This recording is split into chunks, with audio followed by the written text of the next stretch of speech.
This is Audible. Snow on the Mountain. Written by P.D. Singer. Narrated by Finn Sterling for Falcon Sound Company. Chapter 1. The screams snapped my attention uphill. Nothing should have been happening behind my back. The skiers were supposed to sit still and let the chairlift take them to the top of the bunny slope. Quiet, other than the thrum of the machinery and the occasional conversation, was more usual. I was loading a Munchkin-age ski class. They were wide-eyed and quieter than I expected. I'd slowed the lift to about half speed to seat them, which may have been all that saved that child. A little girl shrieked, and a second voice joined in, then more. Do nothing fast was really important now, as I further slowed and then stopped the lift. Any quick motions would dislodge the small boy who now dangled upside down by one ski caught in the chairlift. I knew how easily those bindings would release. I came out of mine every time I fell. A twist of an ankle would bring the child plummeting to the snow 20 feet below. His panicked thrashings made that more likely with every passing second. "I call ski patrol," yelled Egon, groping for the radio with his gloved hand. I hoped his accent wouldn't thicken beyond understanding from the tension, but he was already in the control hut and knew the channels. Have to learn those, but not in the middle of an emergency. "Then come and help me," I yelled back. I dashed into and out of the hut, where Egon had been keeping watch. He barely noticed me scooping up the climbing rope and harness that he'd scolded me for even touching just a few days ago. The ski patrol did the rescues, he'd informed me snottily. The lowly lift operators were not to handle the equipment. I'd ignored him. This kid couldn't wait for the patrol to show. Every second he stayed up was a gift from the heavens. He didn't have the minutes to spare for the experts. "Don't wiggle, kid. Hold real still. I'm coming up to get you." I kept yelling at him to stop thrashing as I unraveled the coils. His chair had come to a halt about 70 yards from the loading area. I ran up the hill, glad for the packed snow under the lift. I flung the rope up and over the cable, fully expecting to get elbowed out of the way. Whoever went up to fetch would only get there that much faster if the rope was already installed. The kid's hat fell on me. The kid might be next. I slung the end with the ascenders into position, feeding line and letting the weight of the hardware pull the rope over the cable. The other end of the rope had knots every few feet and would have fouled on the cable, something I would not have known if I hadn't scrutinized the equipment against Egon's wishes. "Hold still, kid, we're coming." I could see his wide, panicked eyes staring straight down at the unforgiving snow, which would snap his neck just as surely as concrete if he came out of that ski binding. The screaming from his seat partner and the kids in other chairs hadn't abated, though he was quiet now. There was no sign of the patrol. Surely they'd be here in an instant. Egon appeared beside me, angling to be under the child to break his fall. Where was the patrol? I had both ends of the rope together, so I shoved them at Egon. "Hold this taut. Tight." His English was good, but... The harness was attached to one jumar, the clip that stayed in one place with weight on it, but would slide when unweighted. Where was the patrol? The kid was starting to shriek again, so I thrust my legs into the harness and brought the loose end around my waist to clip myself in. Kurt had taught me to do this, though neither of us had ever envisioned the novice climber being the one to attempt a rescue.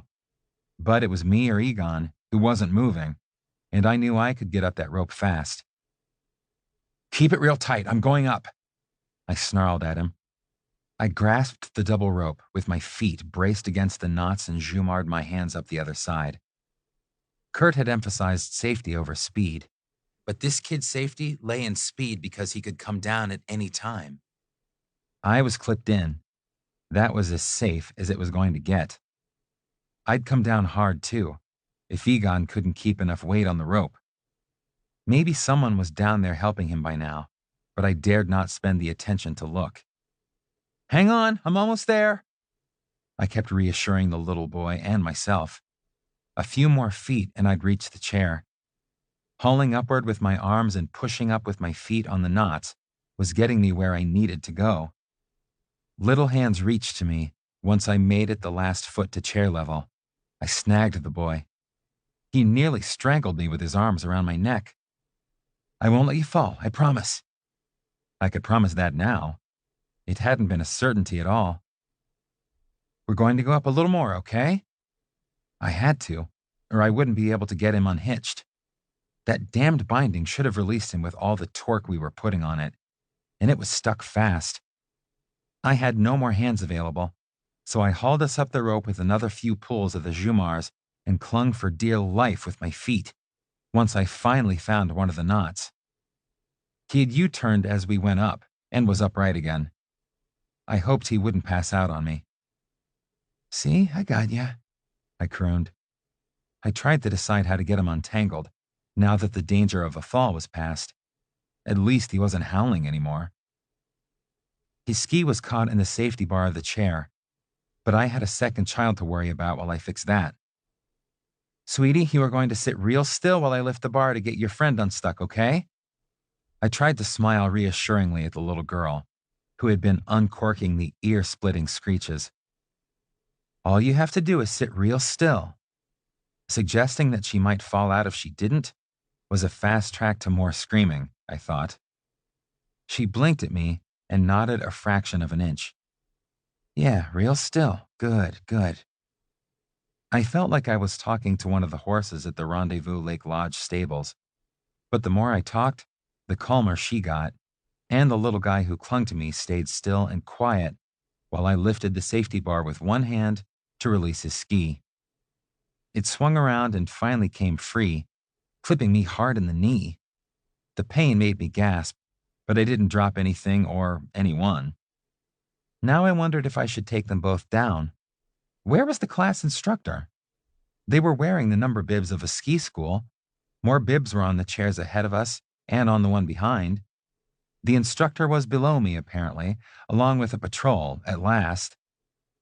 I didn't want to get the kids, however, frightened, separated from the rest of the group, but I wasn't the nanny on skis. Up or down? I yelled. Up! The instructor called back. Go with them! She sprinted, or maybe clumped, back down to her skis, which she'd abandoned at the loading zone. I'll meet you at the top! Of course I'd go with them. One screamer and one clinger would feel a whole lot better with an adult. No way was I going to send two frightened children up the mountain alone. Looks like I get a ride with you guys, I said with a brightness I didn't feel. You sit down on this side and I'll get in the middle. There would be just enough room if I didn't drop anyone getting in. The little boy let me put him in the lift chair and shifted his death grip from my neck to the chair arm. I was scared I'd tip the chair with my weight, but I was able to pull myself up one more arm's reach with the jumars and drop into the seat without altering the balance. The safety bar came down first. Then I unclipped the harness from the rope. The kids seemed to approve of my priorities. They relaxed just a little, and the girl clutched the bar with her mittened hands. We're good, I called down, and Egon, who had neither complained nor let go, began to haul the rope off the cable. He'd kept that rope taut, which must have taken his entire body weight, or the unanchored rope would have dropped me right out of midair. Wait for me at the top, called the ski patrol, making my heart sink. I'd usurped his role in this rescue, certain that the child wouldn't remain dangling for long. I wondered how much trouble I was in. That was going to have to wait while I chatted with my new buddies. By the time we got to the top of the mountain, they should be over the worst of their fright. I didn't want this event to spoil their perceptions of skiing, the way a broken ankle had spoiled mine. The ride to the top let the kids relax. The little girl decided I was a good guy and snuggled up against me on the one side, and the little boy, cause of all this, wanted my arm over his shoulders. It was cold enough that I put my hat on him and hoped that the instructor had grabbed the one that had fallen on me. The lift started to move again, so I started asking questions, which got one-word answers at first. Soon they were yakking away as if nothing had ever happened, telling me their names, Gracie and Todd, that they were twins, 5 years old, almost 6, and that they loved skiing more than anything. We had a short wait at the top when I asked the vital question. Todd, what were you doing when you fell out? See the pretties? He pointed at the trees to either side of the lifts. People had thrown Mardi Gras necklaces into the branches. The trees were festooned in bright beads, purple, green, silver, gold. Mama likes pretties, so I tried to get one for her. But they were too far away and I fell out. A child had nearly died for some festive trash. Such beads were common, Kurt told me when I'd asked, and I'd only thought it amusing. Now, I wondered how many times I'd be shimmying up a rope, and if the child would end up clutching my waist or broken in the snow. They're too far away. I couldn't reach, and I've got grown-up arms. I waved my arm out the side of the chair to demonstrate. Promise you won't grab at them again? Okay, he agreed with a mutinous pout. But there was a close one. Not that close, I reminded him.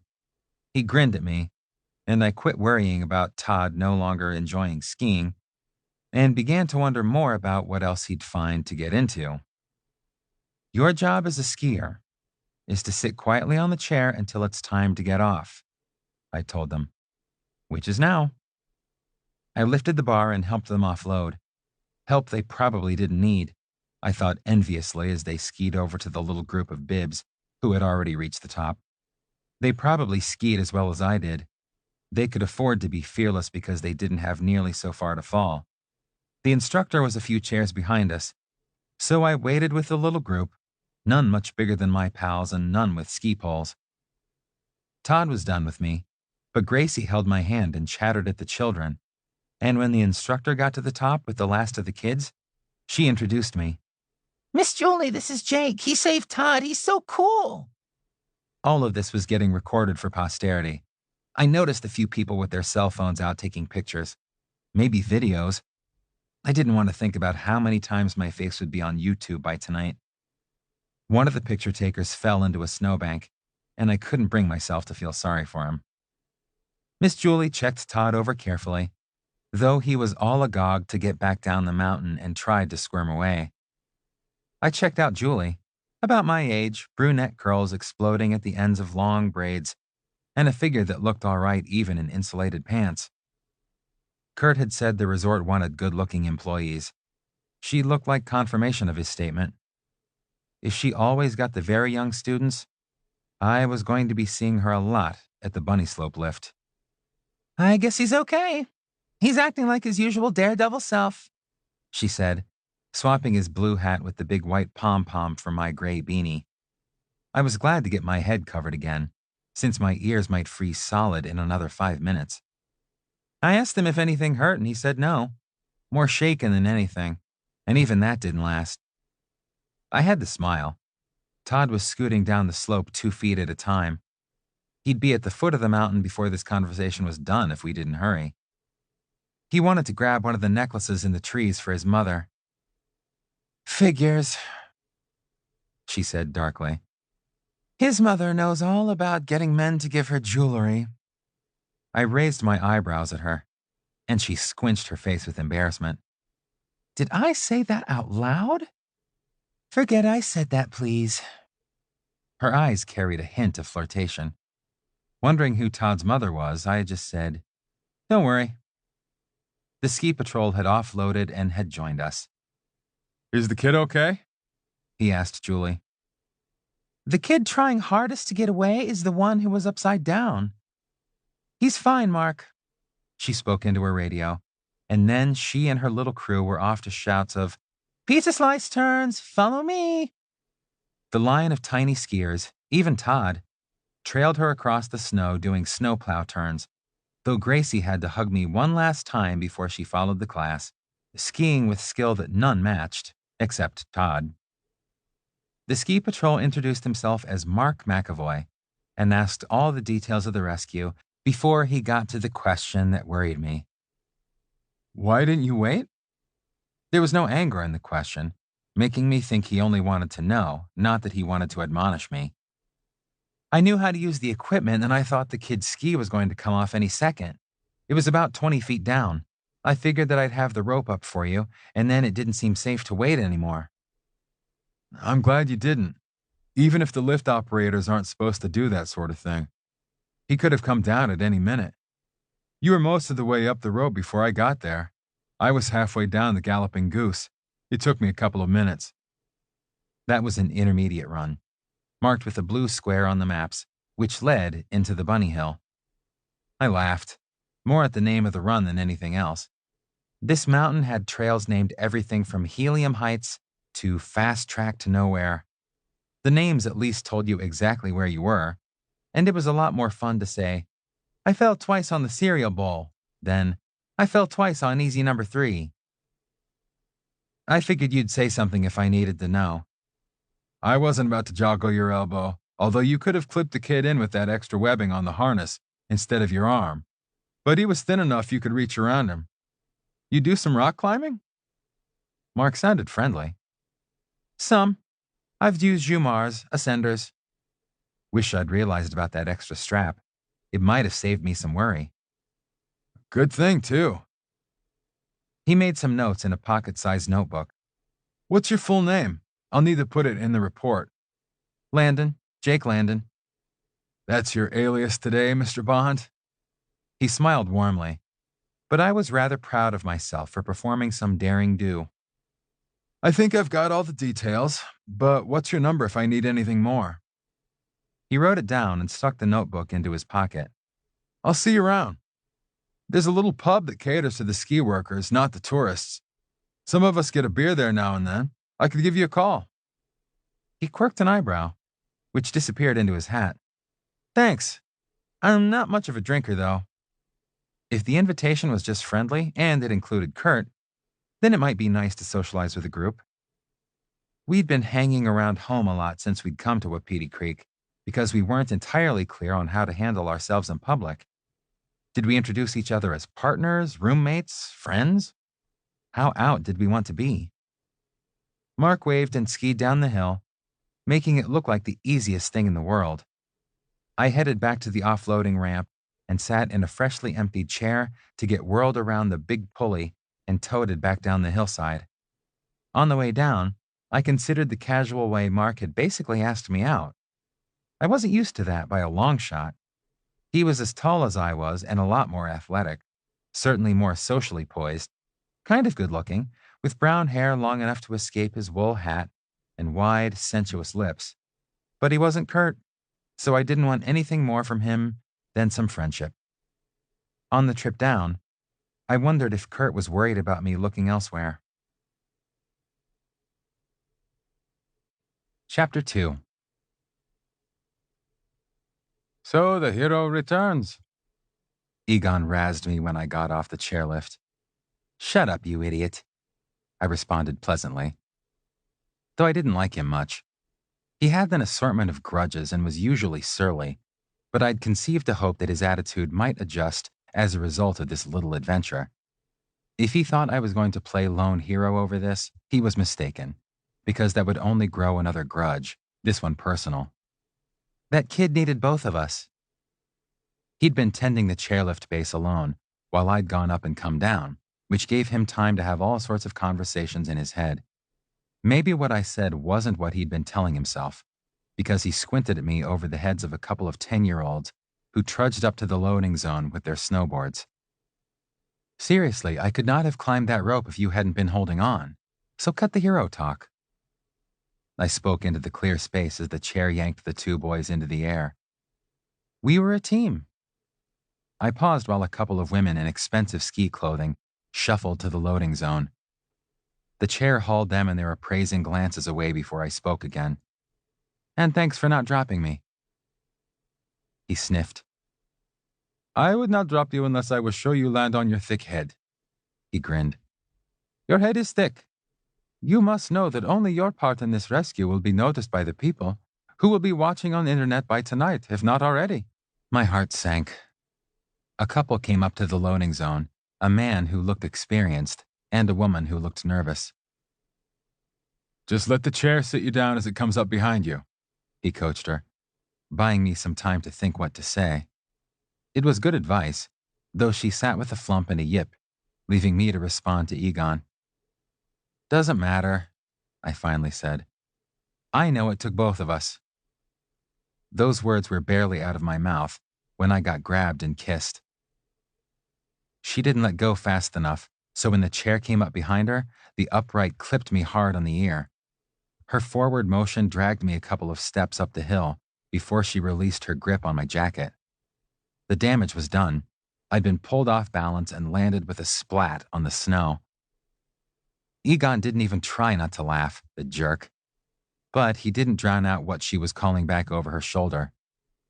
"Sorry, I'll be back to do it right. But you saved that kid." Ugh. I did not want to be kissed by any more presumptuous little rich girls. Her seat partner yelled, "I get to kiss you too." That made Egon laugh even harder.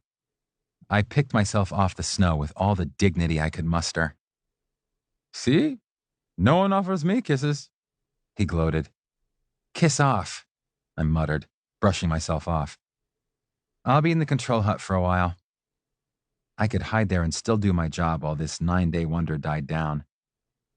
Hope it didn't take 9 days.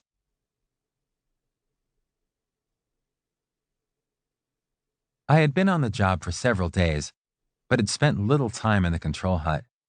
I'd been mostly helping people load and unload on the bunny lift.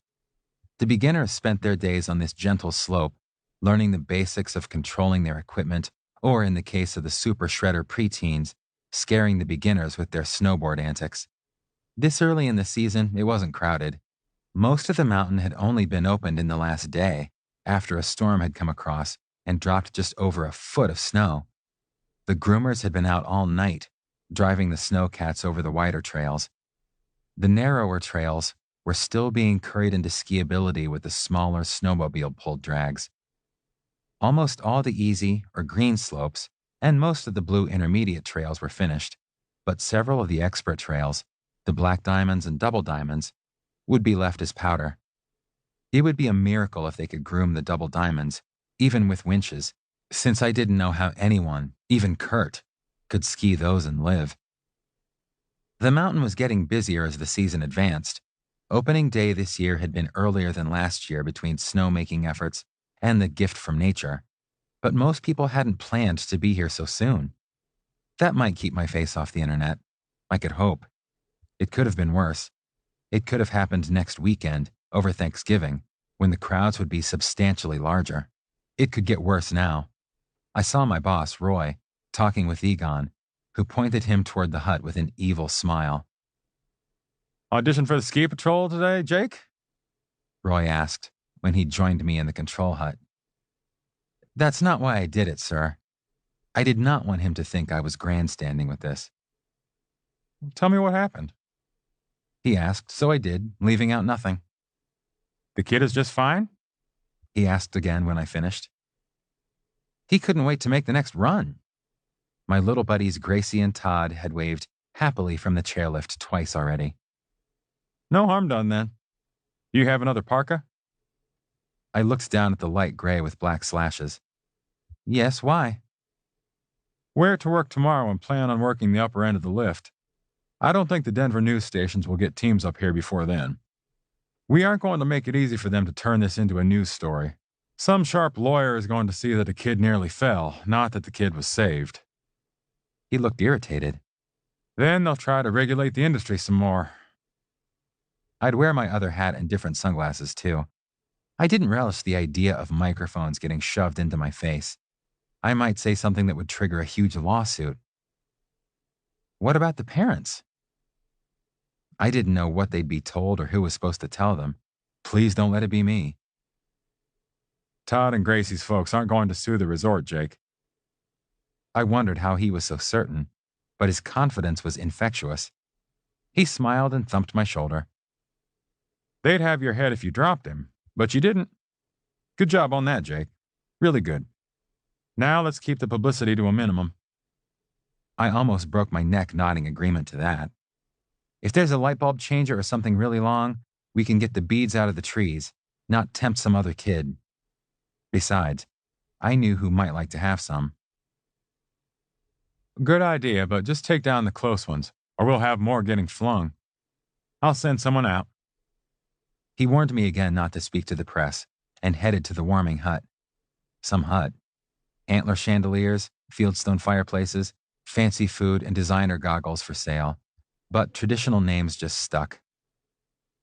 Finished hiding, hero? Egon asked when I came back with a pocketful of pretties. No, I just figured you'd want to go sit down in the control hut again, wuss. Whatever truce we'd had was holding. We were bantering and not snarling. Egon was here from Bulgaria on a cultural exchange visa, which made him eligible for jobs where he'd interact with the public on the theory that he'd teach people something about his culture. So far, I hadn't learned a thing about Bulgaria, other than it was an up-and-coming ski area for Europe and that Bulgarians could be just as cranky as Americans about being passed over for jobs. He'd made that perfectly plain this morning when Kurt had come by the bunny run with a young woman, my age or maybe a year or two younger, and noticeably more adept on her skis than most of the folks lining up to ride this lift. He gave me a great big grin, and no wonder he was pleased. On his first day teaching with the Alpenschlüssel ski school, his client wasn't a beginner as rank as his other private student, me. He'd probably have some fun as part of the lesson, not just basic instruction and picking her up off the snow. He'd looked great in his red parka and black pants, only the flapping lift ticket and the discreet Alpenschlüssel pin looked different from an ad for overpriced ski clothes. Hey, Jake. He and his student shuffled far enough up to catch the chairlift. We're going to practice some skills before heading to the steeper slopes. He winked before the chair carried them away. Alpenschlüssel instructors don't usually teach that age bracket.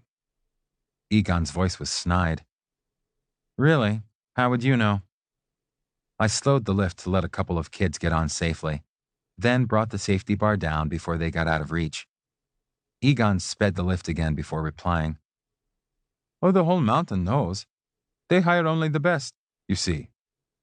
I turned in surprise at the degree of venom he was showing. They were going to hire me, until this other man interviewed. He jerked his thumb viciously uphill toward Kurt. Suddenly they had no need for me, though I had all but signed the contract. That's too bad. Somehow this hadn't seemed like the right time to tell Egon that he was jerking his thumb at my lover. So the kids don't need that caliber of instructor? Ha! The parents take such instructors for themselves.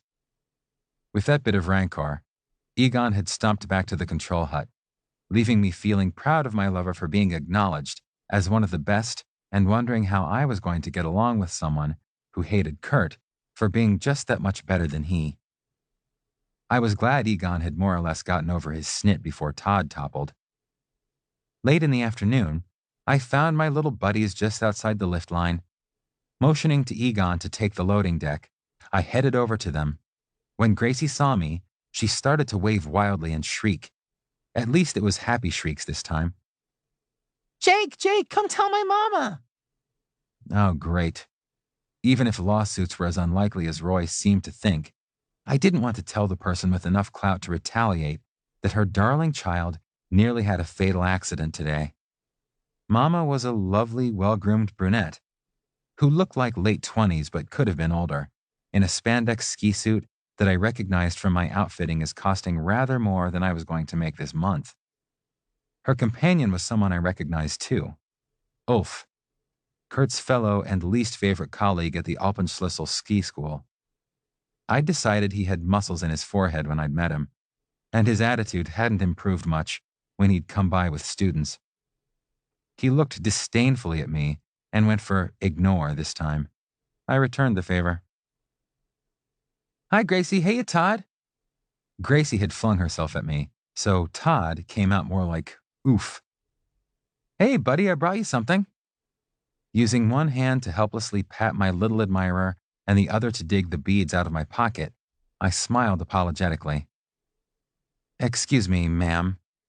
That got me a glower, like she thought I should have said miss. But her children were hanging all over me. Here you go. I took care of it. I handed Todd the necklaces in a way that was bound to spoil the boy's surprise, but avoid arousing her suspicions that I was doing something nefarious. Oh, thank you, Jake. Todd left off yanking on my jacket and turned to his mother. Mama, this is for you. She looked puzzled at the waving strings of green and gold, but she did finally lean down to let him hang the beads around her neck. Jake helped me get the pretties for you. That made Ulf turn around and look daggers at me. What was his problem? Thank you, Toddy. Thank you, Jake. She gave me a sideways look. How did you three become so friendly, may I ask? Gracie started to yammer out the whole story, but I figured I'd better get my version out first and spoke over her, patting her to quiet. He got a little tangled up in the chairlift trying to get some beads, so I untangled him, and we rode to the top of the hill together. True, if incomplete. They've been waving to me every time they get on the chair since then. They're very nice kids. I smiled, hoping that the compliment would distract her. She seemed like the sort who'd use her children for stylish accessories. Thank you, she said dismissively. Recognizing my cue to get lost, I told the kids I had to get back to the lift and left them chattering with Mama about what to do next. Come ski with us, Mama. Come see how good we're getting. I saw the group next in the short lift line, arguing about who would ride with whom. Sit with me, Mama. No, me. One of you will sit with Ulf this time. Commanding. I don't want to sit with Ulf. Mutinous. We can sit all three. Jake sat with both of us. Oh no, I did not want to become involved in this family drama, and they were about 3 pairs back of the head of the line now. No, we are not sitting all three. Gracie, Todd, you will ride together. Ulf and I will sit together.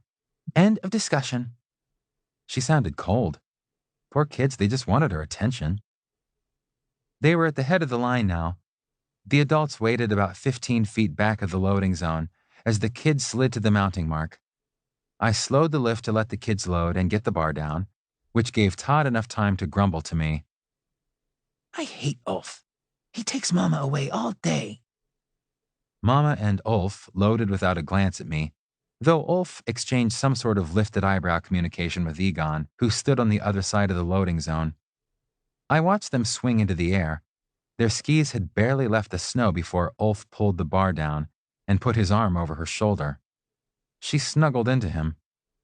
When I glanced up the hill again, it was in time to see her arm flash out, releasing green and gold twinkles to land in the trees. Chapter 3. Good cooking smells greeted me on the way through the door of our 1-bedroom apartment in employee housing. It was little, but it was home, because that's where Kurt was waiting for me. Going to have to lay off the garlic, Jake. Last night's dinner got me yelled at this morning. He came out of the kitchen to kiss me. He must have caught an earlier shuttle home and gotten dinner started, which meant that any garlic issues tomorrow were on him. He'd peeled down to his long underwear, top and bottom, which clung to his lithe body and looked pretty comfy for lounging around. Really? You don't taste garlicky to me. I probed his mouth with my tongue, trying to find a reason for his boss to be upset. And why was he close enough to notice? You had just as much spaghetti as I did. You wouldn't notice. Kurt was tasting me just as completely. At this rate, dinner might burn before we established whether or not the garlic bread had overstayed its welcome. Rudy was vetting me before sending me out on a Zerberg lesson.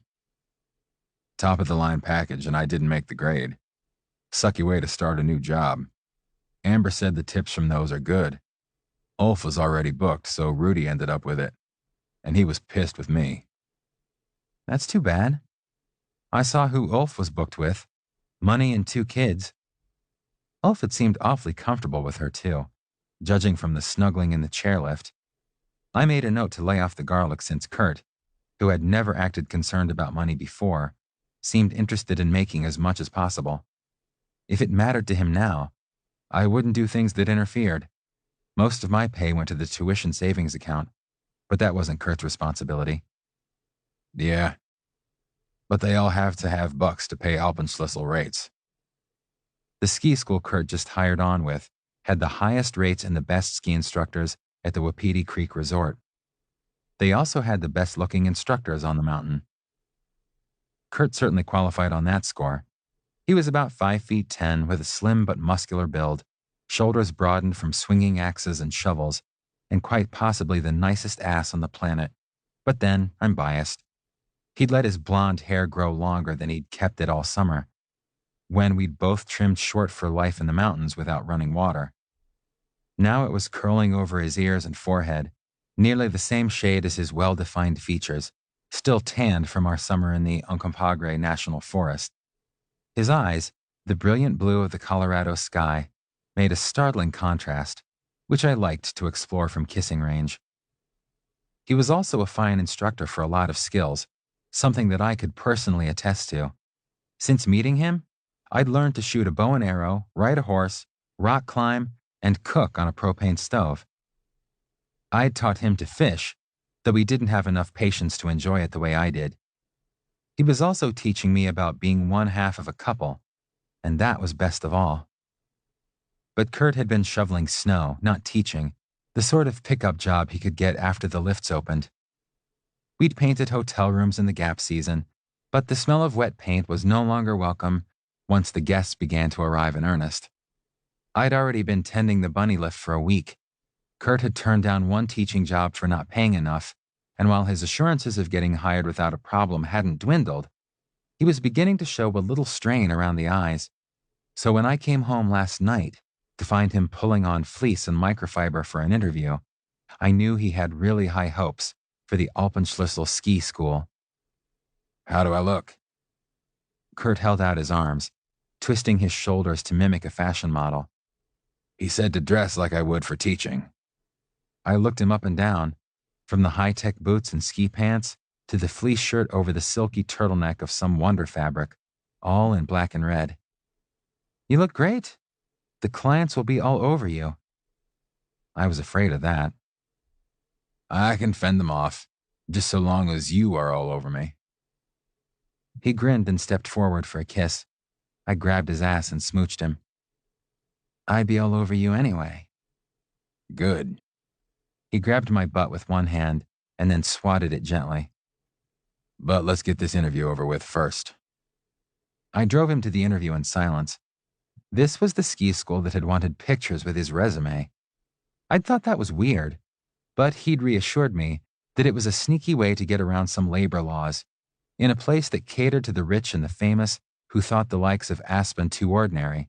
They wanted good-looking staff, and he hadn't quibbled about it. I parked between an Escalade and a Beamer SUV, feeling like the Crudmobile was way out of place. "For luck." I squeezed Kurt's hand, then watched him climb the 2 steps into the Alpenschlüssel ski school office. I'd wait for him out here. Unfortunately, the late afternoon was blustery, cold, and getting dark.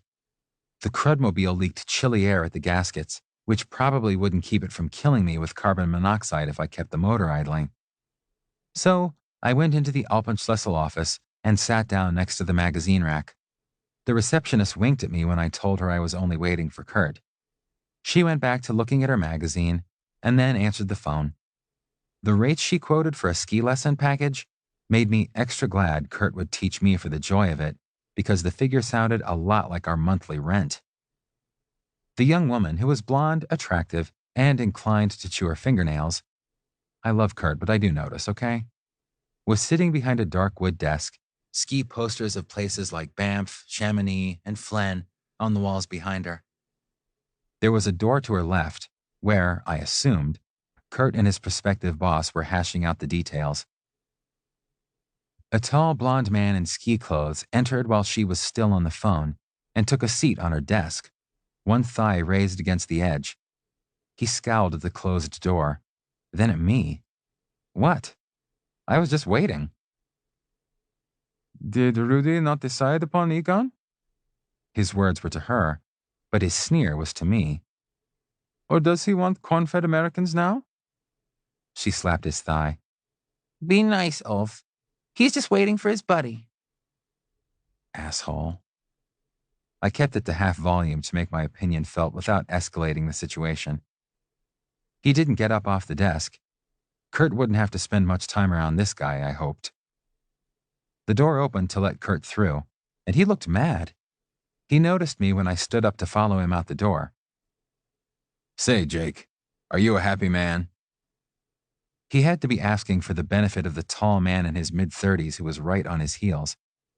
Yes, Kurt, I am a happy man, I said. What the hell was this about? It wasn't like any job interview I'd ever had.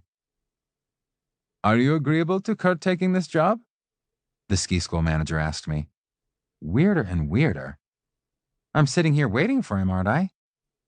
Rudy nodded thoughtfully. You can start tomorrow. I'm sure Amber has some bookings for you already. Amber also teaches, and this is my other instructor, Ulf Seiler. Let's take care of the employment contract. He disappeared into the office. Kurt looked at me, shrugged, and followed him. This Ulf jerk swung his leg back and forth, thudding against the desk, alternately glaring at the closed door and at me. How unusual, he sneered in some European accent, to meet a happy man. Before I decided how to respond to that, Kurt returned, in a better mood than before, waving a yellow paper and a key. Let's hit the road, Jake. Fine with me. It got us out from under Ulf's unpleasant stare. I held the door for him, listening to his good news. I'm employed, you're employed, the snow is fresh. Life is good. I'd asked him later if he'd read that contract through thoroughly before he signed it, and he'd said only that it looked okay. That meant he hadn't. I'd have to read it over and see if there were any dangerous clauses in there. I hoped I could recognize the dangerous clauses. I wanted to hear about his first student, the upper slopes, and most of all, I wanted to let him bask in a new job that he'd hoped to have nailed 2 weeks ago. He had to be relieved, and he'd earned the gloat. Once I'd pulled off the layers down to my long johns, we sat down to eat chili and cornbread. Whoops! My bowl of chili slid toward the edge. The table leg had buckled again when I caught it with a foot. I'll brace the joint, Kurt said, or you're going to be wearing more of my good cooking. I flinched at the memory of the hot stew that had been much better in my belly than it had been in my lap. I'll do it. I should have done it before, since I'd lived with this crummy folding table and knew its habits. One day, I thought, I'd have a nice sturdy oak table that I could trust to hold my plate. Tell me about your day? The girl you saw me with this morning wanted to spend a lot of time on moguls, so we went up top to Killy's knees. She really improved a lot. Bet her legs are like rubber tonight. He laughed. I had to tire her out enough that she'd quit getting lovey on the lifts, so I ran her through the bumps for about an hour and a half. That was just weird. She kept scooting over at me until I stuck my elbow in her ribs. That put a catch in my throat, which I had to swallow down, reminding myself that he had sharp elbows and had used them. Hey, I got kissed today. I might as well tell him the worst. And I have a girlfriend now. 2 or 3 beans went down the wrong hatch at that. Kurt finally managed to hack out, "You what?" once I'd thumped his back a couple of times. Yep, the one who kissed me thought I was a hero for getting a little boy off the lift before he fell, but she dumped me fast. I filled in the rest of the details, starting with the rescue and ending with me on my butt in the snow, while he went from disbelief to pride to laughter. And my girlfriend, Gracie, is 5 years old. 5? Jake, what are you going to do with a 5-year-old? Kurt snorted. I don't know, go skiing with her? Except she probably skis better than I do. I chewed a bite of chili glumly. Think I need to give you another lesson? Kurt's grin was impish, making me think of all the lessons he might hand out. He swirled some butter on a piece of cornbread and licked his lips. Thing is, the publicity could get pretty intense on this. My boss is freaked out about it. Suppose so. Hey, I'm just glad we did so much climbing last summer. He smiled at me, making my heart stop. We'd spent time on the Scarp while he taught me rock climbing, but that was after we'd spent time in a cave in the Scarp, waiting for the fire that we thought would kill us and hoping to survive.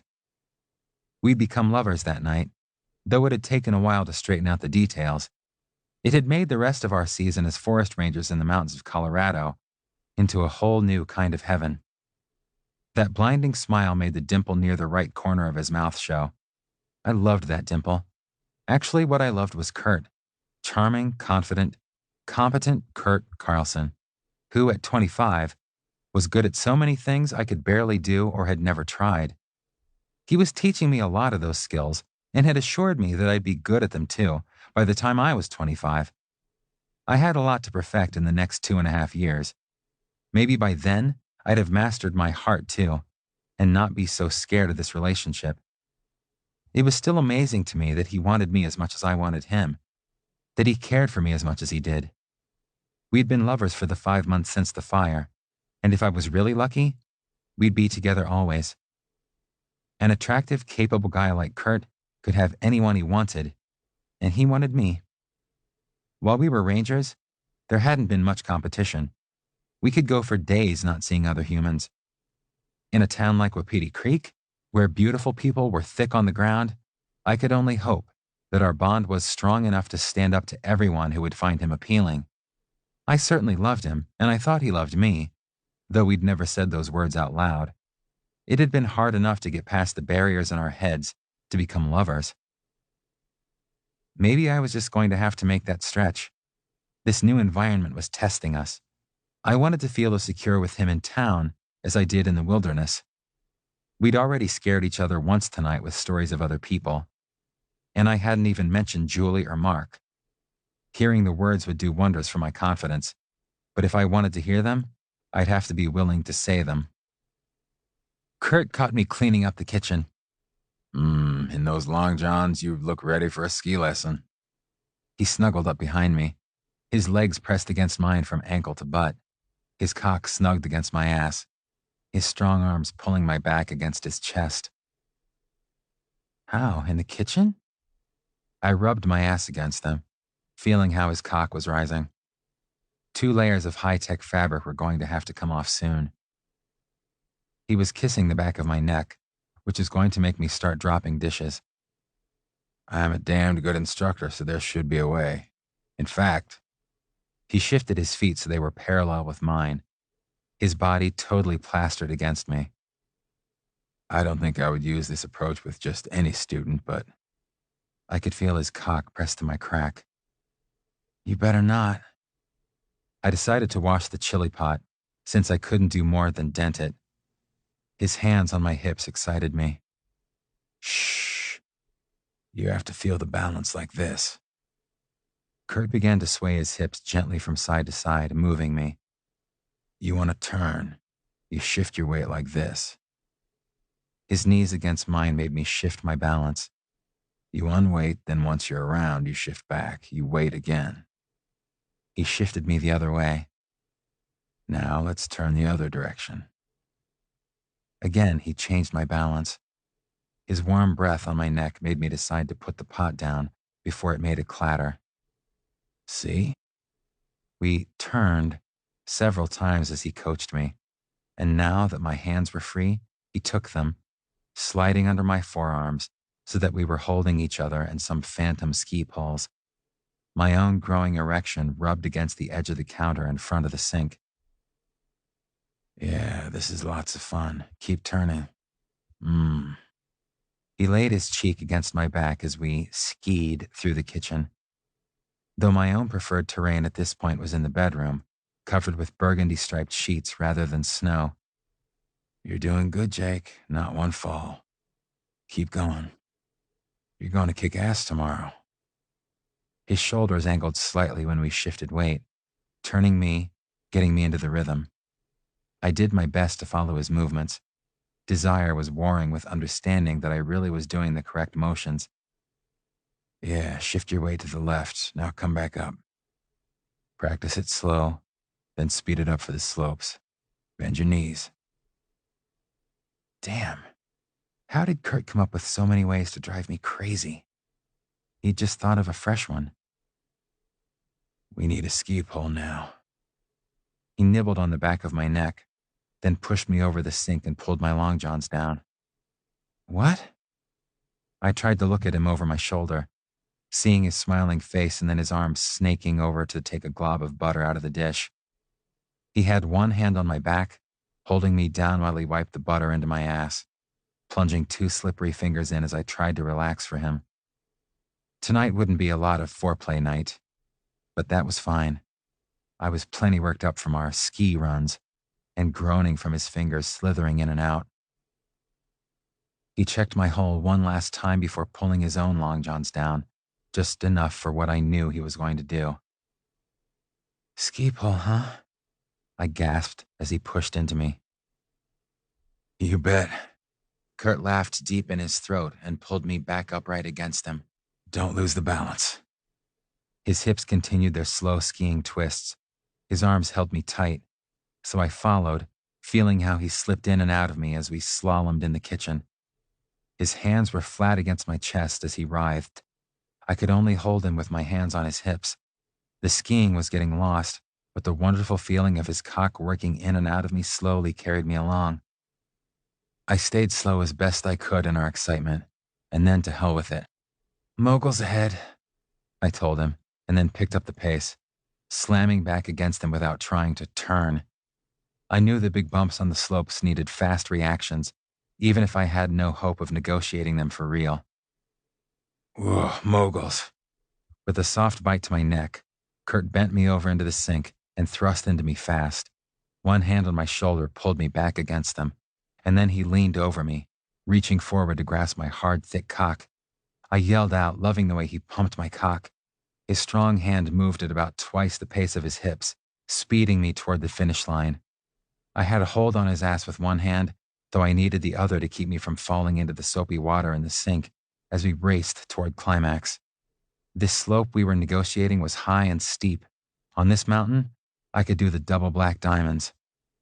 He filled me and pulled away before plunging back into my ass, sure of his terrain, equally sure how to touch me in front, letting me thrust into his fist. My climax built inside. Kurt doubled over flat to my back and pulled me onto his cock. He held me there as he groaned, paralyzed from his climax. My own was nearly there.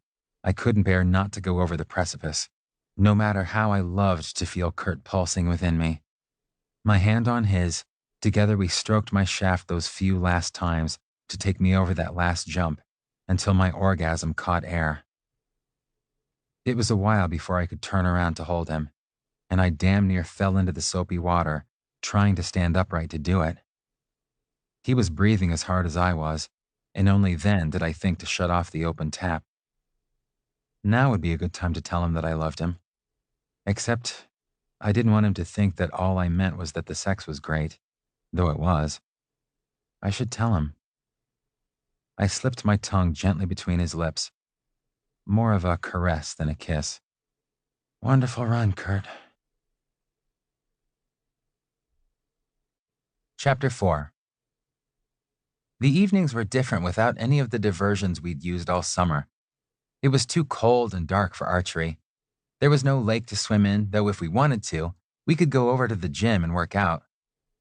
Kurt had explained that we'd have to use it sooner or later, now that he wasn't shoveling snow to work his upper body, and I wasn't getting enough exercise period standing all day at the lift. I thought getting up from repeated falls was enough exercise, but I knew that as I got better, I'd need more upper body work too. Funny how many muscles get used to haul yourself upright with a pair of ski poles. Lately, we'd been watching some television, reading, or surfing the internet when we weren't jumping each other's bones, though that was by far my favorite way to spend the evening. When I'd complained about the television, Kurt had suggested taking up the bagpipes. That led to me knocking him over on the couch, sucking his pipe, and groping his bag to demonstrate the only acceptable way to play bagpipes indoors. He'd cooperated to the extent of making horrid Scottish noises while I played him, but that wasn't going to work tonight, and we weren't sleepy yet. I'd almost resigned myself to letting him turn on the television when the phone rang. Hey, Jake, it's Mark. A bunch of us are over at McTavish's playing darts. You want to come? I asked Kurt what he thought, because I wasn't going to lead Mark on just to get some social life. Mark was part of the story I hadn't told Kurt yet. mostly because I wasn't sure that there was any story there to tell, though this same-day phone call made me think harder about it. A bunch of us sounded innocuous and more than enough to cover another player. If we came together, Mark should get the just friends part without me ever having to tell him, sorry, no thanks. That will be fun. Kurt's eyes lit up, giving me the sinking feeling that here was another of those things he could do like a champ, while I was a mediocre player at best. Maybe I could get a backgammon board somewhere. That was something I was really good at. Sounds good. We'll see you in a bit. I hung up without explaining the we part, though I reminded Kurt that Mark was the ski patrol. We really haven't gone anywhere since we've been here. The wallet should stand it. A lift operator didn't make a whole lot, nor had I seen my first paycheck of the season, though I'd saved most of my Rangers pay. Depending on how skilled the dart players are, the wallet should come home fatter than it left. Kurt kissed me with considerable glee. Yep, he had to be a good darts player, especially since he had a wealth transfer in mind. Probably went with the archery skills. He was Robin Hood personified. I might be better at it than I remembered, too, since he'd turned me into an approximation of Will Scarlet. Go get ready. There were some ways that a town life was really fine. Like a hot shower anytime I wanted. I jumped in while Kurt fiddled with the remote control on the TV. It sounded too loud to me after the quiet of the mountains, with no sound beside our own voices, the rumble of the tank truck, and the birds, insects, animals, and wind. Also, the occasional roar of a forest fire, but I didn't miss that at all. I stuck my head into the spray to rinse out the shampoo and drown out the sounds of Hollywood in a box. I toweled off, watching myself in the mirror, looking for whatever it was Kurt saw in me. My reflection showed a young man with brown hair and brown eyes, 6 feet tall, with the physique of someone who worked for his exercise instead of getting it at the gym. The extra pizza pounds had been left behind in the wilderness months ago. I couldn't resist flexing a bicep just to see the ripples under my skin. Kurt leaped into the tiny shower, and I stood in front of the sink with a razor. I glanced at the outline behind frosted glass, happy to be going out with him, worried that we really hadn't discussed how to behave.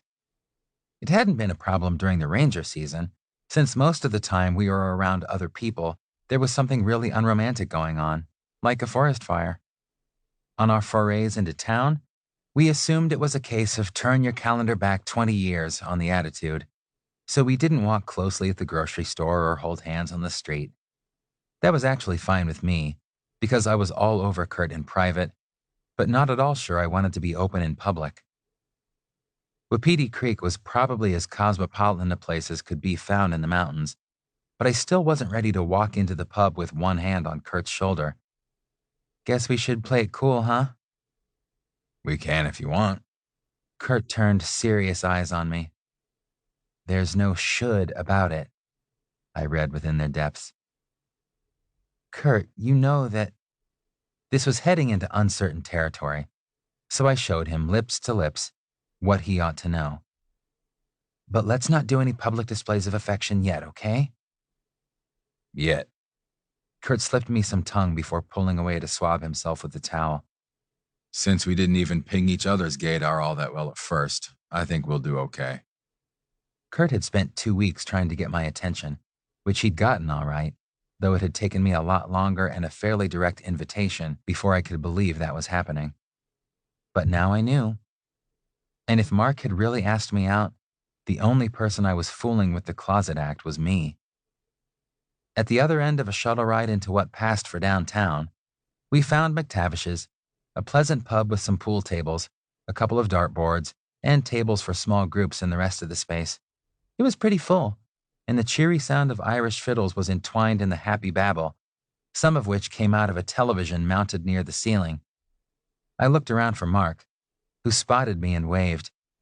Kurt followed me around the edge of the darts alley while I tried to identify any of the other people. Some looked familiar from lift lines, but the only other face I had a name for was Julie. Egon was across the room with another group. I hoped he'd stay there. Hi, Jake. Mark's face stayed steady as he took in my companion. Hi, I'm Mark. Kurt, Jake said you guys were playing darts tonight, so I came along. Kurt smiled at him, and then we tried to keep names and faces straight. The other 7 or 8 people in the group were introduced in a hodgepodge of Charlie, Marty, Julie, Kim, Devin, Chelsea, Gabe, Dave. I interrupted being identified as the guy who rescued the kid by decamping for the bar with Mark while Kurt and Devin went to round up another couple of chairs. The pints of beer I ordered for me and Kurt would have to last me the evening. When I said I wasn't much of a drinker, I meant it. I'd left that behind in Boulder, or perhaps I should say I'd left it in Glenwood Springs on that messy road trip with my college friends. Weekend parties and getting stupid had lost their allure and had sent me running into the mountains. Kurt and I had had maybe 1 six-pack between us the entire summer, and that had led to some foolish behavior. We'd tried having sex in a canoe, an unstable, unforgiving platform for vigorous movement. The canoe had punished us by dropping us in the cold, cold lake just before we'd finished. No large amounts of beer for Jake tonight. The social lake could be just as cold. So, is he a friend from before or someone you met on the mountain? Mark asked, while we waited for the bartender to pour. We did a ranger season together. Honesty without particulars seemed like the way to go. I wouldn't deny Kurt, but I didn't want to explain in detail either. He nodded. I could see the gears turning in his head. Ranger season, followed up here, came out on what might have been a date, cha-ching. So you came tonight because… Yeah, he'd really asked me out. I hate being a social moron sometimes. Because a guy needs friends. Well, we'd gotten it out in the open right away, and he didn't need to hear details to get it. When we carried the beer back to the tables, Mark walked just a little bit farther away than when we'd gone to the bar. Kurt accepted the drink with a smile and went back to chatting with Julie and Kim. The conversation flowed around the table, making it clear that some of the group knew each other, while others were as new as we were, so the subjects went all over the map.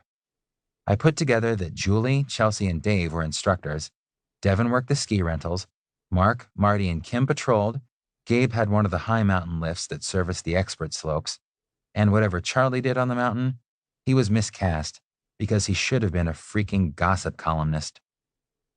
Kurt and Dave were just getting up to play a round of darts when Charlie started dropping his little bombshells. Hey, Jake, that kid on the bunny lift today? You know who he is? Todd. I hadn't asked his last name, though the boy and his sister had volunteered everything else under the sun. Underwood. Mark took a sip of his drink. I listened to this with one eye on Kurt, who had his back to us, throwing one dart after another. Meaning… His daddy owns the controlling interest in Wapiti Creek and about 4 other big resorts, not to mention developing all those $1 million condos. So that was like the boss's kid. A shudder ran around the table at Charlie's explanation. That shouldn't matter, I told myself. I didn't know that when I went up the rope to get him, and he was safe now. Still, I felt cold just knowing. I glanced over at Julie, who looked at me with sad understanding. She'd known. No wonder she'd nearly wet herself today. That explains why their mama looks like quite the trophy. I thought back to the elegant but icy brunette. She was skiing with an instructor. That news dimmed Charlie's toothpaste commercial grin. It wasn't all from Alpenschlüssel, was it? I think so. Why? Charlie shook his head slowly, like it hurt. Melanie has no sense at all. I didn't have a feel for her sense, though I thought she was too distant from her kids. You deduced that how? I glanced at Charlie. That makes 3 days running with him. I did not understand why everyone went, oh, in that rising and falling tone that says major screw-up. It did not seem like a good time to mention who Kurt worked for, though it was probably Ulf himself who was the cause. He had been really chummy with Melanie on the lift. 3 days with an ordinary instructor couldn't be the problem, could it? I hid my confusion in my beer mug. Which is why I didn't see Egon walking up. My first clue that he was there was his heavy hand on my shoulder and his accented voice from behind saying, "So, hero, out to celebrate with your friends." I wasn't going to turn around for him. Shut up, wuss. Hero was not any word I wanted new friends to attach to me. Julie and Mark glared at Egon. They'd let the subject go and I'd flinched during the introductions. I picked his hand off my shoulder and let it drop. Get lost. He laughed, and now I did turn around, intending to stand and run him off if a sitting glare didn't do it. My initial assessment, that he would be handsome if he could muster a pleasant expression to soften the heavy brows, high cheekbones, and formidable nose, was correct, except that he was laughing at me. "Oh, you do not wish to be hero? So sorry." He left to go stand near the darts players, and I heard him suggest to Dave that he'd play the winner. "Hero?" Kim asked. When she cocked her head, it gave her the air of a poodle, with her alert brown eyes and mop of brown corkscrew curls. "Let's have the rest of the story, and no, you don't get another drink." She glowered me back into my chair. "Not until you explain." I really did need another escape hatch in a bar. "Jake went up after Todd," Julie told her, and the rest of the group started to jabber. This had to be what Egon wanted, to make me uncomfortable. At least I'd be at the top of the lift tomorrow, not the base with him. "Don't make a big deal out of it," I said, but the damage was done.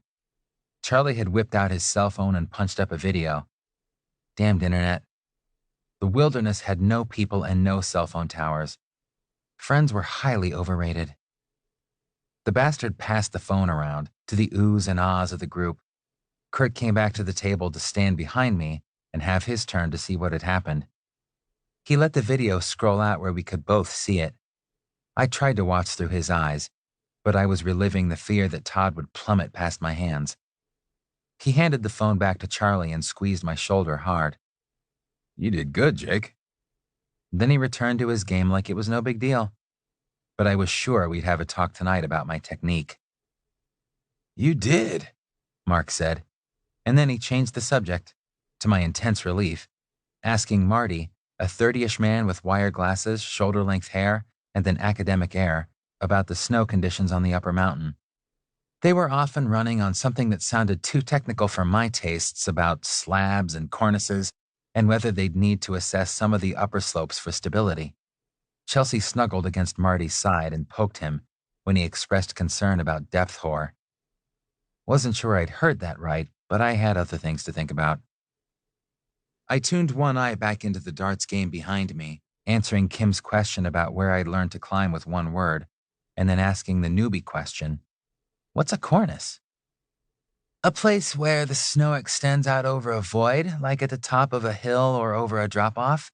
The wind creates them. They're tempting but dangerous. They'll break off underneath you." She told me seriously, like she really needed to warn the novice to stay off the steep places. Kurt had won the game, big surprise, and Dave was pulling some bills out of his pocket. "Here you go, Sharper." "I did say we should keep the stakes down, Dave." Kurt was having to deal with the consequences of beating the local champ, apparently. "How about I buy you a beer with the winnings?" I shook my head in wonder. It had been a while since I'd watched him work the legendary charm on new people. "Take your warm-ups, Egon. I'll be back in a moment." He and Dave headed to the bar, while Egon hurled his pointed weapons toward the dartboard. Kurt came back to take a swig of his drink, which was disappearing as slowly as mine.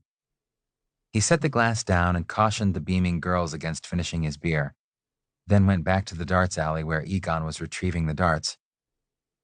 "Friendly game, or do you want to play for money?" Kurt asked Egon as he examined the fletching on his darts.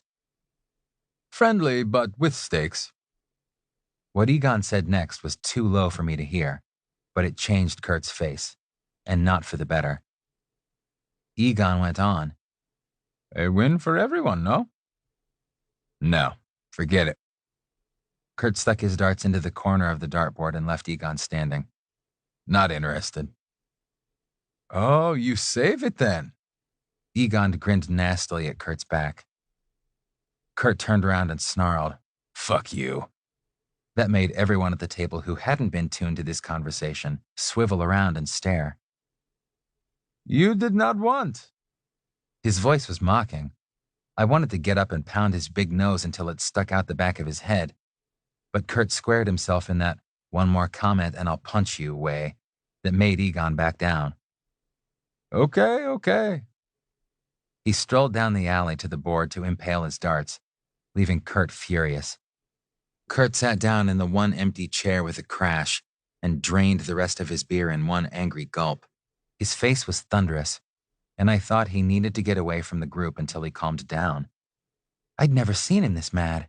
What the hell had Egon said? The bastard was back to say something else. He leaned over Kurt's shoulder and said clearly, Good night, Alpenschlüssel, before sauntering away. That caused a little stir in the group. Their eyes narrowed, and some of them repeated the name. What the hell was the problem? I wanted to ask, but I wanted to get Kurt out of there even more before he exploded at everyone. Think it's time for us to head out of here, guys. See you again another time. I stood up and stuffed my arms into my coat. Come on, Kurt. He rose and grabbed his jacket without putting it on. Good night, everyone. Sorry to leave it on a note like this, but it's time to split. Better next time, okay? I added, Good night, all. He headed to the door without a backward glance, though Egon got a scowl across the room, and I was close behind him. Good night, hero. That made me flinch, but not nearly as hard as when someone behind me followed it with, Good night, Zero.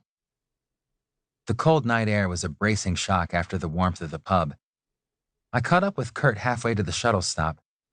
He started ranting before I drew even. So what? I work for Alpenschlüssel. I teach him to ski. What the fuck is the matter with that? He turned to me, eyes blazing. Huh? What is the matter with that? Nothing, Kurt. I spoke softly, trying to calm him. Then why? An unsuspecting snowman standing outside a restaurant took a swift uppercut to its frozen round head.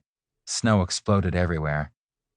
Why does everyone act like Alpenschlüssel is just like a leper? I teach skiing, damn it. I know you do, Kurt. You're a good teacher. I don't know what's up with them. They're being idiots. I put my hand on his shoulder and hoped he wasn't so enraged he'd punch me just for attracting attention. The snowman had had a remarkably large carrot nose. Come on, buddy, calm down, okay? Getting tossed in jail for creating a public disturbance would be a rotten way to end the night. Let's go home. He fumed silently on the shuttle ride back to the apartment. He was a little calmer when we got off, and by the time we were back inside our little home, he was almost himself again. Maybe 6 months of almost no company except me had left him as intolerant of crowds as I was. Once inside, with jacket shed, he turned to me and held me tightly, silently. I held him as he clutched me, his head resting on my shoulder, facing away. We stayed like that until he finally said, Come to bed with me. I was tired and wrung out. Bed sounded good. I'd find some energy if he wanted to make love, but he led me gently to the bedroom and left his shorts on when he slipped into our bed. I curled around him, holding him against my chest. He pulled my arm around like a blanket. I kissed the back of his neck softly, and I thought he was going to say something. He started to, once or twice, but sighed back into silence. I was almost asleep when he stroked my arm and said, Jacob, I'm glad you're here. Chapter 5. Kurt was still subdued when he got up the next morning and got ready for work. I wanted to ask him just what Egon had said that had angered him so, but replaying that exchange in my mind, he'd probably offered to play for sex. It sure sounded that way.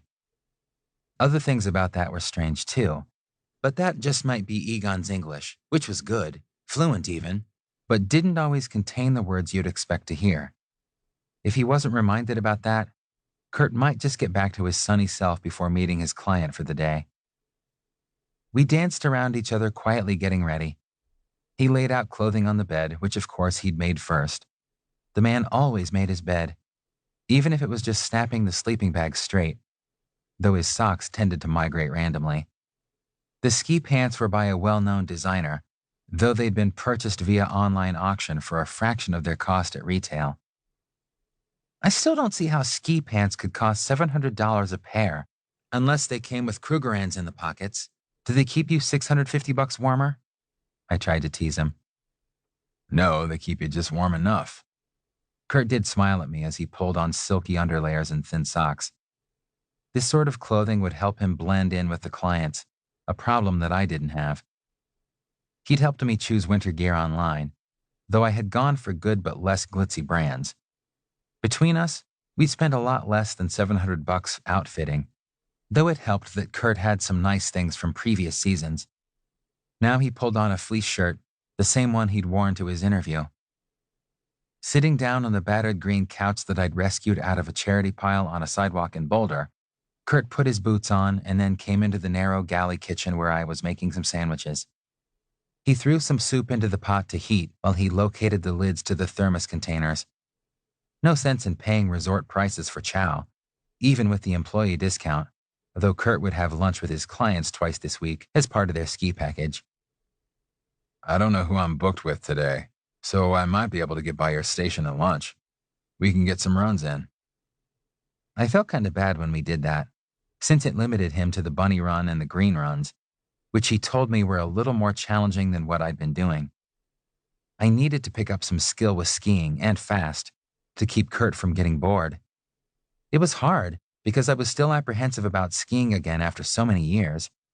When I was 12, it had been 2 lessons and 1 broken ankle. After your lesson last night, you should be rocking and rolling. I'd like that. Mostly because I was feeling weird about not being with him all day, every day. After 6 months of each other's constant company, you'd think I'd be ready for fresh faces and other people's conversations. But after last night, I remembered why I was so content to be alone with Kurt for days at a time. I poured the soup into the thermoses, threw the food into the insulated bags, and went to find my boots. The shuttle would be by in a few minutes to take us both to work. There were a dozen different accents on the shuttle, as our fellow denizens of employee housing came to the resort proper, to clean hotel rooms or rent skis, maybe to wait tables. Many of the resort crew had the same sort of visa that Egon did, though I wondered how much intercultural interaction a hotel maid from Poland could really have with the wealthy people who came to the mountains to play. They took the jobs that were hard to fill with Americans, I knew, though Egon's job was one that ski bums competed for. It was odd that I got the job, since I had no skiing experience. What I'd really wanted to do was drive a snowcat grooming the slopes. I could drive a medium-duty truck, so I didn't think a snowcat would be a big deal. Turned out that driving the snowcat was no big deal, and if that was all it took, they could have trained me to do the winching to keep the cat safe on the 40-degree slopes. No, it was the grooming, knowing when to pan, when to blade. That was the skilled part of the job, and they didn't want to train a neophyte on that here in Big Bucksville. Do a season at Eldora or Meadowlark, and another at Breckenridge, and they'd consider letting me groom their frozen assets. Never heard of Meadowlark, I'd said. That was kind of the point, they suggested. But they liked my willingness to take on the task, so I got thrown what was considered in some circles to be a plum job. Egon didn't think operating the lift was so plummy, I discovered that first day. He took out his frustration on the handiest target, me, though I was only trying to learn everything I could about my new job. Shovel the snow off the weight line and the loading line. Pull the lever toward you to slow the lift, push it away to speed up. Do nothing fast, complicated, no? My lift partner had just taught me everything he considered necessary for me to know about my new job, other than call the ski patrol if something happens. Okay, we were the grunts, there to get people seated in the chairlifts, not any kind of rescue team. Egon had made that abundantly clear in his accented sneer. We were on the bunny slope lift, which was fine with me. You could come down on one side of the lift or the other. There were no other options. Other lifts went higher up the mountain to the blue, green, and black slopes, but I'd have to learn the terrain first because I couldn't give anyone sensible advice yet about the slopes and their conditions. There were a few early morning novices out, and long stretches where we just watched the chairs swivel around the pulley and come by empty. During one such lull, I stuck my head into the control hut where Egon sat. "What's all that stuff for?" I asked. "The ski patrol uses that. You and I are not to touch it." He sounded like Arnold, but he'd already rebuffed my questions about where he was from. "I should know what the stuff is, at least." Maybe logic would help. Curiosity didn't seem to be getting any answers. I had to get back out to the lift to seat a young woman with a little girl in tow, and then came back to ask again once they were 20 feet away and had the safety bar down. "That is the toboggan," Egon deigned to inform me. "The stretcher, those should be obvious. The pulley, that is for rescue on the chairlift, if the chair cannot be reached from one of the towers. The patrol rides it down the cable from the next tower." Bending to look closer, I asked about something vaguely familiar. "This looks like rock climbing equipment." Rope and hardware lay coiled in the corner. "It might be. Again, for rescues on the chairlift, put that down," Egon instructed me with some annoyance. His dark brows were drawn up over deep brown, nearly black eyes, and his formidable nose made the scowl complete. He'd be handsome if he could look pleasant, but so far he'd glared, sneered, or scowled at me while I tried to learn what was what. "It's a rock climbing harness and ascenders on a rope. I can't hurt it by looking at it." "There are people waiting. Go." Egon didn't quite snarl at me. Just for contrast, I smiled widely at the skiers who were waiting to be seated and was rewarded with a nervous giggle from a preteen girl in a purple parka. "This is the bunny slope, right?" "Yes, it is. Have fun." I could be pleasant to these people who were here to have a good time. Egon could stay in the hut where no one had to deal with him. That was a week ago. Last night, he'd used the name of the ski school as a way to attack Kurt because he'd been so angry at not getting the job himself. I didn't understand this at all. Today it would be a huge relief to be at the top of the hill, nowhere near him. Chapter 6. It might have been Egon's spiteful voice that had called Kurt Zero on our way out of the pub, though I couldn't be certain. Truth was, I couldn't be much angrier at him if he was the one, because the more I thought about it, the more certain I was that he'd wagered sex, and then set Kurt up for some humiliation when he got turned down. Though he might have wanted to set Kurt up for humiliation any way he could, just for getting the job. Asshat. Such were my thoughts on the lift ride to the top of the bunny hill, my hiding place from the press. It might have been overreaction, but it really did seem like a good idea. Today I'd watch the bunnies unload. At least I'd see any cameras coming up the hill. Wonder if Egon would make them buy lift tickets first. After last night's little nastiness, I didn't trust him not to let them on anyway. It was snowing lightly, and it persisted all morning. Cynthia, the other lift attendant, and I took turns unloading and taking hut duty. She didn't complain about being out in the weather, though I wondered if her partner, Tom, was faring as well at the bottom, or if Wuss was hogging the hut again. The thought of warm soup was pretty enticing, so when I caught the chair to ride down at lunch, I damned near walked into the camera crew. I might have gotten away, though, if Egon hadn't pointed me out. "Ah, here is your hero," he sneered, and the perky reporter latched onto me harder than Todd had. "I can't talk to you guys without clearing it with my boss first, honest, I can't." She kept begging and clutching, and I kept trying to get away without actually dumping her on her spandex-clad ass in the snow, which might have made some entertaining footage, albeit bad public relations. "Please, let go, miss." Maybe if I called her ma'am, she'd get huffy and lose her grip. Tom in the control hut had thought fast enough to have gotten on the radio while Egon was out making trouble for me, because my boss was heading across the snow toward us. Roy caught me at the base of the bunny lift, shaking my head and trying to get my arm back. "Miss, please let go of my lift operator," he said. "This story will be so much better if Jake talks with us," the reporter said, brandishing the microphone with a Channel 9 logo attached. "Otherwise, it will just be that video that's all over the internet. Please?" She flashed the sparkly whites that would get her hired in a heartbeat in a gift shop here in Wapiti Creek. I wondered how long it would be before channels 4, 7, and 31 would be chasing me down too. What questions do you want to ask? He wanted to know, and we negotiated carefully while the cameraman looked for the best background. So I spent my lunch hour explaining in very little detail about how Todd came to topple and about the rescue, showing distressing tendencies. I was sure it would get edited out, to talk about rock climbing and mentioning Egon's role in making the climb possible. The wind was starting to whip up, blowing the needles of snow into Miss Perky's unprotected face, while I droned on from the warmth of my scarf. She'd get edited out, with that tendril of hair that kept flying across her face to make a lopsided mustache every time she turned to keep the slope and the lift in the background. She'd never make Anchorwoman, I thought uncharitably, if she didn't have the sense to braid her hair for the slopes. Channel 4 sent Ms. Businesslike, who had dressed sensibly and styled her hair for the wind, and a cameraman. They spotted us before Ms. Perky was finished with me. While waiting their turn, Roy laid out the ground rules, giving me hope that I might get to my hot soup before dark.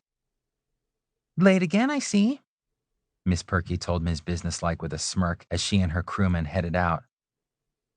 "He'll be more polished now he's practiced with you," she shot back, and it was true. I sounded a great deal more succinct. Being cold and hungry had something to do with it, too. I wanted to be finished and gone before any more cameras showed up. "Please, let's do it one more time?" Miss Perky asked, but no, I could not wait to get away and was a little gruff saying so. Roy hadn't left, so he tossed his head toward the warming hut. They accepted the inevitable from him. Except that it wasn't the end, because Julie and her little class had come to the bottom of the hill. "Jake! Jake!" Todd and Gracie had to ski over and hug me. All the while Gracie was telling the fascinated reporters about how wonderful I was and why. The cameramen scrambled to point their equipment at this manna from heaven. Roy, horrified, stepped between us and the crews. I tried to hush them. "Julie!" I bellowed, and she came skiing over to collect her escapees. She shepherded them away after I promised to wave at them from the lift every time they went by. "Don't you need me to sign a release or something?" I asked the reporters. "There's no one around who can sign releases on the kids," Roy pointed out to the crestfallen reporters, and we stood around signing waivers while the class loaded up on the lift. Deprived of targets, they trudged off, and I made my escape soupward. Roy headed up to the lift, where I hoped he'd chew off large pieces of Egon's hide. As I strode across the snow, I glanced over at the retreating news crews and saw, to my horror, 3 cameras and 3 reporters, all chatting in a clump. Oh no. I think I ran the last 100 yards into the staff hut faster than I'd skied down the bunny slope yesterday. "There's people out there looking for you." Mark swung into the chair opposite me. I pulled the top off the thermos and inhaled the steam. "Rat me out and you'll be wearing a ski pole for a necklace," I said with a grimace. I gave 2 interviews and that's 2 too many. The sandwich took the brunt of my ire as I ripped apart the bag. "But you're photogenic and heroic and all that crap." Marty joined us with his lunch. The steam from his own thermos fogged his glasses. He took them off to let them clear and blinked at me. "Crap is right. I can't wait for the furor to die down. Don't you dare give me away. Egon already fed me to the reporters once today." I took a swig of soup and felt the warmth trickle all the way down. I'd been standing in the cold for at least an hour with the reporters, not moving nearly enough to keep warm in the wind and blowing snow. Miss Perky had to be feeling slightly ill. She'd been losing heat steadily off her head because she'd chosen stylish earmuffs instead of a proper hat, and if she was still prowling around outside, she'd pay for her fashion sense. I was dressed for conditions and was still glad for the curative properties of hot chicken soup. "The wind's blowing from the northwest. Been coming over the rise beyond the West Peak," Marty said, and that made Mark look at him sharply. "How much deposit, could you tell?" he asked, his own food forgotten. Great. We were in for more scintillating conversation about, oh yeah, I was interested in snow conditions, now that I was a ski bum. I'd ignored most of what they'd said at the pub, being more wrapped up in Kurt and the drama, but this might be good to know. The cornice over Cement Chute looks bigger, but there was so much blow I couldn't measure it. Marty took a sip of hot tea. I think we should leave Cement Chute and that section blocked off until after we assess the next storm. That cornice triggers avalanches, he informed me. It's too damned bad we can't just leave that run closed, declare it off-piste. But it's way too tempting for the Black Diamond boys, Mark grimaced. We'd be losing a few every winter if we didn't monitor the snow. One more good storm and we can trigger. How? I'd seen movies of avalanches set off with rifles. One way, the accidental way, is to be standing on a cornice when it breaks off, but that tends to create openings on the snow conditions team. Mark and I prefer to use the howitzers. Little noises won't do it. Marty grinned at me. If we can't start the slab moving by sawing off the cornice and bouncing it down the hill, we get out the big gun. Slab? I thought it was all loose snow rolling down the hill. No, that's slough. Not so dangerous. The slab is the top layer of snow that breaks free and slides. That disintegrates as it goes. It can get to 80 miles an hour pretty fast, which doesn't give the hot doggers much time to get off the slab when it starts. Marty whooshed with his sandwich to demonstrate. Been a lot of traffic to that cabin back of the cornice, he went on. Mark gave me a strange look and went on eating. That's off-piste. Sure. It's not on the resort proper even. The boundaries are just this side of it. The slides miss it, for which we should be grateful. Don't want to be digging anyone out. Post-slide snow is like concrete. If you don't get found in about 15 minutes, you might not survive. And if we don't find you in 2 hours, we might as well leave the bodies there till spring. Marty sounded like he just didn't want the work, but I was thinking of what it might be like to get caught in an avalanche and how it would feel to die like that. Didn't seem much better than burning in a forest fire, a fate I'd already sidestepped once this calendar year. My appetite abandoned me for a few minutes, but I forced myself to finish the soup.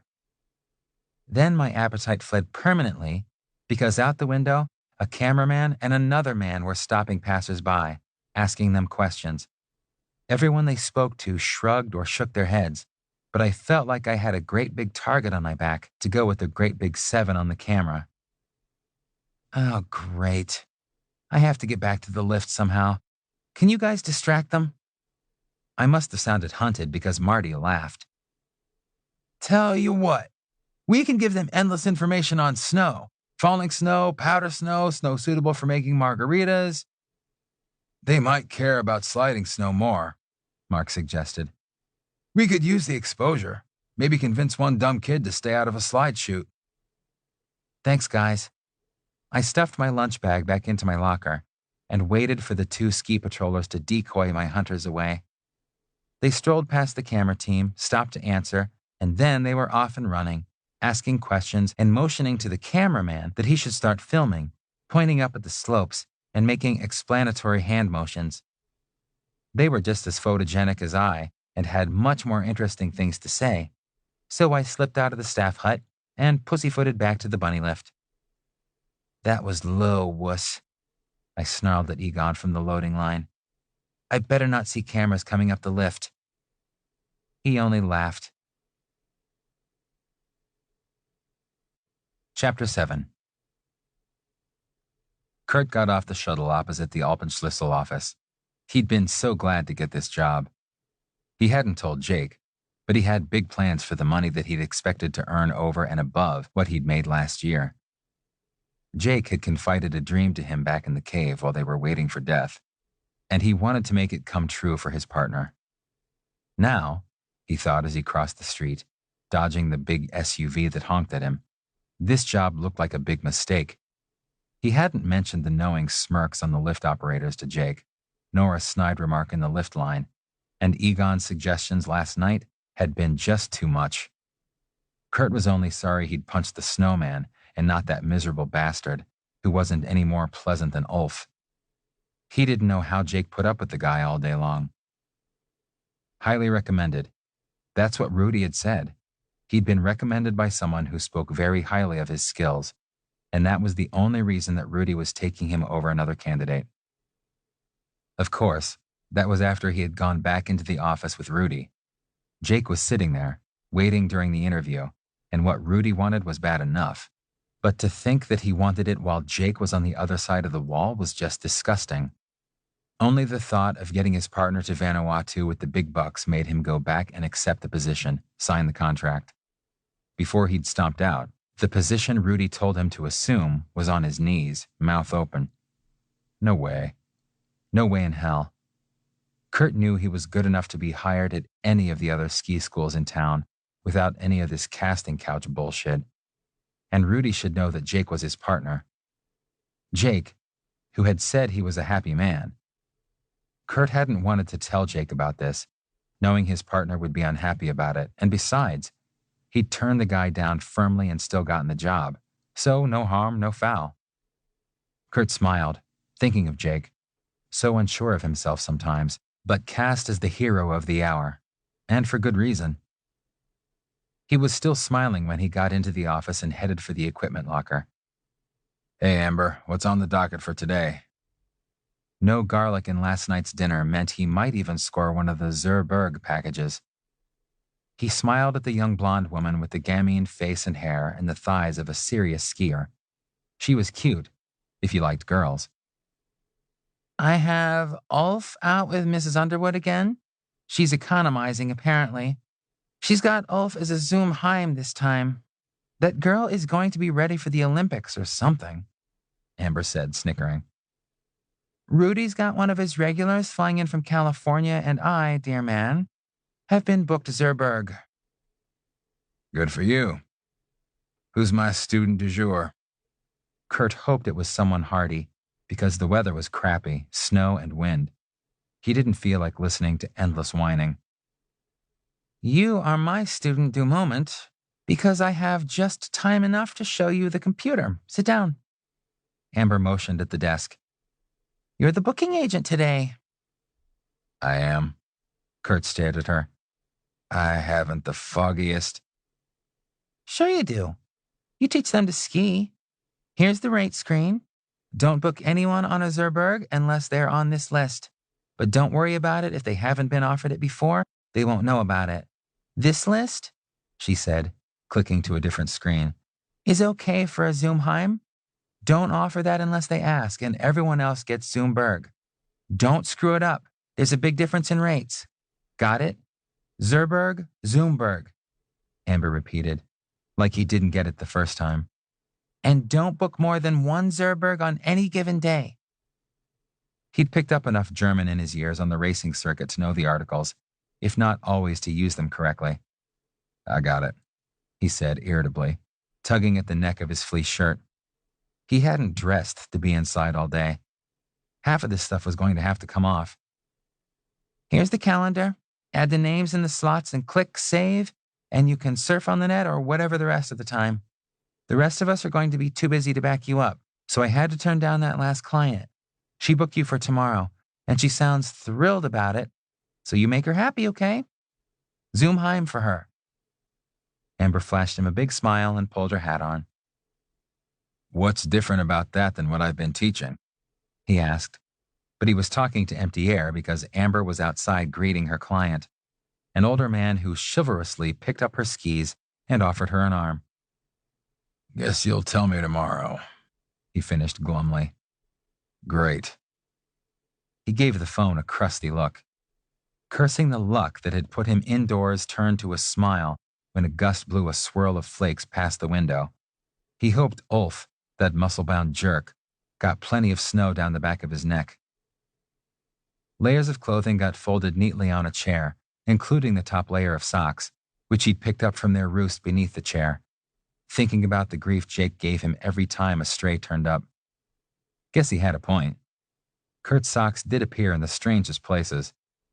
Comfortable now, he sat down to wait for the phone to ring, and in the meantime, he could update his blog. He'd been better about that lately. since they didn't have to wait until the weekly trip into town from the ranger's cabin. He'd updated from the Meeker Library all summer, but he had internet at home for the first time since last spring. He had a lot of good things at home now. Home was where Jake came back every night.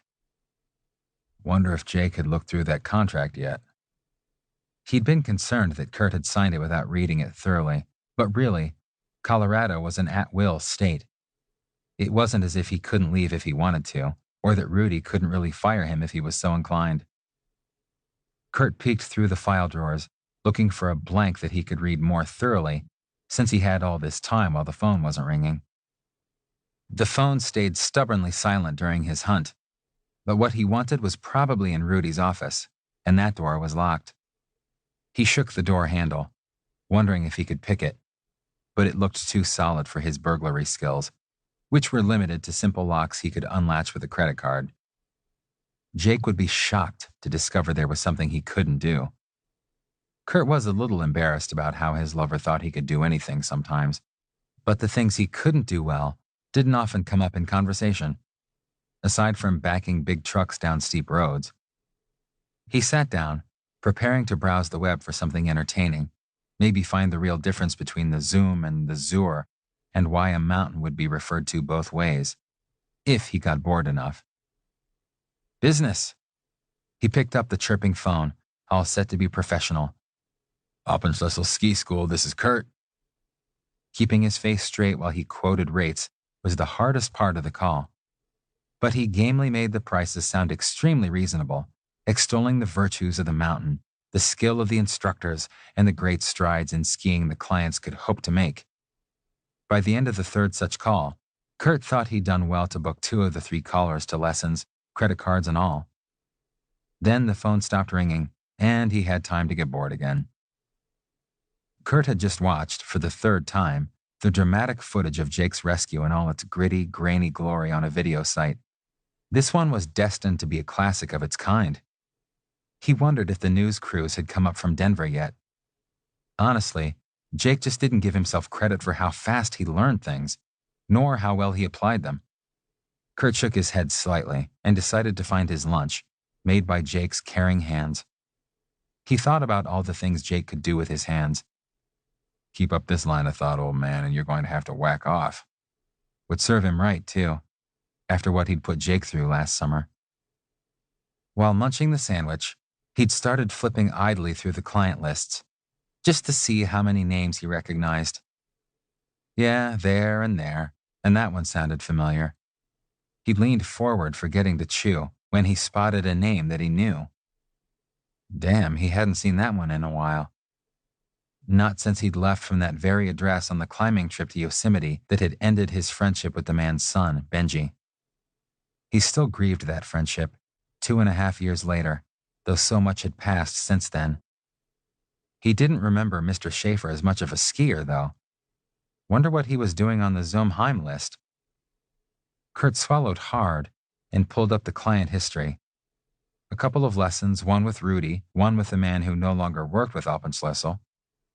Something booked for January, again with Rudy. Putting his thoughts aside as idle curiosity, Kurt finished his lunch and tried not to think about how much that climbing trip had changed his life. It had shaped some of his life's decisions, eventually bringing him and his lover to this ski town in the deep mountains. The phone rang, the 4th time since he'd been trapped in this office. Alpenschlüssel Ski School, this is Kurt. How can I help you? The voice on the other end was warm and cultured, making him think of pearls and silver teapots. Hello, dear. I need to book a ski lesson for 1 intermediate. Who's teaching this year? Oh, good. Questions he could answer without a hard sell. Rudy, Ulf, Amber, and me. I'm Kurt. I'm new here this year. She laughed, warm and throaty. New? Oh, good. I adore new instructors. They so often have new techniques to teach, or something to learn. Tell me, dear Kurt, are you open the week of December 16th? He clicked through to the calendar. Yes, ma'am. I'm available from the 17th on. It was comforting to have bookings so far out, he thought, because he felt a little more secure than with straight walk-in traffic for private ski lessons. Having a booking turned away this morning made him nervous, though he was salaried, not on commission. Perfect. You'll be a little early Christmas present to myself then. Put me down for the 17th and the 18th. Zurberg. I want this to be a very nice present to myself. I deserve it. She purred, making Kurt warm from his teaching being considered a very nice gift, though he'd never had anyone but Jake sound quite that enthusiastic about it before. She was on the list and booked a couple of lessons every year. He took her name, which he had seen in financial magazines, and her credit card information, before she asked, How will I recognize you, dear boy? I'm 5'10", blonde and blue eyes with a dimple, and an Alpenschlüssel pin on a red parka. Good grief, was he supposed to send pictures? Post his face on the website? Did they have a website? Ah, yes, that pin does convey quality, doesn't it? She laughed deep in her throat. So, how long is your gear, dear? Huh? I mean, I use parabolic 170s for teaching. He'd never had a student ask that. Never mind, Rudy only hires the best. Ta-ta, dear. See you in December. She hung up, leaving Kurt staring at the phone, dead in his hand. What was that all about? He'd been booking a ski lesson, and she'd behaved as if she'd purchased a great deal more than instruction. Why did the length of his skis matter? The client clearly knew the difference between Zurberg and Zumberg. Kurt rattled the words into the search window and discovered he knew a lot less German than he'd thought. Everything Rudy'd said during the interview took on a second, more sinister meaning now. Had he missed every double entendre in his innocence? Had Rudy's demand for some head been a sincere part of his interview? He thought back to what he'd said and despaired to know that he had said things that could be taken every bit as ambiguously. Rudy had asked Jake if he was all right with his job, managing to get a reference on Kurt's prowess at the same time. No, Jake would not be all right with this job, if it was what Kurt suspected it really was. He was not all right with this job, if he was expected to do more than teach. The way their new friends met every mention of his ski school last night meant he'd missed a critical difference between two similar-sounding words. This was unreal. He couldn't possibly have stumbled into what he feared, although the high salary and the problem with garlic breath niggled at him. Kurt put his hands over his eyes and rubbed, turning these horrible developments over and over in his mind. This couldn't be right. But just in case his worst fears were true, he was going to protect himself. You'd think he'd learn to come right out and ask the questions he needed answers to. He'd danced around the important things with Jake for far too long, and he hadn't questioned things about this job when he should have, blinded by the money. He'd ask Rudy tomorrow, and he'd take a good long look at that contract tonight. He needed to know what he'd agreed to, and if he could get out of it. He'd been too quick to assume that the contract would only protect him. In the meantime, he started copying lists, posting them into his blog as unpublished posts, because he could think of no better secure location for the files. He could be wrong, but if he wasn't, he'd never get another chance to get into the files unimpeded. He had to be wrong. He just had to be wrong. But Kurt had a grim feeling that this time, he'd figured it all out too late to do any good. Chapter 8. The weather cleared as the day went on, leaving the Colorado sky that unbelievable blue streaked with clouds, though another storm was forecast. Improving conditions lured more skiers out, and I even saw Mrs. Underwood and Ulf doing a run with Todd and Gracie, who'd been out since early morning. What kind of mother did that to her children? In better weather, I'd understand it, but I thought this morning's weather was too rugged for little kids, though Julie had had two others beside these. Either Colorado kids were tough little guys, or Mom and Dad weren't going to let anything spoil their vacation. No more news crews found me, and I hoped that no more would seek me after the two stations aired their interviews. Then I could stop skulking around, though it would mean getting back down with Egon, who needed a good punch in the snoot. I debated clobbering him before or after He explained exactly what the deal about Alpenschlüssel was, because obviously neither Kurt nor I understood it. Kurt was pensive when I got home, distracted. He barely reacted when I told him about being stalked by cameras, though he did turn on the television to catch the news. Silent when I suggested I'd make dinner, he excused himself to take a shower, while I wondered what was going on. If it was left over from last night, it was hanging on a long time. Kurt didn't usually prolong his brooding. He came back out in sweatpants and a t-shirt, hair wet and curling at the ends, face still glum. "Jake," he said, "I think I've made a horrible mistake." "Come here, Kurt," I said, patting the couch next to me. "We'll figure it out." He sat, but not close enough to me for my liking. I tried to pull him closer, but he sat like a stone. "You might not want to cuddle me after you hear." "That's bull. Get over here." I got one hand hooked around his shoulder and pulled him against me, where he finally softened enough to put his arm over my stomach. "So tell me." "It's the job. It's why everyone snickers. I'm an idiot." "If you are, you're my idiot." I kissed the top of his head. I wasn't worried about him being an idiot. He was the most capable guy I knew. "Maybe not for long," he mumbled into my chest, making me squeeze more tightly. "No, that really is bull. You are mine." I wanted to say, "I love you," but I didn't want it to mean don't be upset. "Jake, you might not want me after finding out how stupid I've been." "What?" "Kurt, this is the first truly stupid thing you've said. I want you." He resisted at first when I tried to tip his head up for a kiss, but relented and let me find his mouth. Crushing his lips to mine at first, then softening to gentle nibbles made me realize how much I wanted him. He kissed me back with desperation. His vulnerability aroused me, and the gentle nibbles turned again into fierceness. "I want you." "I hope you always do, but Jake, this is important." He wasn't letting me pull him over on top of me, which brought my mind a little bit away from sex. "You were right. I should have read that contract carefully. It's going to be a bitch to get out of," he said miserably. "A bad business decision isn't going to change my mind," I said. "And I should have asked why the pay was so much higher than the market." "Because it's all private lessons and you're the best." I tried to kiss him again, but he moved. I had to shift my erection inside my jeans. I was still aroused, and listening was hard. "It's private, all right. My student that first day had a Zoomberg package. That's to the mountain.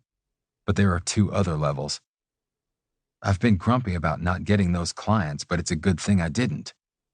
He sat up and put his elbows on his knees, looking at the floor before he looked at me.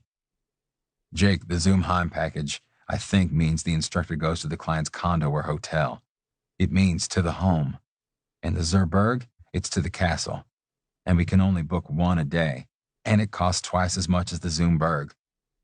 I should have twigged sooner, but I learned my German on the fly and didn't figure out it wasn't all mountain until it slapped me in the face." I thought of the cabin back of the cornice that Mark and Marty had mentioned. A lot of traffic there lately, they'd said, and the knowing looks they'd exchanged suddenly made sense. A flash of Kurt and the client skiing out to the cabin twisted my gut with jealousy. My imagination made the client someone older and richer than me, and put a purchased smile on Kurt's face. "I think I know where the castle is, and you aren't going out there with anyone. You're mine." I yanked him savagely into my arms and sought his mouth fiercely. "Mine," I said into the kiss, then pushed my tongue against his. His arms were like steel bands around my chest, bands that should never be released. "I don't want to, you know that. So I'm quitting right now." He kissed me back just as hard. "But I've been stupid." "You're my stupid." His t-shirt ripped as I hauled it off him. "Mine, idiot or not." Oh, he was an idiot, but we'd get him out of this somehow. How exactly was going to have to wait, because I was so frantic at the thought of other people touching him, paying to touch him. I couldn't think of more than touching him myself, covering him, leaving no bit of skin unprotected. My t-shirt went, and then I flipped Kurt to his back on the couch, the better to haul his sweats down off his beautiful ass that no one else could touch. Grabbing his rounded cheeks, we'd keep other hands away. I'd be there first, I thought wildly, as I bit and licked the inside of his thigh. Maybe a bit too hard in my frenzy. He yelped, but then lifted his leg so I could reach better, and this time he moaned as I swooped around his hips, grabbing hard to hold him near. Mine. He couldn't think I'd reject him for making a bad decision. I'd make love to him strongly enough to convince him. He had to know I wouldn't turn him away for this. My jeans came down. I could barely stand to take my hands away from him long enough for stripping. But I was naked now and threw myself on top of him. He was warm and welcoming. Once again, his arms were tight around my chest, and he shifted his hips under me. His erection pressed against my own. Good. I would touch him there, no one else. He wanted me there as badly as I wanted to feel him, and my mouth was savage on his. You're mine, I gritted into his ear, turning him enough to lick the edge of the shell, knowing he loved that and that no one should do it but me. I had to touch all of him, every part. My touch would protect him, shield him, arouse him. He started to kiss me back, up and down my neck, with the fierceness of teeth behind the kisses, devouring me as I devoured him. Ears, neck, shoulders. We struggled to mouth each other as I lay over him. Suddenly, I needed to feel the reality of Kurt with my hands. I slid to my knees beside the couch, though I lay over his chest, mouth never stopping. I used a hand to touch his hard cock. I'd stroke him, pleasure him, and strike away any other hands that dared reach. He was throbbing against my palm. The little veins pulsed against my fingertips when I measured his arousal with fingers and thumb, knowing this was for me. Mine, I growled again, stroking slowly, firmly, possessively. Kurt groaned his pleasure under my mouth, but so frenzied was my need that I couldn't do one thing for long. I stroked him and then had to cup his balls, being careful not to crush, but needing to feel how he responded to my touch. He clutched me tightly, mouth to mine, tongue dancing against mine. From his balls, I had to slide my hand behind his thigh, gripping the strong muscles, feeling their play under the skin, and then back to his ass, gripping one cheek and then sliding into his crack with the flat of my hand. Mine. I had his thigh again, for leverage to pull myself away from his mouth, his warm mouth that I couldn't leave unguarded while I traveled down the hard planes of his chest and stomach. So I slipped a finger between his lips, feeling how he swirled warmth as he sucked. I cried out before I reached his cock, having marked his skin with my saliva, and now I took him in my mouth, where none but he could go. Hard and thick, throbbing, his cock filled my mouth as I worked over him, trying to take in his every inch, though 7 usually defeated me. Tonight I was wild, desperate, and saying mine once again opened my throat to engulf him to the base. I needed him safe within me, and I could take him to the base. It was enough that he was wet to the hilt. I let his cock slide out and then licked the head around for claiming. Again he filled my mouth, stopping my words by thrusting to meet my tongue, entering me for joy if not refuge, and he was marked by the wetness of my mouth. I wanted to fuck him. I was between his legs in a flash, ready to penetrate his ass, but frenzy seized me again. I hadn't claimed enough of him with my mouth, nor had Kurt had anywhere near enough preparation to cope with my cock. Mine, I insisted, as I came down again to kiss him, to plaster my whole body against his, to bite gently against his neck, and then I was on my knees again, his heels on my shoulders, and it wasn't enough. I lifted his hips with a tug to raise his ass into the air and let his knees come down against his shoulders, letting me see, touch, and lick all that he had. His face was a wonder as I pulled his balls into my mouth one at a time, but still I could do nothing for long. My tongue traveled across the plane of his taint to the crevice only I could explore. Mine, I roared, and plunged my face there to slide my tongue across his hole, claiming him for mine, mine. This was new, this claiming. I'd wondered about it but never ventured. Now, Kurt's ass was mine, mapped with saliva and traced with tongue. I held his waist tightly, lapping him, stroking him, making him understand that he was taken, mine. He cried out for my touches, but now his moans were full-throated and guttural.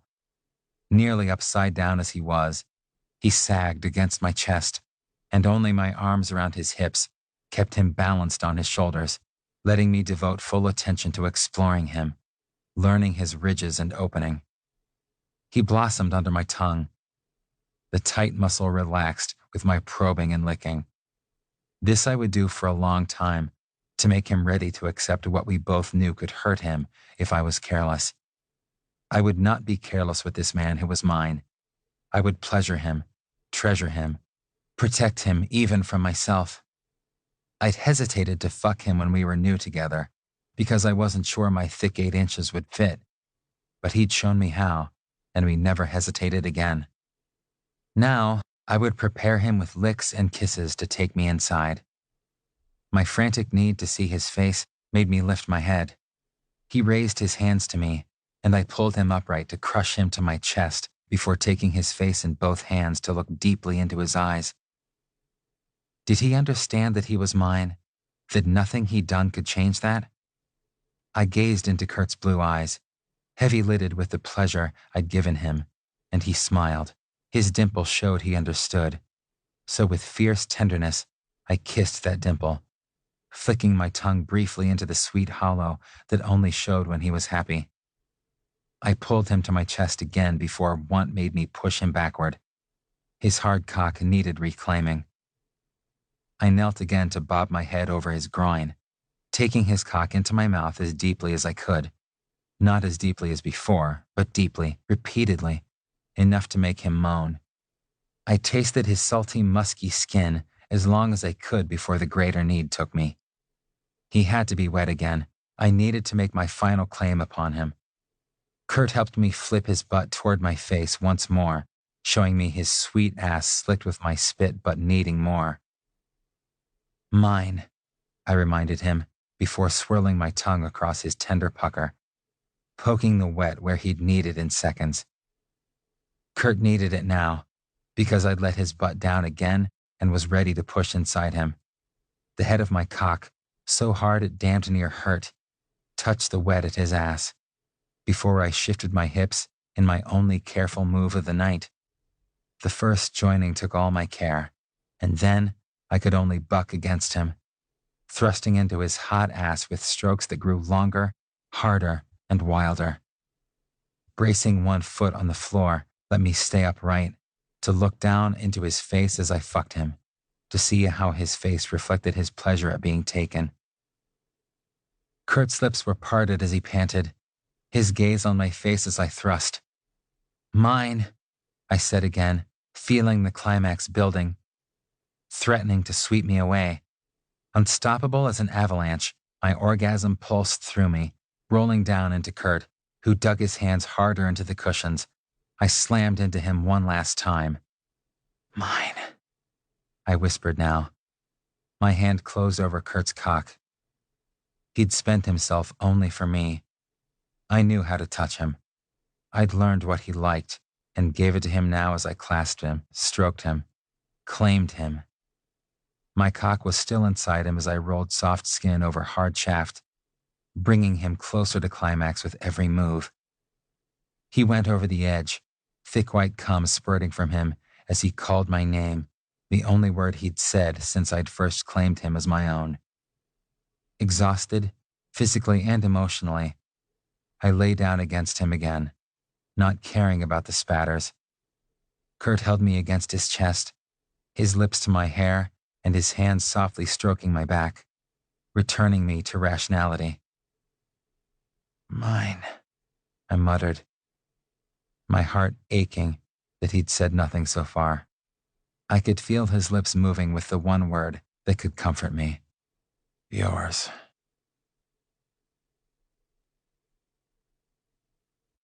Chapter 9.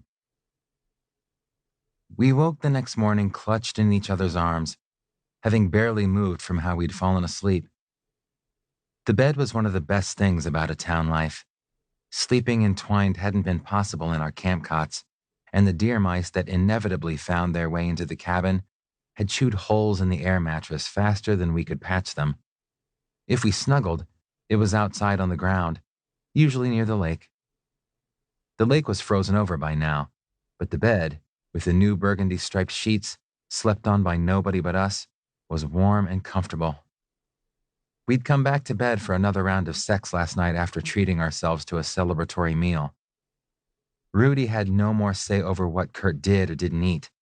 Defiantly, we'd gone out and devoured a garlic chicken pizza with extra sauce, and if he'd answered the phone, Kurt could have told him so. Take that, all would-be Zerberg clients. I moved my head just enough to be able to kiss the tip of Kurt's nose. One blue eye opened to look up at me, making me smile. Good morning. Good morning to you. He rolled to his back, pulling me against his side. It's going to be a better morning in just a bit because I'm going to call Rudy and tell him I quit. I'd looked at the contract finally and was worried about that. Did you look at the severance clause? What about it? You can't make me prostitute myself, Jake. Contract or no, that's illegal. Yeah, but that contract doesn't specify what exactly your duties are, and he can sue for expected revenues for the remainder of the season.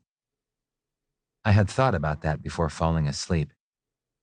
The rates for the base lesson times the number of days you'd reasonably teach is more than double what you'd make teaching at a regular school. There's got to be a way out that doesn't cripple us financially for a couple of years. You said us. Jake, this isn't your problem. His hand was warm on my arm. After I convince you you're not an idiot, you say something idiotic like that. Your problems are my problems. I wove a leg between his. But I don't see this going to court. Besides, can you just imagine how that would sound? I used a sonorous, pompous tone for the lawyer's voice and my own for Kurt's words.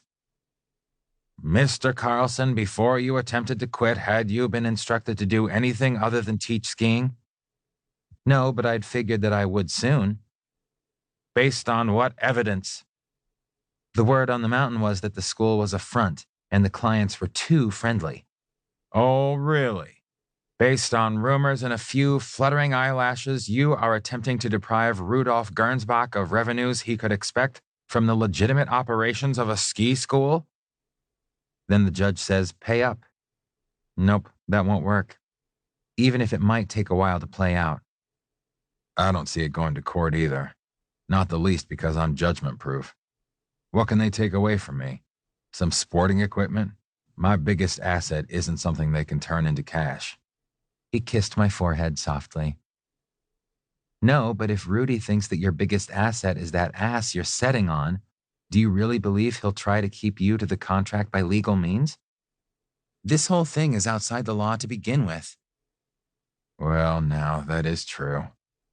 And what's the worst thing he can get? Kurt chuckled wickedly. Too much publicity, that's what.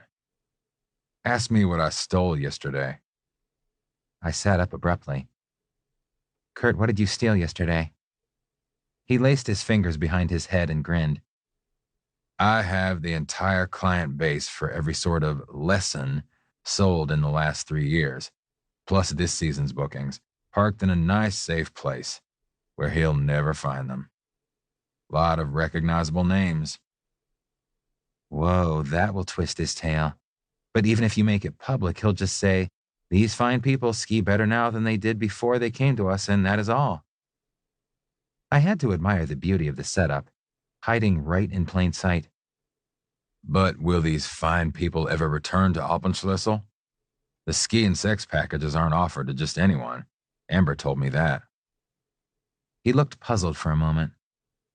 I guess there has to be a referral system or no one would ever book Zoomheim or Zerberg to start with. I lay back beside him, leaning on one elbow. That would cut the heart out of his future earnings for sure. For that matter, Kurt, why did Rudy hire you? Why did he think you'd go along with this? I don't know, Jake. Everything he said could be taken two ways, and I didn't make it better with some of my answers because he ticked me off, and I got kind of smart-mouthed. He looked chagrined. Great. What did you say? Kurt could say some outrageous things. He asked if I gave good head, and I shot back that I gave better Salomon, like we were talking about brands of equipment. It seemed witty at the time, and he liked it, but I thought he just figured I'd entertain the students. That's exactly what he thought, Kurt. Yeah. He pulled his mouth to one side, thinking. He did make it plain that he expected some, but I thought it was one of those make the sap compete for the job things an asshole boss would do, because there'd be some who'd do it, just to get hired. I told him no and made it stick, and you saw what happened next. You were there. I remembered. Yeah, the happy man probably convinced him you were good at it and willing. Kurt lifted up to kiss me. I am willing, but only for my happy man. We'll both be happier once I tell Rudy I'm quitting. I rolled on top of him, clutching him tightly. I would be a lot happier once he was free of the ski school. He broke off the kiss with, "Crap. I'm booked for a lesson today. I've got to get down there and head it off. Jake, I know it's your day off. Where are you going to be? I'll find you, and we'll have a great day together, okay?" He rolled me off him and was into the shower. You could just teach it, earn the bucks if it's a regular lesson. I stuck my head into the bathroom to talk to him and ogle him in the shower as a bonus. The man was gorgeous, covered with soap suds. It's not. Amber said Zoom Heim, and I'm not going to her hotel or whatever. My heart leaped to hear that. Do you want me to go with you? I slipped into the shower with him, a tight fit, but rubbing against him was the nicest way to get clean. I should be good alone.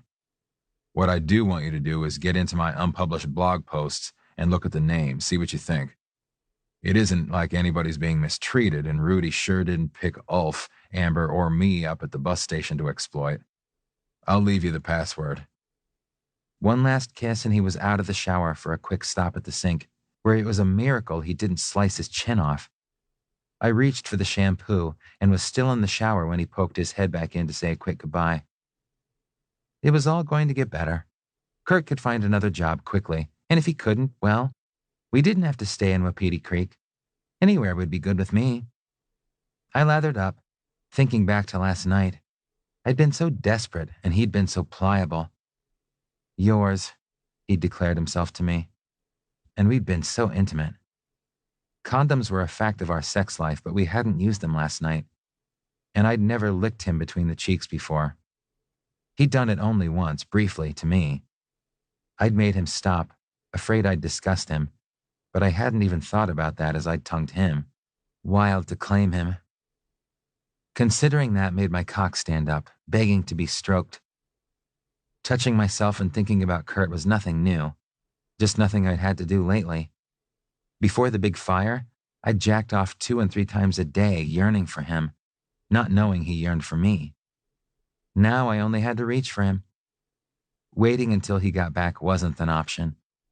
I remembered too well how he looked lying on the couch with one leg wrapped around me and the other foot resting on my shoulder, hands dug into the cushions. Remembering how it felt to have my cock buried in his ass, I stroked myself until I came, spurting cum the way I'd spurted into him last night. I had to shake myself before I could turn off the water and find a towel. The password wasn't strong enough. I laughed and switched the caps around until it read I8JAKE instead, which I scribbled under his old password. Then I stopped laughing as I read the names on the lists. Some were recognizable names, political, financial, and entertainment, but others I had to search the web for, and I gulped. More power probably rested with those people, and not a one would appreciate having their name associated with scandal. Rudy might fight harder to protect himself than I thought. Retribution could come from other quarters. We'd have to do something to defend ourselves. Kurt's blogging software had a delay feature on it. Posts could be published on prearranged dates. He had a post set up, written 2 days ago, set to publish on Thanksgiving. That made me warm inside as he talked about finding someone, though he spoke in general terms. Thinking about that, I checked his stats. Enough people followed his adventures as a skier, ranger, and outdoorsman that this news could spread fairly fast. If he published the lists of the Zerberg and Zumheim clients, word would get around. The number of followers made me whistle and revise my estimate of how fast Alpenschlüssel would hit the major news arteries. A lot of people read his words. Rudy needed to do the reasonable thing and turn his unwilling employee loose. I hoped for everyone's sake that Rudy would do just that. The phone rang. Hey, Jake, I have good news and bad news. That twisted me up inside. The good news is that my client decided that she dared not have a Zumheim lesson since her husband decided to get up here a day earlier than planned. So I have a pair of students who will do a 2-hour lesson of nothing but skiing, and any screwing around this afternoon will be strictly between them. That doesn't sound like the good news we wanted, though. You're still teaching for Alpenschlüssel. I sat down on the green couch where Kurt had lain last night. That's the bad news. I can't find Rudy. He's out with a client and his phone is turned off. Amber just looked at me like I was ripping up lottery tickets, and Ulf, well, I'm not going to discuss it with him. That sounded like a bad idea all the way around. Why don't you and I go skiing before I have to meet the walkers? Sounds good. The few runs we'd gotten in on my lunch hours only whetted my appetite for more. Of course, the ski lesson I'd gotten in the kitchen had the same effect. I'll be right home. I could hear the smile in his voice as he promised. It matched the one on my face. Chapter 10. The snow was incredible, groomed to a perfection that I now recognized as skill. The storm had dropped another 14 inches over what we'd gotten earlier in the week, making base out of what the snowcats had packed down during the storm and leaving the last few inches that fell as powder. My abilities were sufficient to deal with top powder, but not more. If Kurt wanted to play in the champagne powder that lay 2 feet deep in the upper bowls, he'd have to do it alone or with another partner. Mark, Marty, or Kim could have joined him, I suppose, but I'd already waved at Kim, who was patrolling down the blue slope adjacent to the chairlift, alert to trouble. After the storm, I supposed Mark and Marty were doing tests and whatever else they did with fresh snow. Come on, Jake, time for some green slopes, Kurt said, inviting me to follow him to a different chairlift. You did everything perfectly on the bunny slope. You're getting used to the feeling of speed, and it's time to stretch a little. Let's go up the mountain a little higher. I was feeling a lot more confident now. 3 runs on the bunny slope and only 1 fall. I was shifting my weight on the skis exactly the way Kurt had coached me in the kitchen. That teaching technique would be a big hit with the Alpenschlüssel clientele, though they'd never get to benefit from it. Every time we'd gotten back to the lift line, Kurt had tried calling Rudy again, leaving messages that started as, "I need to talk to you," and ratcheted up to, "I won't be back tomorrow." I wouldn't have to get on the lift under Egon's supervision either. He'd made a big point of slowing the lift for us to load, like we did for the smallest skiers, until I growled at him. Then he'd inquired if I was getting my money's worth, nodding at Kurt, who still had the school pin on his red parka. On the last trip up the lift, I managed to clip Egon's shin with my ski, suggesting he wuss out back to the control hut before any little kids hurt him. Egon Bakshov. Sounds familiar. Kurt mused halfway up the hill after that last altercation. There was a Bakshov on the Bulgarian ski team for a while in the 80s who did fairly well on the World Cup circuit. But this guy's too young. Might be family. Might be a common name, too, I said, wondering why Kurt would know obscure stats from so long ago. Maybe, Kurt agreed, with a faraway look. Have to check. Anyway, unload to the left and then do shallow turns until we hit the base. Once there, he directed me without discussion to another lift that would take us to different terrain. This was more like skiing as I'd imagined it. The first trail we tried wasn't much steeper than the bunny slope, and the scenery was better. A wide swath between the evergreens made the feeling of mountain more complete. I got all the way down without a hitch, earning the same kind of approval that I'd gotten for my first bullseye on the archery range. That deserves a kiss, Kurt said softly as we skied toward the lift line. Payable tonight. The interest rate is exorbitant on kisses left for hours, I replied, equally softly, though we weren't near the lift lines yet. Might involve taking your clothes off. Do this next run well, and I might have to take your clothes off to place it. Then Kurt laughed as I fell over trying to stop. Oh, there was going to be some wild kissing tonight. Kurt had taken me down a different easy run that had a steep pitch in it that probably could have earned the run a blue designation if it wasn't easy to avoid, which I didn't. I took that run on the steepest possible angle, though I did lapse into a snowplow once. Good, he cheered me. I'd gotten to the bottom without falling. Let's do one more green run, and then I know a blue one you should try. This was the most relaxed and happy I'd been since we'd come to Wapiti Creek. Basking in Kurt's approval, doing something that was getting to be more fun and less hard work, knowing that our worries were going away, all served to make me next thing to giddy. After that third green run, I was ready to kiss him right there in front of the world when someone called his name. Carlson? Kurt Carlson, is that really you? A big 30-ish man swung up in a spray of snow, a huge grin splitting his face. By big, I mean he stood at least 2 inches taller than my 6 feet and had to outweigh me by 20 pounds. Maybe a lot more if he was as solid as he looked. He was fit, muscular, and he'd managed to sweep Kurt nearly off his feet in a bear hug. Hey, Jory, put me down already. Kurt thumped the newcomer's back. Glad to. What the hell did you eat? Jory let go of Kurt just before the steam started coming out of my ears. The garlic chicken pizza was worth every cent. Hug repellent, but hey, it's good to see you. What are you doing here? Kurt seemed genuinely glad to see this guy once he was free. The team's following the snow around and they won't let us train at Beaver Creek. There's a race there in a couple weeks. Wapiti Creek has some good slopes for training, you know? A couple of runs are a lot like the Val d'Isere. Remember that? He grinned as Kurt shook himself back into shape. I ditched the team on the East Peak. That's just you all over. Kurt turned to me with answers at last. Jake, meet my old pal, Jory Taylor. Kurt introduced me to someone whom I'd only seen in magazines and on the television, flying down mountains faster than anyone else. So, Kurt, what are you doing here? Come into some bucks? He grinned. You're looking good. It's all that fresh air. I'm teaching here. Kurt grinned back, but there was an element of strain there. All right. Is he good? He asked me, eyes dancing. The best, I replied firmly. The guy might be a legend walking, but I didn't like the way he was making Kurt uncomfortable. They chatted, catching up with each other as Kurt loosened up. He seemed genuinely glad to hear of his old friend's successes, letting him do most of the talking.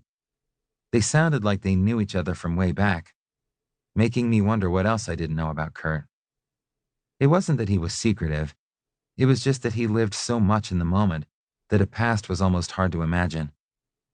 So, you guys headed up to the West Peak? Jory asked, and Kurt shook his head. Damn, I thought we could come down Dynamite Alley. It's a lot like the course at Alta. Remember that? How could I forget? Kurt asked wryly. It was the first opportunity Jory had to kick my butt down a mountain.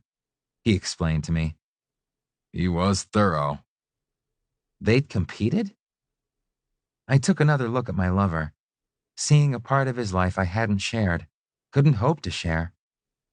It was the first time we'd raced in the same class, Jory added. You did some butt kicking too. I just kicked a few more of them. Always do, always have. Unless you smear your own butt across the mountain. Finished any more downhills on one ski lately? Kurt teased him, apparently not bearing any rancor for the defeat. Nah. Never did get that other ski back, Jory reminisced.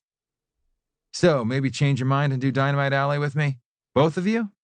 He turned to me, forcing me to admit that I had no business on that piste at all. I'm not up to the Black Diamonds yet. Probably I'd never get an invitation to ski with an Olympic champion again, but damned if I was going to ask him to do an intermediate run instead. That's for next week. Give him a break. Jake just started skiing, Kurt said easily. Jory turned to me. Hey, I'm not cutting into lesson time, am I? Because I really want to take Kurt down that hill like old times. It's fine with me, I told Kurt. I'll watch if the run is visible from somewhere I can get to. If you come down Sugar Gulch to about even with Tower 3, you can see Dynamite Alley. In fact, you can be the starter and the judge. Get off at the top of the Lower Scott, and we'll take the next lift up while you're doing Sugar Gulch, Kurt told me. We should end up at the top about the right time. You're going to race? I asked, knowing that one of them had been skiing the bunny slope with me while the other had been training for World Cup events. Of course. Kurt elbowed his competition. It's what we do. Chapter 11. On the quad chairlift up, Jory bombarded Kurt with questions about his life since leaving the ski team. I listened quietly. No surprises there, though Jory couldn't seem to believe that Kurt was really content with a life that didn't include racing. No kidding? You were a ranger for the last couple of summers? What did you do for excitement? It was plenty exciting. You have no idea. Kurt winked at me. Death-defying experiences come in more forms than 80 miles per hour down a mountain. Don't tell me you gave up your unicycle riding. What about the trampoline?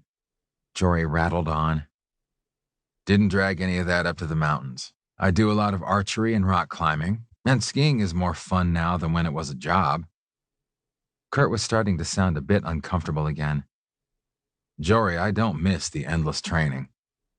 You can't say I didn't come up with fun ways to train, Kurt. Better than the coach's ways. I began to suspect another round of new skills for Jake coming up. Just from the way Jory rattled Kurt's cage about the past. The unicycle cost me a shot at the Olympics, Jory. Kurt explained to me. We did it for balance training, but I came off of one of those parking barriers and twisted an ankle before a qualifying race. So I had a sore ankle and a sore ass. The coach chewed my butt for what seemed like days. That didn't sound like better to me. Archery, Kurt? Archery? Where's the glory there? Jory wanted to know. I could kill you silently at 50 yards. I was beginning to wish he would. Remind me not to irritate you, man. Too late. I was a pretty good shot now, come to think of it. I can still cuss you out in 6 languages, Jory. Now that sounded like a skill he'd need to teach me. We unloaded at the top of the Lower Scott lift. Kurt waved me on to Sugar Gulch, which was marked blue. I lifted an eyebrow and got a smile and a wink in return. Okay, I'd do it. We'll wave at you when we're ready, Jake. Both arms down to start us. And you're the finish line, too.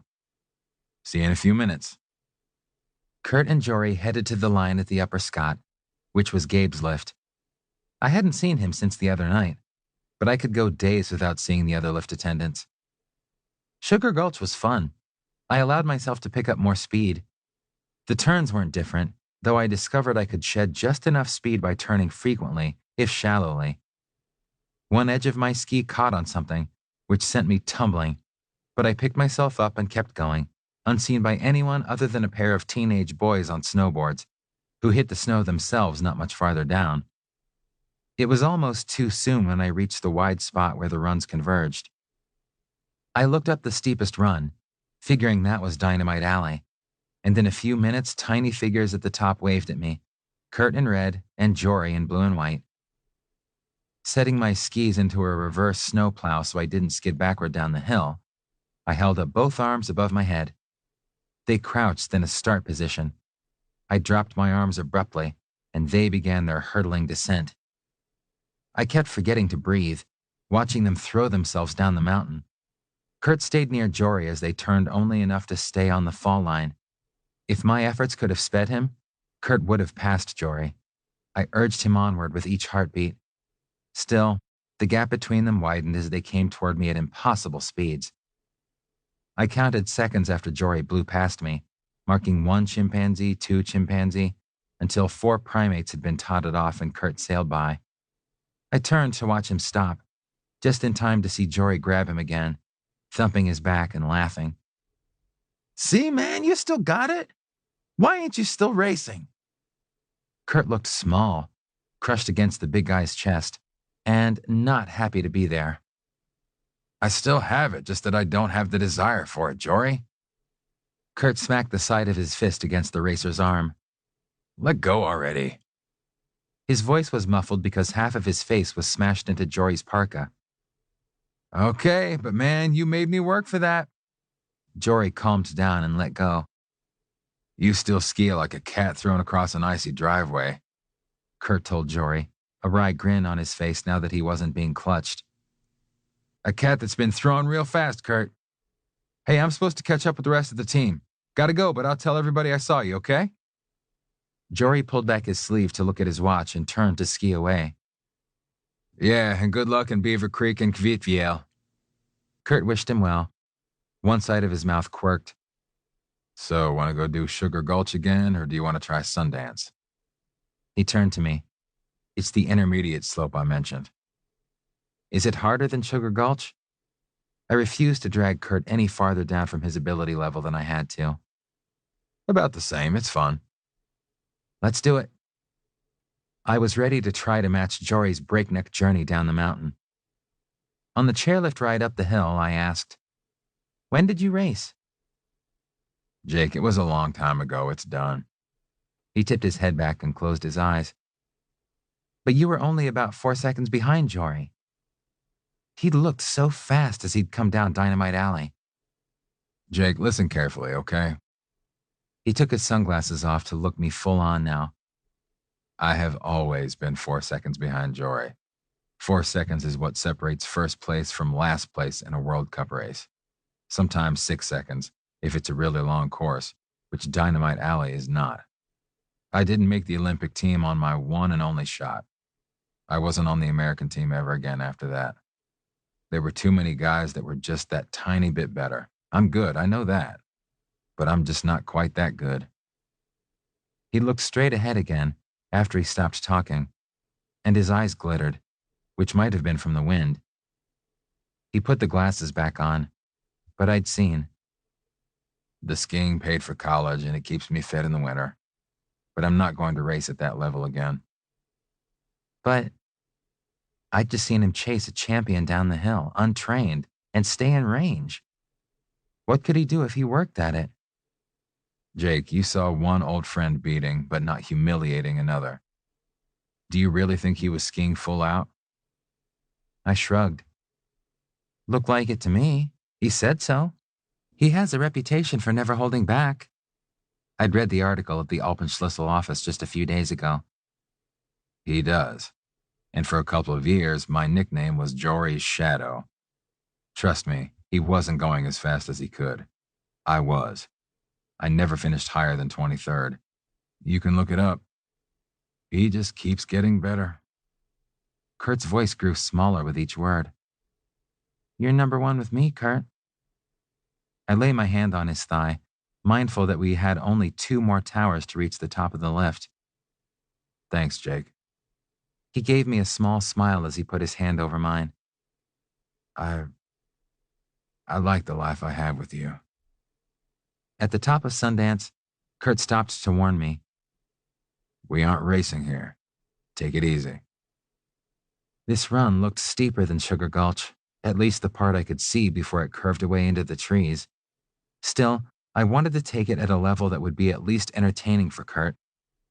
Jory had reminded him of Glory's past, but I needed to keep him happy in the now. Even so, there was a question that burned in my mind that I couldn't leave any longer. You said they called you Jory's Shadow. He nodded. Were you and Jory...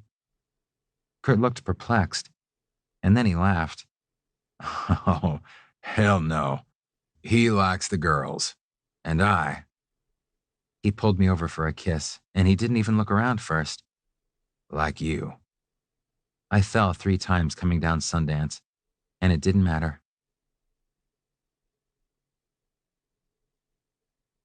Chapter 12. You're doing great, Jake, Kurt told me. We swung past the lift line at the lower Scott quad chair. I need to head down to the bunny lift to meet the walkers.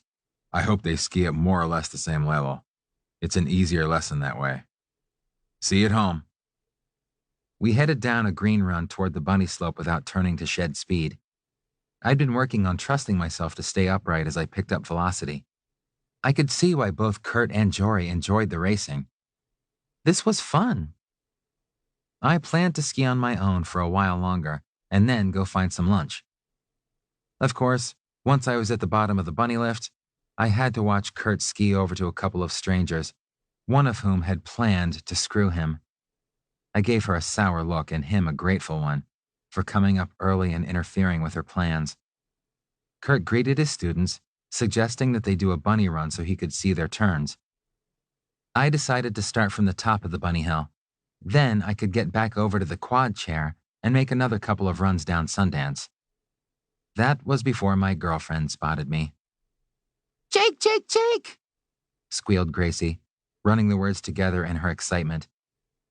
This is my daddy. We're skiing together. The 5-year-old girl bounced up and down as she pulled into the roped-off corridor for the lift line behind me. Daddy Underwood was right behind her, a tall, imposing figure, craggy and gray enough to be her grandfather instead. Mama Melanie and Todd followed in his wake, though Todd pushed past to high-five me. Understand I owe you a debt of gratitude, young man, Mr. Underwood said, holding out his hand. Glad to do it, sir, I replied. No debt. I had to take my hand back to pry his daughter off my wrist. Let go, Gracie. I'd been manhandled less by amorous adults whose intentions were direct and immediate. Let go, Gracie, echoed Melanie, who didn't seem so imperious in her husband's company. Jake should come skiing with us, Gracie suggested, and Todd echoed her, tugging at my jacket. I'm sure Jake has other plans, children, Melanie said with a horror I hadn't earned. We all shuffled a few ski links toward the loading zone. I did have other plans, but Gracie yanked at my hand. Please, she begged. You're skiing anyway, right? It is my day off, I admitted. Actually, Jake, I'd appreciate it if you'd escort the kids while my wife and I hit the higher slopes. I'd like to see what all these ski lessons have done for her form, Mr. Underwood said with an air of certainty that I would agree. I did know who he was. He was the man who signed my paycheck. Okay. What time would you like them back? There went my afternoon. You're back on the clock until 4:30 then, he said kindly, taking a little of the sting out of it. And we'll arrange for some comp time tomorrow. Will that suit you? We trudged up to the loading zone, which allowed Egon to overhear it. He glowered at me, though he said nothing as Gracie and I slid to the loading zone. Gracie told me everything about her day with Daddy, relieving me of the need to say anything at all, though I thought about how disappointed he might be in Melanie's newly acquired skills. Maybe Ulf had taken the precaution of teaching her something in the upright and clothed position. I had the germ of an idea at the top of the hill. There was another way to pry Kurt out of Rudy's clutches.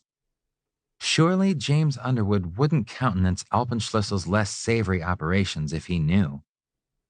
He was arguing with Melanie as they came up the hill. Hun, he's passed the background checks. I hadn't known about that. He's reliable and the kids like him. They'll be fine. She started to protest further, but the chair dropped the 3 of them at the unloading station, where Cynthia did a double take at 3 in a chair. The boss makes his own rules. Hold up, kids. Todd and his father swung out of the chair, both skiing expertly toward us. Jake, you 3 will want lunch, and the kids should have some hot chocolate mid-afternoon. This? He pulled a card out of his pocket.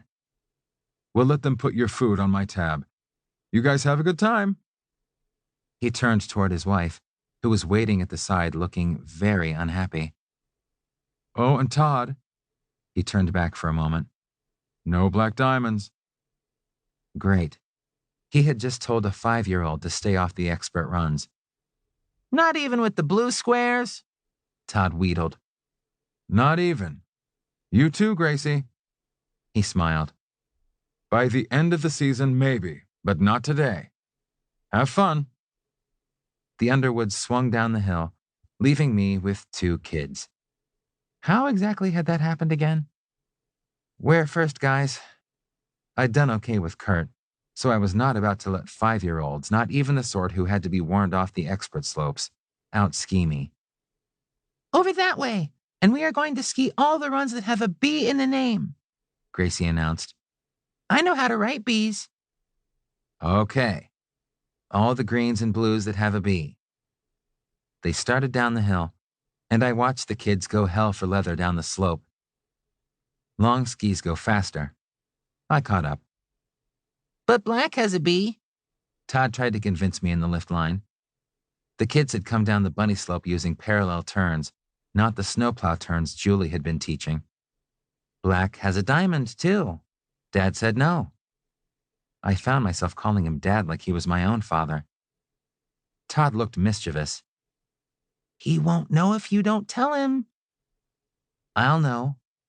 I used my best parental look, which probably was a total flop. We do greens and blues.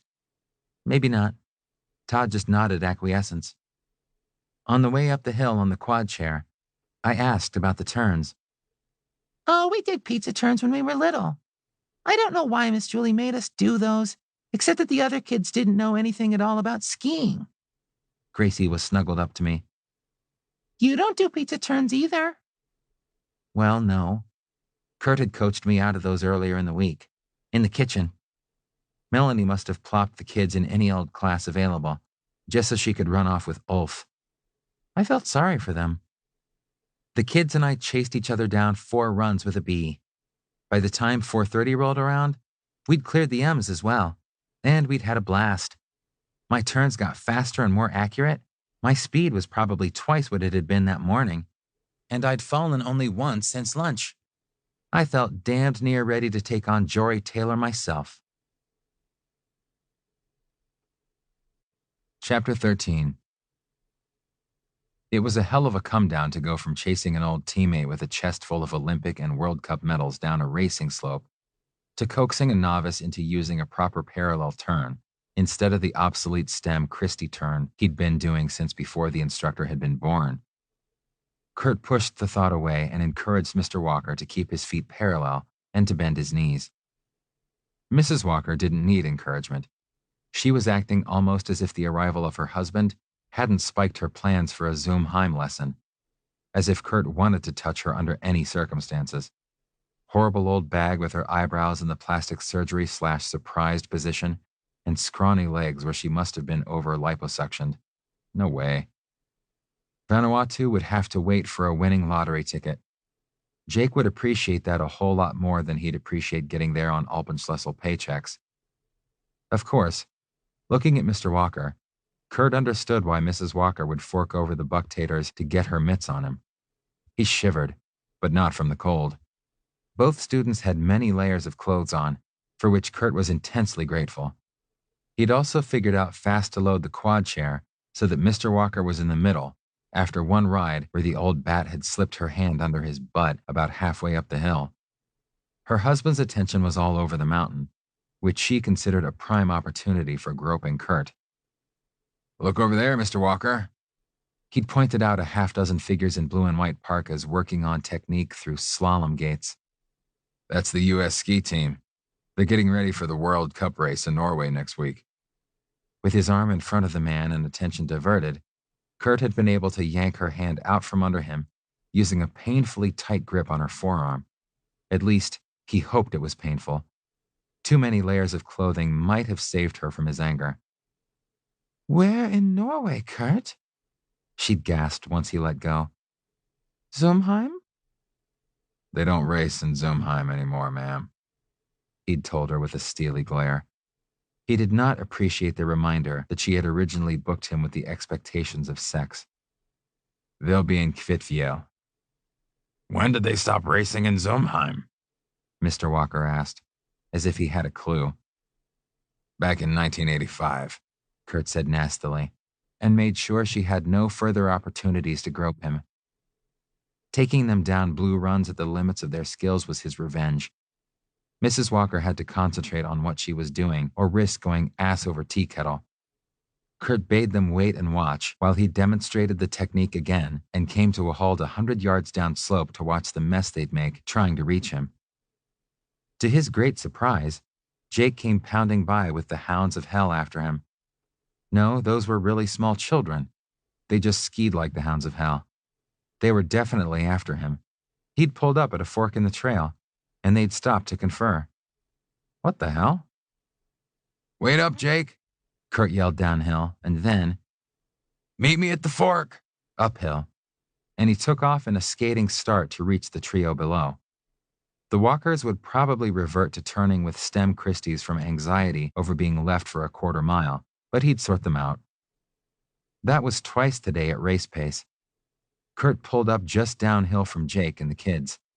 They were starting to ski away to the right as he got there and said, "Hey," no doubt because Jake hadn't heard him from so far away. He'd never get tired of the welcome in his lover's face, he thought, as Jake stopped again and said, "Hey, Kurt, where did you come from?" "You have to pay attention to the other skiers, Jake. You blew by me up there. You looked great." Jake's smile got even wider. "Teaching the small fry how to do it?"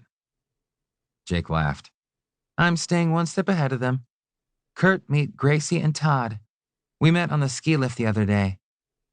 The man had a real talent for understatement, Kurt thought, and he demonstrated it once again by saying, "Kids, this is Kurt. He's my best friend." That was enough for the kids to know. "Does that mean you're going to leave us and go ski with him?" Gracie asked, twisting her mittened hands together. Todd's eyes grew huge at the suggestion. "No, it means I want you to know who he is. We're going to ski together until your mom and dad meet us at 4:30, just like we planned." Jake's voice was gentle, and Kurt remembered how irritated Jake had been with their mother and her tendency to take off. How he'd come to be the children's escort was a story to be told at dinner. Kurt could hardly wait to hear it. Gracie grabbed the tails of Jake's parka, and Todd lost the worried look. "Good. Kurt, are you going to come ski with all of us?" the little boy asked.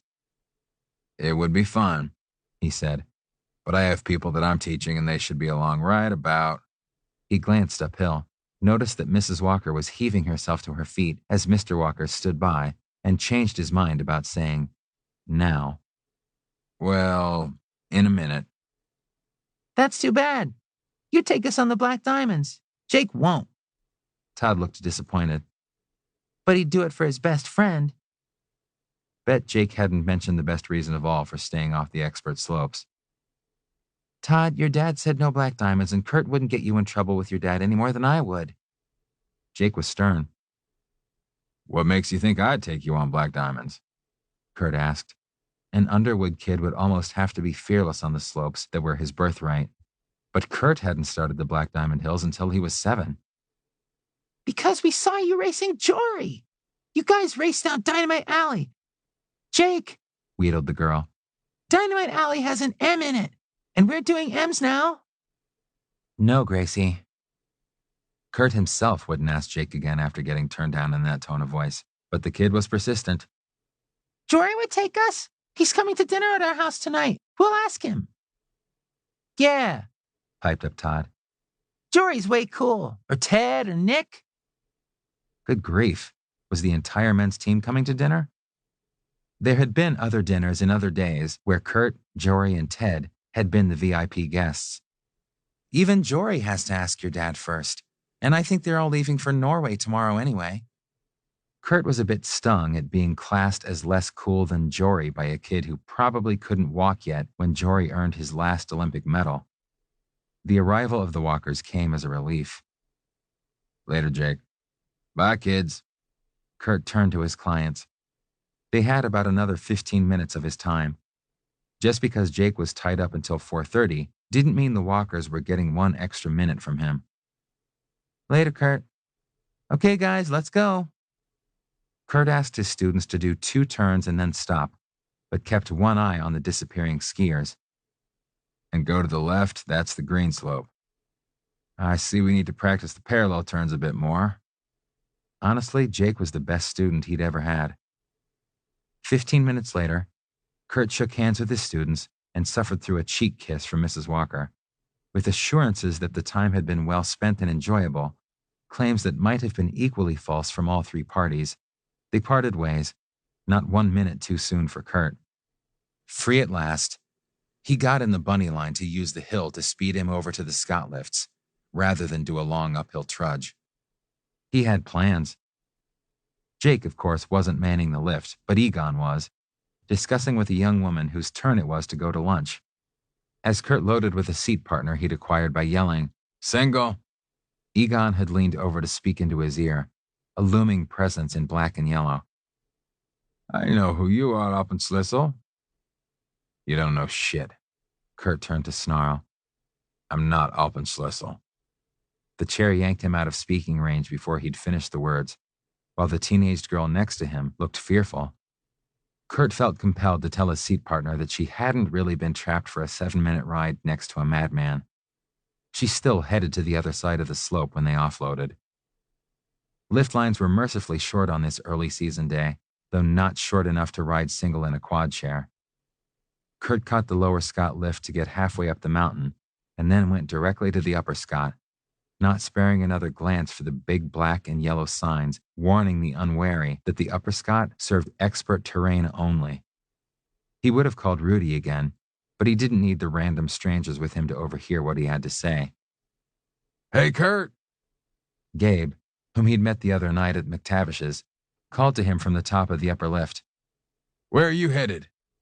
He stepped away from the top of the lift to greet Kurt, who decided to stick around in the hope of a friendly word. What's good up here besides Dynamite Alley? Might as well get it from a guy who'd know. Kurt hadn't been on the upper mountain but once. It's all diamonds or double diamonds off this lift, except for Killy's knees. That's a blue. Except they call it blue/black because of some good moguls at the bottom. Sec. Gabe darted at an oncoming chair to yank a young man's jacket free of the chair where it had fouled and threatened to drag the skier. He sent the man off with a wave and came back to Kurt. Cement chute is good, but it's off-piste right now because of the avalanche danger. So try hot dog bun or say your prayers if you don't mind ending up at the wildflower lifts. They're all good. Gabe grinned. But I'm going to do Dynamite Alley on my way to lunch. Pretty good recommendation. Kurt had been planning to do that one again anyway. I'd go with you, but I still have half an hour. Gabe scrutinized a chair full of laughing teenagers offloading awkwardly. Maybe later. He headed over to the small group, calling out, Guys, which way are you headed?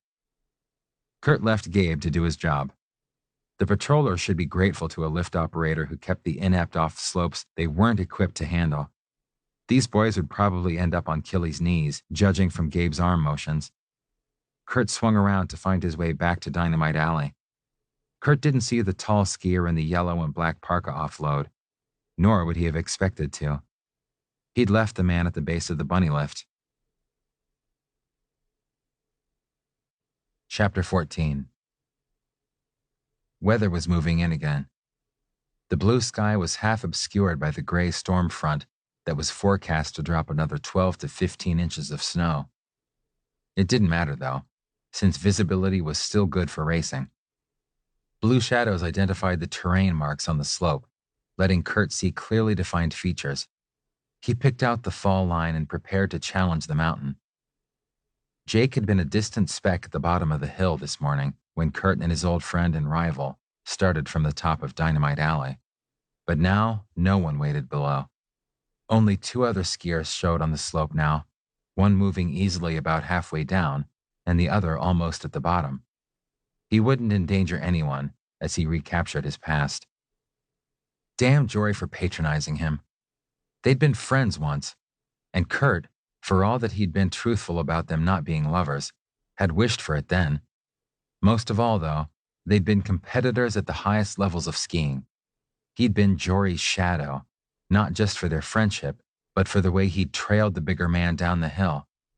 Sometimes he'd been a second and a half behind, sometimes 2 seconds, sometimes 4, but always behind. Kurt knew he'd done damned well for being a light man in a sport where weight mattered. He didn't bulk up hugely. He was a wiry 165 pounds competing for medals that got hung around the necks of men who outweighed him by 30 pounds, like Herman Mayer, or closer to 50 pounds, like Jory. Gravity only had to love these guys enough to shave a few thousandths of a second off their times, and there was just more of them for gravity to love. There was a time when he would have traded the nicest ass on the planet, as Jake had called it, for a broad beam like Jory's if it would have just gotten him down the mountain faster. But not today. He was going to ski the hell out of this mountain with his own natural attributes. Then he was going to plant his nice ass in bed with Jake tonight, and it would be the best of everything. He bent his knees, took a deep breath, and a better grip on his poles. Reliving the races. The scornful voice with the Eastern European accent coming from behind startled him. Fuck you. Kurt had had entirely too much of Egon the other night. To have him interrupt now was intolerable. Here and now? He mocked, letting his poles dangle from the wrist straps as he reached to his fly. Are all Bulgarians such assholes, or is it just you? Kurt ground out. He'd just take off down the mountain, but the run would be spoiled anyhow. Are all Americans such fools, or only you? Egon took his hands from his crotch. To get such opportunities and waste them? He regripped his poles and planted the spikes into the snow. What are you talking about? Kurt demanded. Oh, you have good job, which you do not like, though it would bring you pleasure as well as salary. You could have been champion, but you played with foolish toys and called it training. Oh, yes. Egon curled his lip.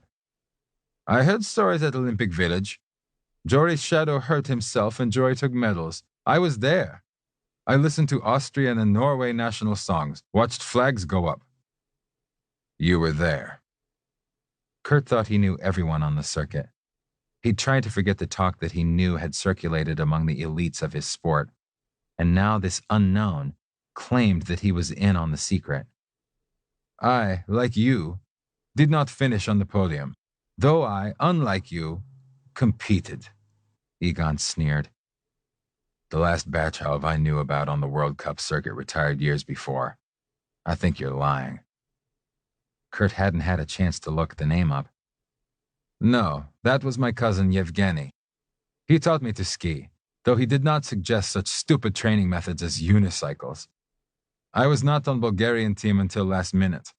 There was opening when Gavril Dimitrov was injured. Egon looked grimly satisfied. I remember Gavril. He was real good on the giant slalom. What happened to him? Kurt hadn't known the skier well, not having any common language, but they'd been nodding acquaintances on the racing circuit. Do you know what happens to 7th fastest man on team that can afford 6 in international competition? Egon looked down that formidable nose at Kurt, making him aware that here was another man taller and heavier than he. It's like what happens to 11th fastest man when teams can have 10. Kurt knew only too well what happened to that man. It had happened to him. Egon's hands tightened on his poles. In poor country that subsidizes athletes heavily, family no longer eats so well or heats home enough in winter. How exactly had Gavril been injured?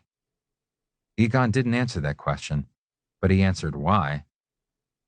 The difference between lift operators' pay and Alpenschlüssel instructors' pay matters to that man's family. Egon tensed, which made Kurt tense and then throw himself down the slope as the big Bulgarian lunged. It wasn't the start he'd wanted for what might well be a race for his life. He'd been turned slightly and his path crossed Egon's. He felt the other man's ski pass over the tails of his, which could have spilled him down the slope, possibly providing the injury that Egon wanted, possibly providing paraplegia, or worse, on this 40-degree incline. Kurt used his poles to shove himself faster.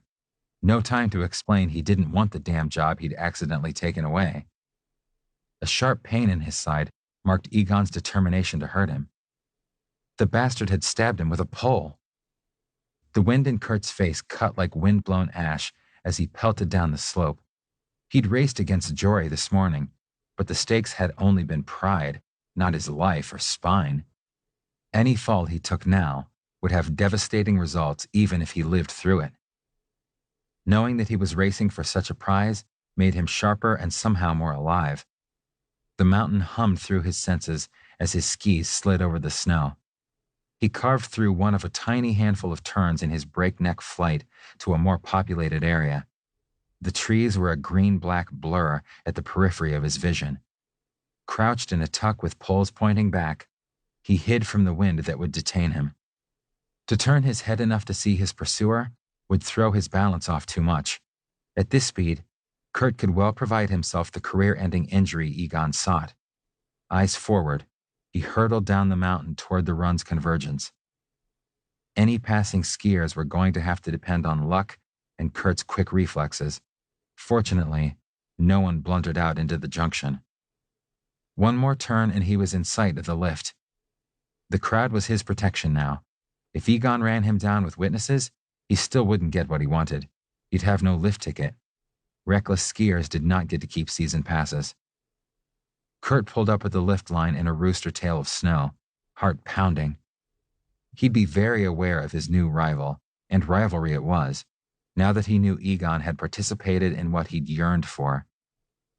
He counted 1 Mississippi, 2 Mississippi, until the other man appeared, which took 6 long seconds before he even came around the bend, enough time that Kurt could investigate his side, where the ski pole had struck him, and determine that it was nothing worse than bruising. Egon skied past the lift line, studiously not acknowledging his lost quarry in any way. He did turn and flip the bird when Kurt shouted after him, "I always beat Gavril, too." Chapter 15. Danger past, Kurt got in line for another trip up the hill. He'd keep an eye out for Egon from now on. He wouldn't let the man tumble him into harm, though if he was on the Black Diamonds and the other man on the Bunny Hill, danger didn't exactly lurk. So he'd have a great time pelting down one of the other expert runs, though it might not be quite the same without something important on the line. Didn't matter. His blood was singing through his veins, and the wind was giving him chilly kisses. The sun was out for now, and it was all good. Except Rudy had again failed to pick up his phone. Kurt grimaced at the phone and shoved it back into his pocket. 2 lifts later, he waved at Gabe. "Gonna try hot dog bun this time." Kurt turned that way once he offloaded. "You sure? I'm about to leave for lunch," Gabe offered, making Kurt pause. "Okay, I'll wait." Kurt swung around, biting the snow with his edges. The competition was more important than the novelty. Gabe grabbed his skis and stepped into the bindings. "How fast do you want to take it?" he asked as they ran the access trail. "How fast can you go?" Kurt grinned at the man. He wanted something to add the spice that fear had given his last run, though without the danger over and above the run itself. "Try to keep up." Gabe pushed his poles into the snow to launch down the mountain. "Try, ha!" Kurt followed, skating down the incline onto the slope proper. Gabe was setting a good pace, though he was turning more than a racer would. There was a 20-yard gap between them, closing fast, as Kurt rose to the challenge, taking a straighter line down the slope than his opponent. Damn, this was good. A dare, a mountain, and a beautiful day.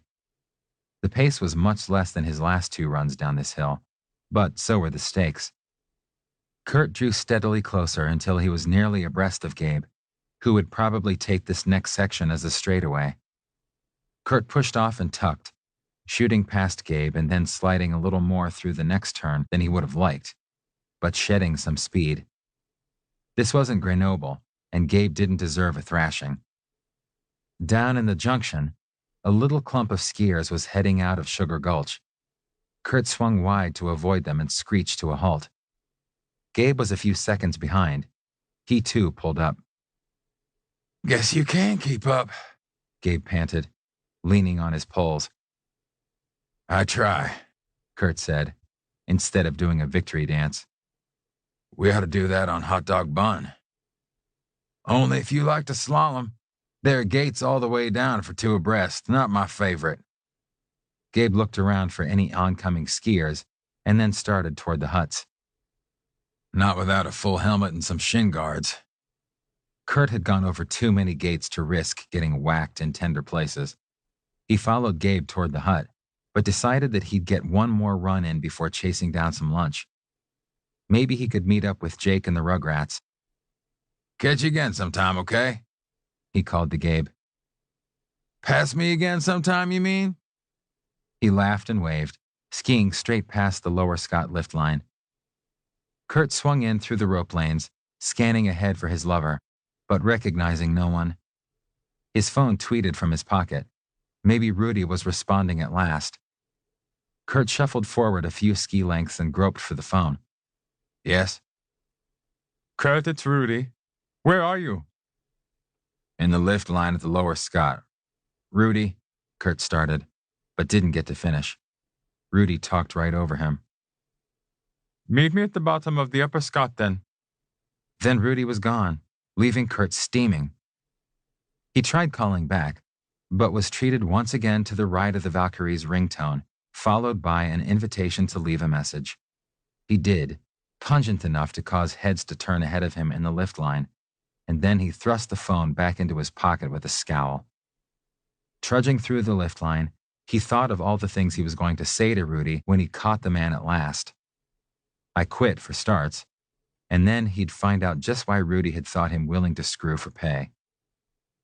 The answer for that might result in an assault charge, he considered on the silent ride up the lower lift with strangers, because the more he thought about that, the madder Kurt got. He'd always chosen his lovers with care, the few he'd ever taken. Jake had never asked him about his past love life, though there might have been a lot of assumptions about it, especially since they'd always used condoms. Until last night. A thrill ran through him at the thought of last night. Jake had been so possessive at even the thought of him being with other people. Kurt didn't think it was just chest thumping. No, he hoped it wasn't. He wanted a nice long future with Jake. He'd hoped for a future with Brad and again with Drew, and he'd known it was doomed with Rusty almost from the beginning, though he'd hoped against hope and kept trying long after he'd been left behind. Only Benji had been a one-night stand, and even that had been born of hope. They'd been climbing in Yosemite when the weather had turned on them. Benji had clung to Kurt only as long as they'd clung to the side of El Capitan in the days of rain, wind, and lightning, and had offered something Kurt had never expected to get from his straight roommate and rock climbing companion. He'd taken the comfort Kurt had offered, had initiated and responded to the kisses and the caresses they could manage on the narrow ledge, clipped to the rock wall with climbing gear. Benji's gayness had only lasted as long as the fear. Once the storms cleared, he'd been adamant in his rejection. A friendship of years was smashed to pieces, as surely as if it had been dropped from the ledge to the park floor 2,000 feet below. Then he'd met Jake. 2 years after Benji's hurtful words, Jake Landon had come into his life. Handsome, intelligent, a little shy, and so damned sexy but not exactly aware of it. And a good thing, too. He'd stolen Kurt's heart there in the little cabin without ever knowing, thinking instead that it was he who was being given the great gift. Kurt's heart beat a little faster at the thought of the moment by the lake when Jake had first kissed him and then shoved him into the water, just to get enough silence to say that he wanted Kurt as much as Kurt wanted him. It wasn't just wanting, not now, not after 5 months that they'd been together. Jake had followed him to Wapiti Creek, putting other life plans on hold to be where Kurt was. He hadn't said how long he could defer starting pharmacy school before they'd give his slot away, but he'd thrown himself into planning a resort winter, clearly not expecting to go this year, saying nothing about next year. There would be no avoiding a city life when he did go. Kurt would just have to cope with 4 years of Denver. He needed Jake to want him along. Time to get off the lift. Kurt would find Rudy, tell him to shove his ski pimping, and then call Jake. Maybe skiing with the little monsters wouldn't be so bad, and he'd get to be cooler than Jory again. He scanned the short line for the second lift, not seeing the man, and not sure what colors he was looking for anyway. Rudy would find him there at the entrance to the lift line. Except here came Ulf, just exactly the man Kurt did not care to see, smiling at him for the first time ever. He didn't like Ulf, the pretentious ass, and he didn't trust Ulf because he willingly participated in Rudy's little prostitution ring. The big skier in black swung down from Killy's knees to halt by Kurt, followed by a gaggle of 30-something women. They all gathered around the men, laughing and smirking at each other, as Ulf gave Kurt some bad news. Kurt, what do you want is at top of mountain? I show you where. At last, he'd get his hands on that miserable shit Rudy, and then he'd be done with Alpenschlüssel.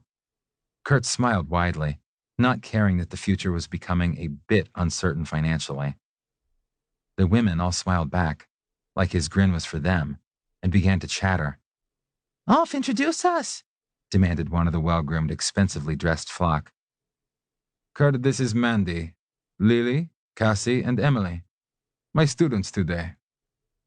Ulf could be perfectly pleasant when he put his mind to it, Kurt thought as he shook hands with the ladies. Then he got mobbed. Nearly knocked off his skis by women diving into his arms, he had to endure the exclamations. Ooh, you're cute. Lily, take a picture of us. The woman in a metallic silver parka whipped out a fancy phone and aimed it at the little knot of people. No, wait. I have to get one on each side. Either Emily or Cassie, they were both in blue, and Kurt hadn't tried to keep them straight, inserted herself between Ulf and Kurt, grabbing their arms and grinning hugely, stepping on the tops of the men's skis to position herself. Have to do it again. Kurt, try not to grimace this time. Oh, fix Ulf's bandana. It's cockeyed. Everyone laughed, though the woman twitched the scarf around his neck into a better position. Lily took another shot. Dang it, Kurt, look at the camera. You were looking down that time. At the scratched tops of his skis, yeah. He tried to arrange his face pleasantly, but the nuisance grabbing his arm laid her head on his shoulder, smiling and posing for her friend to click again. Come on, Kurt, you can smile. Lily frowned over the top of the phone. Or we're going to think you aren't glad to see us. She put the camera up again. Ulf had his arm over Emily or Cassie's shoulder. He tapped Kurt's back hard. Yeah, smile. Why would he be glad to see these women? He'd be more glad to see the backs of them, but they weren't going anywhere until this stupid photo session was done. Ulf was standing monolithically. He smiled, trying to get it all over with, but one of the other women squealed, My turn, and tried to push her friend out of the way. The happier he looked, the sooner this would be over and they'd stop treating him like scenery. This time he put his arm over Cassie or Emily's shoulder, since he'd forgotten the other woman in blue, hoping to satisfy them before the storm blew completely in. Now me. The third woman, Mandy, whose deep rose jacket matched her sunburned nose, got her picture taken with the two men, and then Lily handed her phone to one of the women in blue to step between them. Kurt smiled with gritted teeth through the various combinations of women in the pictures, letting them put their arms around his waist and snuggle up. Lily even inveigled a passerby to take a picture of all four women with the men sandwiched between them. She slipped between Ulf and Cassie to smile into the lens as Emily and Cassie wiggled under Kurt's arms. He'd gotten light blue jacket and dark blue straightened out during the jostling in and out of the photographic field. Yuck, Emily, your lunch is going to show up in the pictures as a brown cloud. Cassie shrank away from her friend, waving her hand in front of her face. Lay off the Italian food, girl. It goes straight to your hips anyway. Sorry, Cass. Emily held her hand in front of her face, but Cassie pulled it down. Just smile, okay? She turned a shining face to the photographer. Kurt drew the line when she wanted kissing pictures. Cassie, the weather's going to turn before we get to the top of the mountain if we don't get moving, he suggested after she planted a juicy one on Ulf. Ooh, anxious. She giggled and winked at her friends. Okay, let's go. Yes, he was anxious. Rudy was up there somewhere, and he needed to get this over with, then get some lunch. Kurt led the way to the lift line, not noticing who was following. We talk together, ladies, Ulf told his class as he pushed up next to Kurt. See you at the top. Just wasn't enough to provoke the waves of giggles that followed the men up to the loading line to get to the top of the mountain. They were alone on the wide quad chair. Kurt suspected from the giggles that the 4 women on the chair behind them were going to have a dandy time. Kurt sat down toward the middle of the seat, trying to take up the lion's share of the space. But Ulf had similar ideas. The big jerk sat nearer than Kurt would have liked, but he wasn't going to move over. He wouldn't acknowledge that Ulf could dominate him into moving. If Ulf didn't like the spacing, he could move his ass over. Unfortunately, that was exactly what Ulf did. After they passed the second tower and had reached an elevation of perhaps 40 feet, a drop that would injure, possibly kill, Ulf scooted over toward Kurt and put an arm over his shoulders, gripping him in place. Kurt whipped around to snarl but got kissed fiercely and passionlessly, and the left-handed punch he aimed at Ulf's middle didn't carry enough momentum to end it. Fight for your virtue if you want, Ulf growled when he broke the kiss. But your Liebling Jake will suffer for it. What the fuck? Kurt gritted. Let go of me. The women in the chair behind were clearly entranced with what they were watching.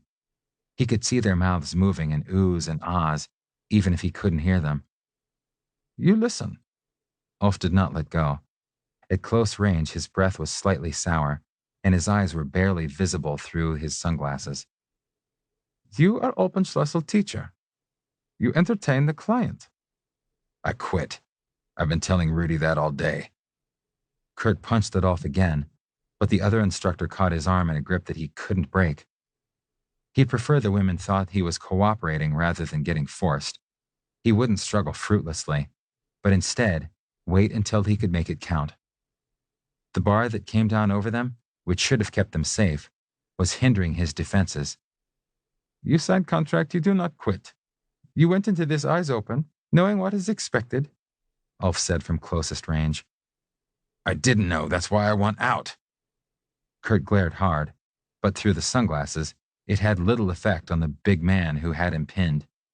I'm not a Hu'ura. Such names you call. I explain again. If you do not cooperate here and now, for these ladies, your Jake will pay. Check this? I understand, all right, Kurt snarled. You're a dead man if you touch him. He didn't care that the spittle flew as he promised retribution. Possibly I am and possibly I am not. But he will certainly have some interesting times first, Schafseko. Ulf wiped his face with the hand that he incautiously took from Kurt's left wrist. Kurt slugged him again, harder, which doubled Ulf over enough to crack his forehead against his assailant's nose. Blood gushed all over Ulf, who stayed curled up against him in a parody of tenderness. The pain in Kurt's face froze him in place for a moment. Ulf grunted from the impact. If the blood had been visible from behind, surely the women wouldn't have been saying, "Ah," quite so loudly. Be a fool. The more you fight me, the worse it goes for your lover. I would only help him to injury, but this has earned more. Ulf sat up straighter, pulling Kurt against him even harder. I might give him this. He pulled Kurt's hand toward his crotch, placing it on something long, hard, but not flesh. Even through the gloves and other layers, the position, the angles, and the stiffness all told Kurt he had his hand on a gun. What sort he didn't know, other than probably a 9mm semi-automatic, but even a .22 would be lethal at close range. His breath left him. I don't have to kill, Shistrak. Kurt froze. Hearing the truth of that, his stomach churning as he thought of Jake broken and bleeding on his account. Ulf picked his head up and looked into Kurt's face. Or this.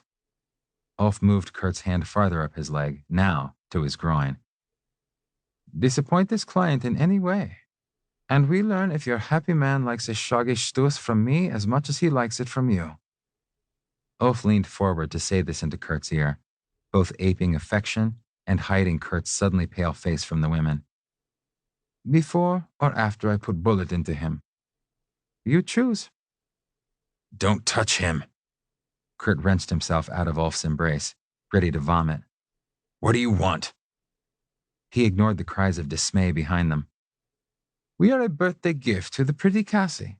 She comes with us to the cabin, and her report to the other ladies decides if I have many clients or none. I want many. You understand? Ulf drew him back in the seat and against his side, arm over his shoulder. Kurt allowed it, knowing only that he would have to protect Jake in any way he could, even if it meant going along with what Ulf wanted him to do. You were a fool to come to Oppenschlüssel, Ulf said, nuzzling Kurt's face to the cries of "Ah" from behind them. He took his bandana off to wipe the blood that still trickled from Kurt's nose. But you would be a bigger fool to leave just yet. Chapter 16. Oh, you guys, what happened? The women cried once they followed the men off the lift. Does the altitude give you nosebleeds? Cassie grimaced as she looked at the blood. Should we clean you up here? She stole Ulf's bandana and scooped a handful out of the nearest snowbank. Fortunately, the blood in Ulf's pale blonde hair attracted more of her attention than did Kurt's partially cleaned face. She began to scrub at his head. She was more than a head shorter than Ulf, so it was quite a reach. Thank you, dear, but we can clean up at our destination. Ulf cast glances at the other skiers going by, making the other women go into gales of wink-wink, nudge-nudge, and giggles.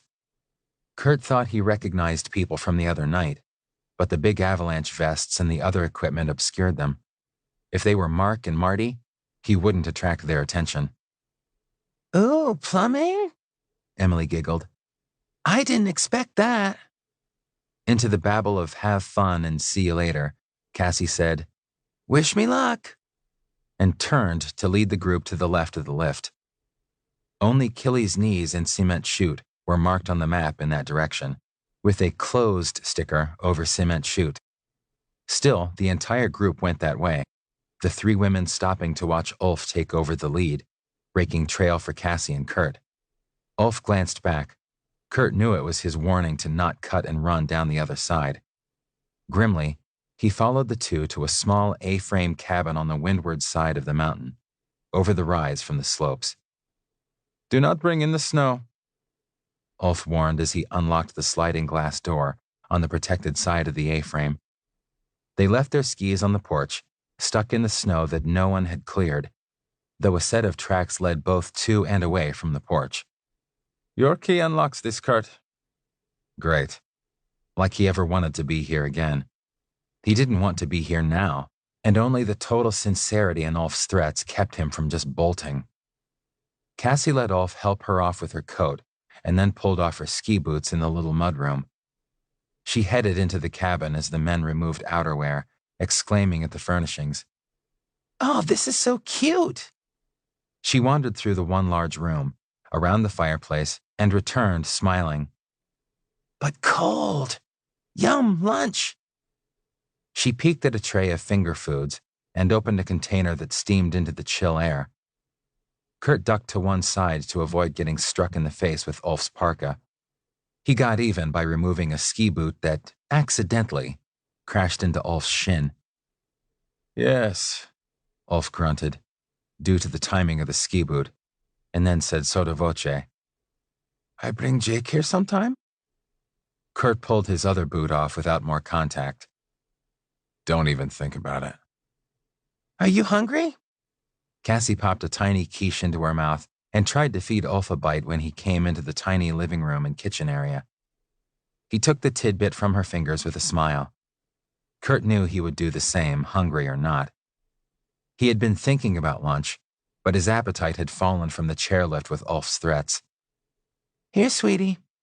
She stuck what might as well have been a rock into Kurt's mouth when he came into the living room. He chewed mechanically as he went to find the bathroom, which was in the one place it could reasonably be in this small cabin. Ulf knelt to open a hidden door next to the central fireplace and twitched a valve open. It will warm soon. Not with that high A-frame roof, it wouldn't. Kurt glanced up to see a slightly vaulted, wooden 8-foot ceiling instead of a ceiling that matched the roofline. It probably would. Flames began to dance on the gas log, making Cassie come to warm her hands by the wire mesh screen, sighing happily. This is the only light, isn't it? It's so romantic. Yes. No electricity here. Ulf shut the door to cover the barbecue-sized propane tank.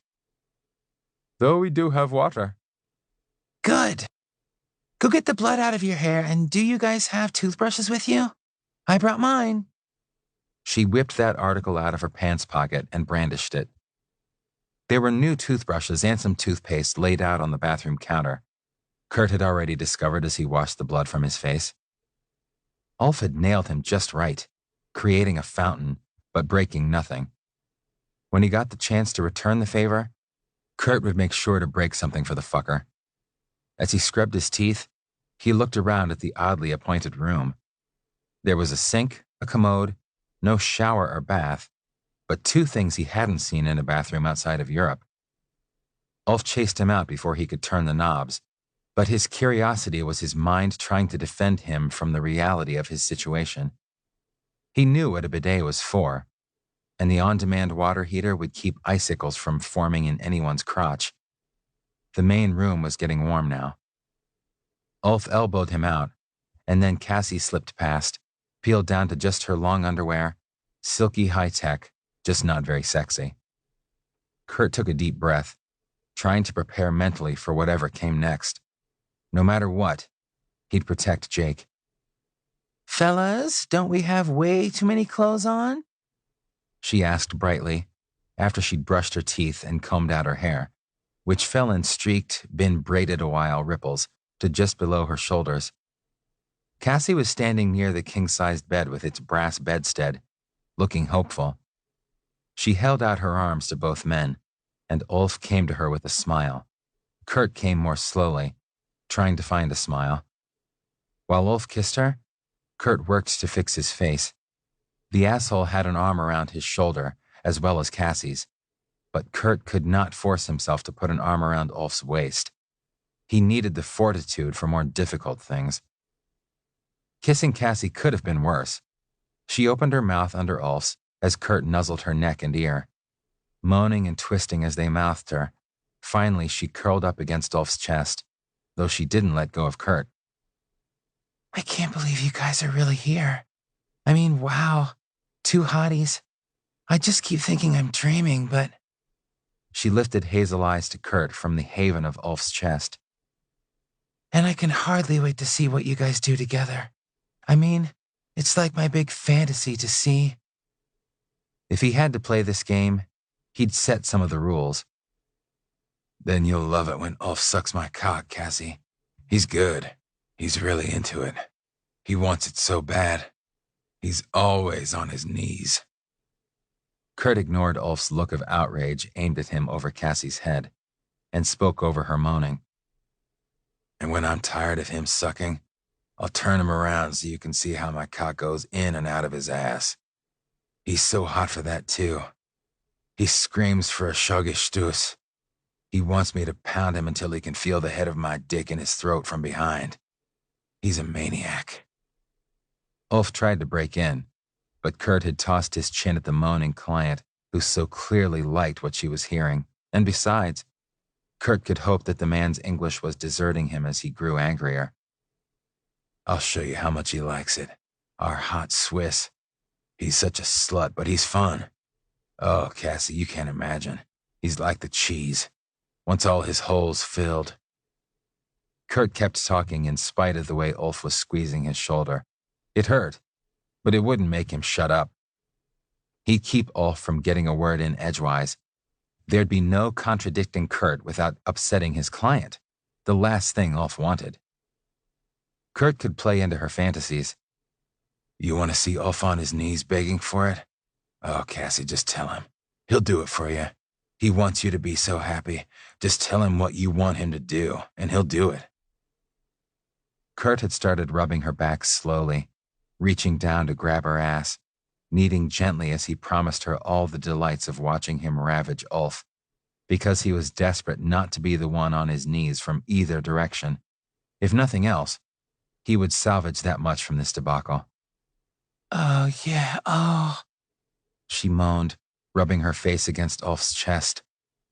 Kurt somehow kept talking through the pain and brought his hand up to the side of Ulf's neck, where he hooked his fingers over the shoulder and dug them hard into the vulnerable area above the clavicle. The harder Ulf squeezed, the more Kurt talked, and the harder he rammed his fingers into the painful spot. Jake had always told him he talked too much during intimate moments, but he sure wasn't shutting up now that he was gaining the upper hand, filling Cassie's head with ideas. He's getting hard just thinking about what you and I are going to do to him, Cassie. Just feel him. Kurt turned up the pressure from both hands and voice. Ulf let go of his shoulder, so Kurt stopped pushing on the pressure point. Ulf had to be able to fulfill the promises Kurt was making for him. There was another way to keep the big man silent.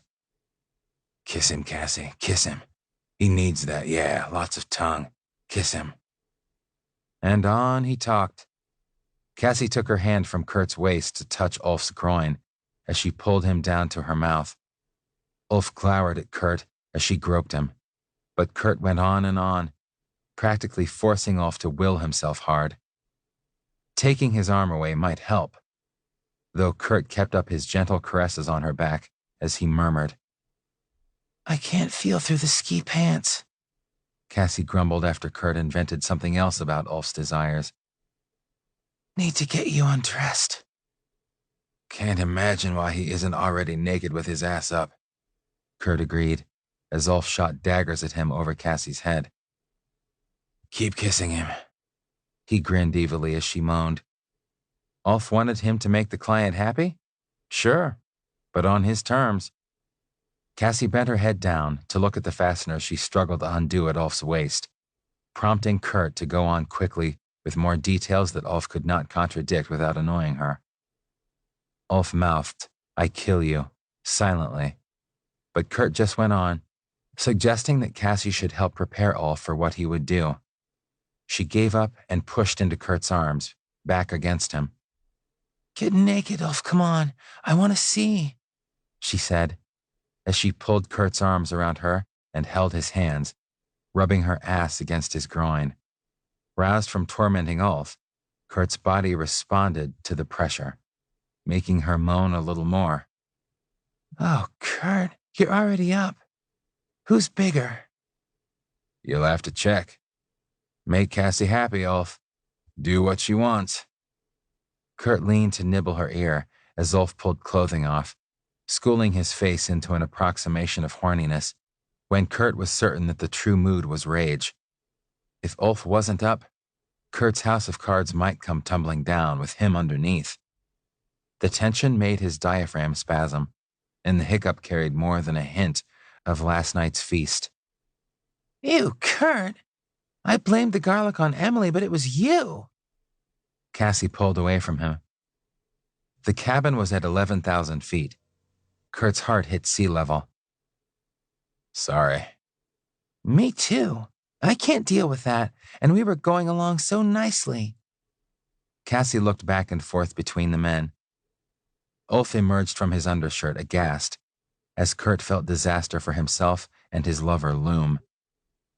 You give such great voice, Kurt. You're just going to have to keep doing it, but from over there. She stepped over into Ulf's arms to press herself against the nearly naked man, whose bikini underwear covered a half-mast. He began to rub his hips against her, a furious attempt, Kurt guessed, to produce the promised erection. You keep talking. Get us back into the mood. She stopped and pursed her lips. And then you need to go, because I don't want you to just watch us. We'll do it again tomorrow, all three of us, and Kurt? She waggled her eyebrows menacingly. You get oatmeal for dinner tonight, you got that? Nice, bland oatmeal. Can I put maple syrup on it? Kurt humored her. She broke up in giggles. There would be no tomorrow. If only that Rudy had booked the cabin and instructors elsewhere. Though Kurt would be in Denver by then if he had to be. This wasn't like plumbers returning a second day to finish a project. Her instructions were the first he'd gotten that pleased him. He wanted nothing so much as to leave. If it didn't occur to her that he and Ulf could screw, with her out of garlic range, or if that just wasn't her fantasy. He wasn't about to bring it up. He'd provide stage directions for the other two actors before exiting stage left and putting a couple of miles of snow between them. He pitched his voice again to sensuality. Then kiss him, Cassie. He needs to feel your mouth on him. Run your hands over his skin. Doesn't he feel good, strong, and hard? Yeah, keep touching him. Grab his ass. Yeah, both hands. He likes his ass played with. Feel the muscles in there flexing. Ulf's got nice hard buns. Keep grabbing him. Kurt could keep this up all day if it kept him out of reach and still satisfied Ulf. The man was bent over enough to kiss her, though he could flick his glance up at his adversary, and his eyes were full of hate. Skier's thighs, Cassie. Can you grab them? They're like tree trunks. How's his dick, Cassie? Getting hard for you? It should be if Ulf was responding to his client at all, because she was one horny, happy woman worming into his arms. She still had her long gills on, but Kurt would direct them to strip in a moment, get them under the covers so that he could make his escape without further annoying Cassie with the blast of cold air from the door. The cabin was warm enough for nudity, he thought, sweating inside his clothing. He'd removed nothing except the ski boots and his outerwear, so he could jump into the boots and fasten everything once he was outside. He kept talking as he edged toward the door. Ulf, isn't our Cassie so warm and cuddly? Don't you just have to take every stitch of clothes off her to see? Her skin's so soft. I wish I could touch her. You touch her. You tell me how she feels. Wow. You can almost span her waist with your hands. She's yummy. With smiling approval, Kurt watched Ulf follow his instructions. Get under the goose down, keep her warm. Oh yeah, you two are gorgeous. He stuffed his feet into his boots. Shame to cover up all that lusciousness, but it's going to get cold here in a second. He shrugged into the coat, spinning more lies. You guys have a great time.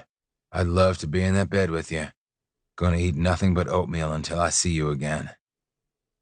He was at the sliding door in a flash, dropping a glove in his haste. Bent to grab it, he saw the pair in bed on the far side of the room. Cassie apparently on top of Ulf.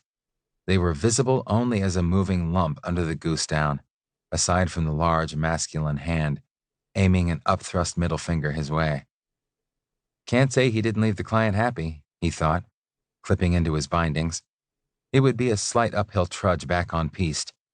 Then he'd blow down Killy's knees and find Jake, and Rudy. There would be no repeats of this shit. Chapter 17. I groped for my phone, patting every one of the way too many pockets this parka and pants had. No phone. Damn. Mr. Underwood should have asked for a number for emergencies. Then I would have known way earlier that I'd left the damn thing on the charger again. I hoped Kurt would think to find me at the bunny lift. I ignored Egon studiously as he warned the loading skiers that this would be their last trip up the hill today. We had such fun, Daddy, Gracie prattled to her father, who was sailing in from Galloping Goose. Todd chimed in. Jake is really good. He wants to go on the Black Diamonds tomorrow. Then he'll go without you kids. Nice try. Mr. Underwood looked at me. Good time had by all? Melanie arrived about then, looking exhausted in the fading light. Dark comes early and fast in the mountains in November. Yes, sir. On blues and greens. I shot a quelling look at Todd before he tried to throw me under the bus again. Self-centered kid. Not to mention I didn't belong on the Black Diamonds. Good. Let's head home, kids. We have guests tonight. Mr. Underwood turned to his wife. Ready, honey? They left me standing by the lift, hoping that Kurt would come along. If he didn't show soon, I was going to freeze in place, so I'd go home and wait for him there while I got dinner ready. Flakes were already starting to come down. I'd heard forecasts of 12 to 15 inches. It made me glad to not be a snowcat driver after all. They'd be at work by 3 a.m. to make the snow all perfect for the skiers. I intended to be curled next to Kurt in a warm bed at that ungodly hour. Hey, Jake! A voice behind me made me turn around. Hey, Mark, what's with all the gear? He looked like an alien with a pack bulking up his shoulders and running behind his head and things attached to tool belts. Marty and I were in the backcountry doing snow tests. This is an inflatable vest in case we get caught in an avalanche. It should keep us at the surface of the snow. A lot of whoomphing today. He patted the vest. Thought I might need it for real. Whumping? I laughed. The sound of nature screaming that the snowpack is unstable. The storm tonight will probably open the back bowls on the east side, and Cement Chute might slide without our help. He loosened the straps. What are you doing tonight? I thought we'd had this part clear before. Waiting for Kurt? Mark looked troubled. Doesn't his job bother you? He doesn't have that job anymore. He quit. Hell yes, it bothered me. But I was going to spread the word that he and Alpenschlüssel parted ways instead of discussing it. About that, Mark cleared his throat. Do you know where he was today? He taught a lesson on an intermediate slope, and then he planned to spend the rest of the day having a good time skiing. Maybe he'd met up with someone who could keep up with him.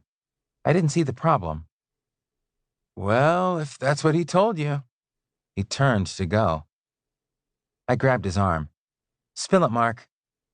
I did not like the implication that my open, honest Kurt had done something sneaky.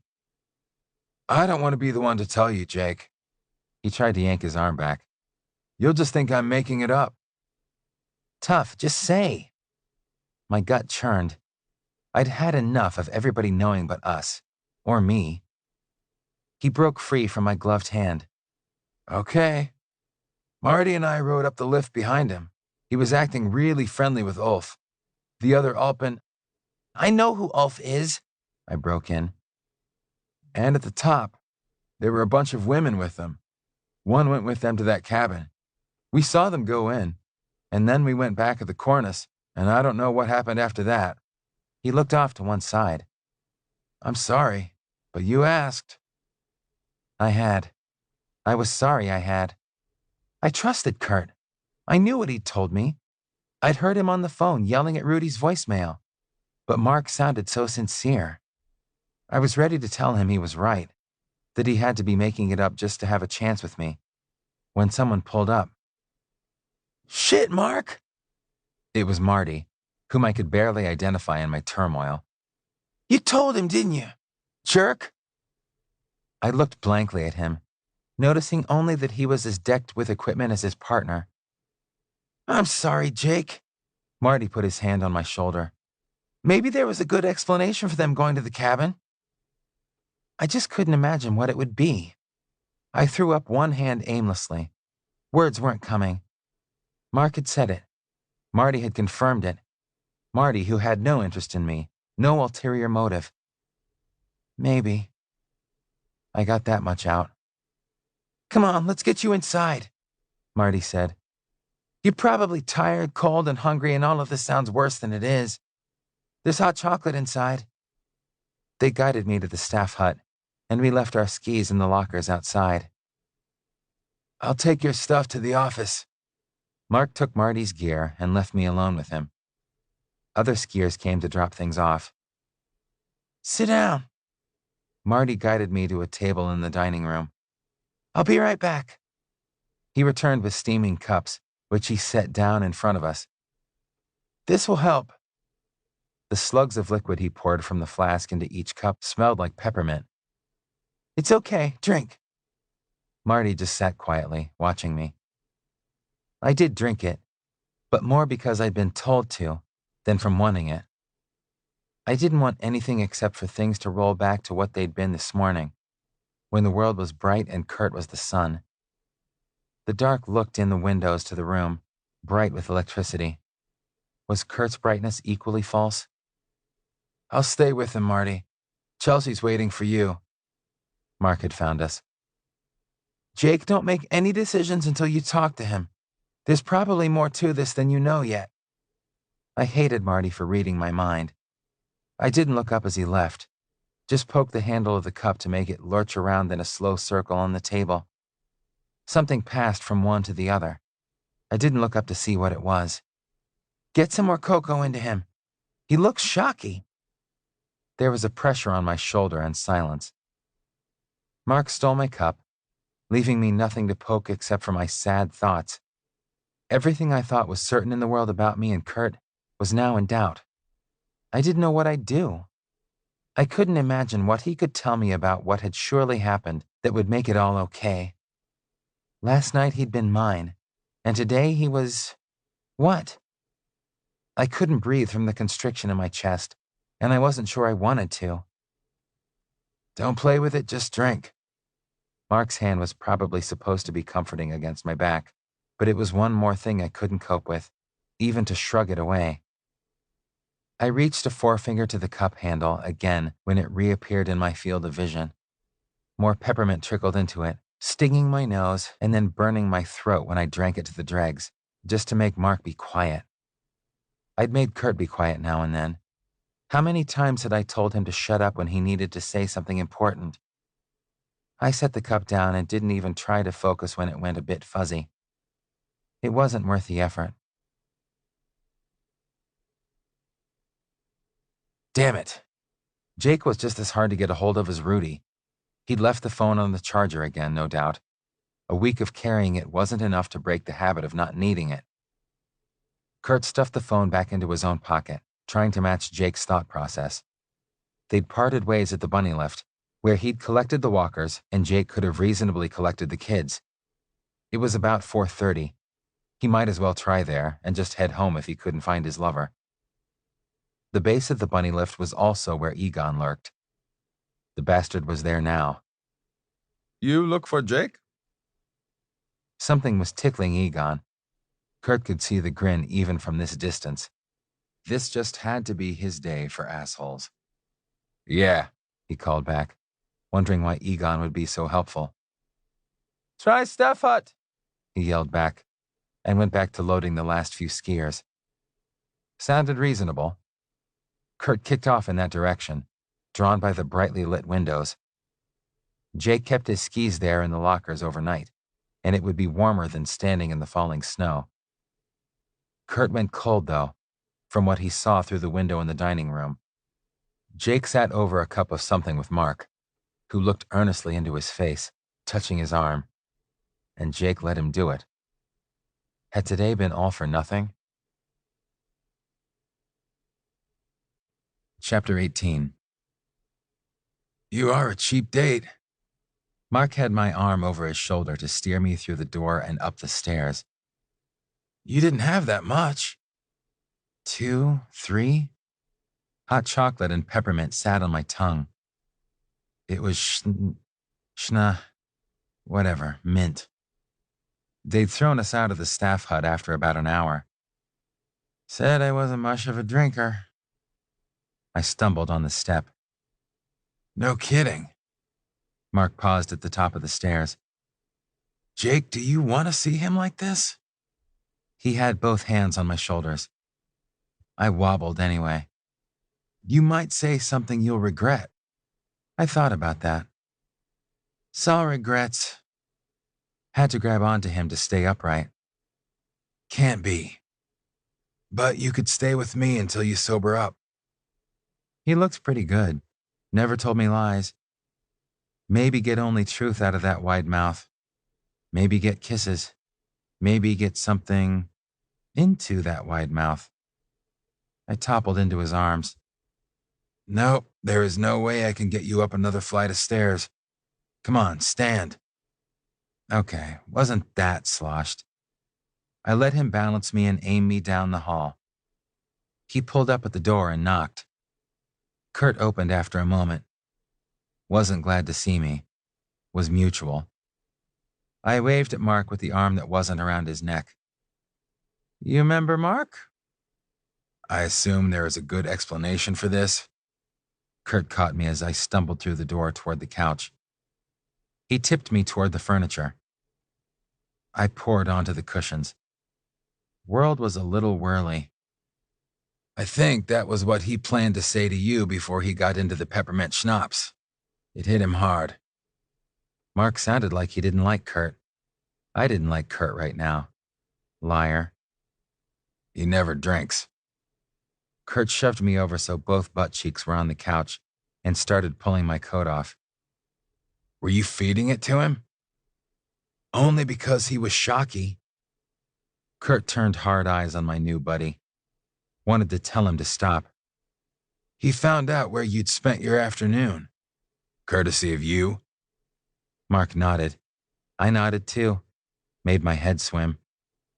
Kurt growled at him. I thought that was you at the top of the lift. Let me tell you something, pal. He doesn't know the whole story and neither do you. So don't tell him things you don't know shit about. I know he deserves better than an Alpenschlüssel whore. Was magic. Kurt moved his arm.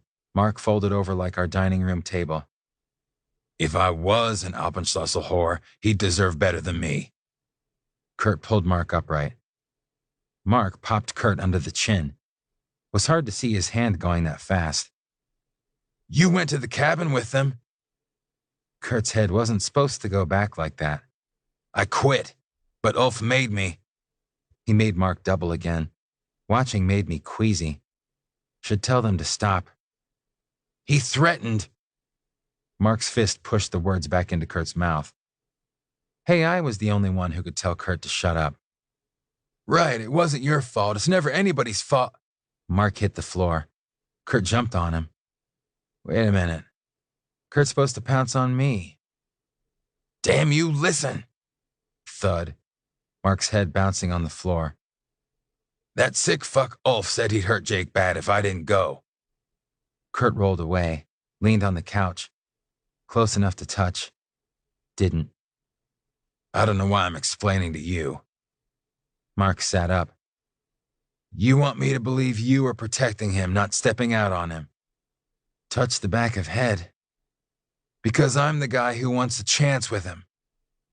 Kurt jerked up. Looked mean. Don't even think about it. I think about it a lot, although he doesn't look like much of a prize at the moment. I bleared at him. That wasn't nice. Back to Ulf. That dude is fucking insane. The things he said he'd do to Jake. Kurt slumped over. Wished I could move enough to pet him. World kind of fuzzed in and out. Bad. I can see it. Why was Mark sitting next to Kurt? Why is his arm over Kurt's shoulders? Wanted to kick him. Couldn't. Couldn't keep eyes open. Chapter 19. I woke up in the morning, head aching. The night had been horrible. The evening had been worse. And what was more, there seemed to be chunks missing.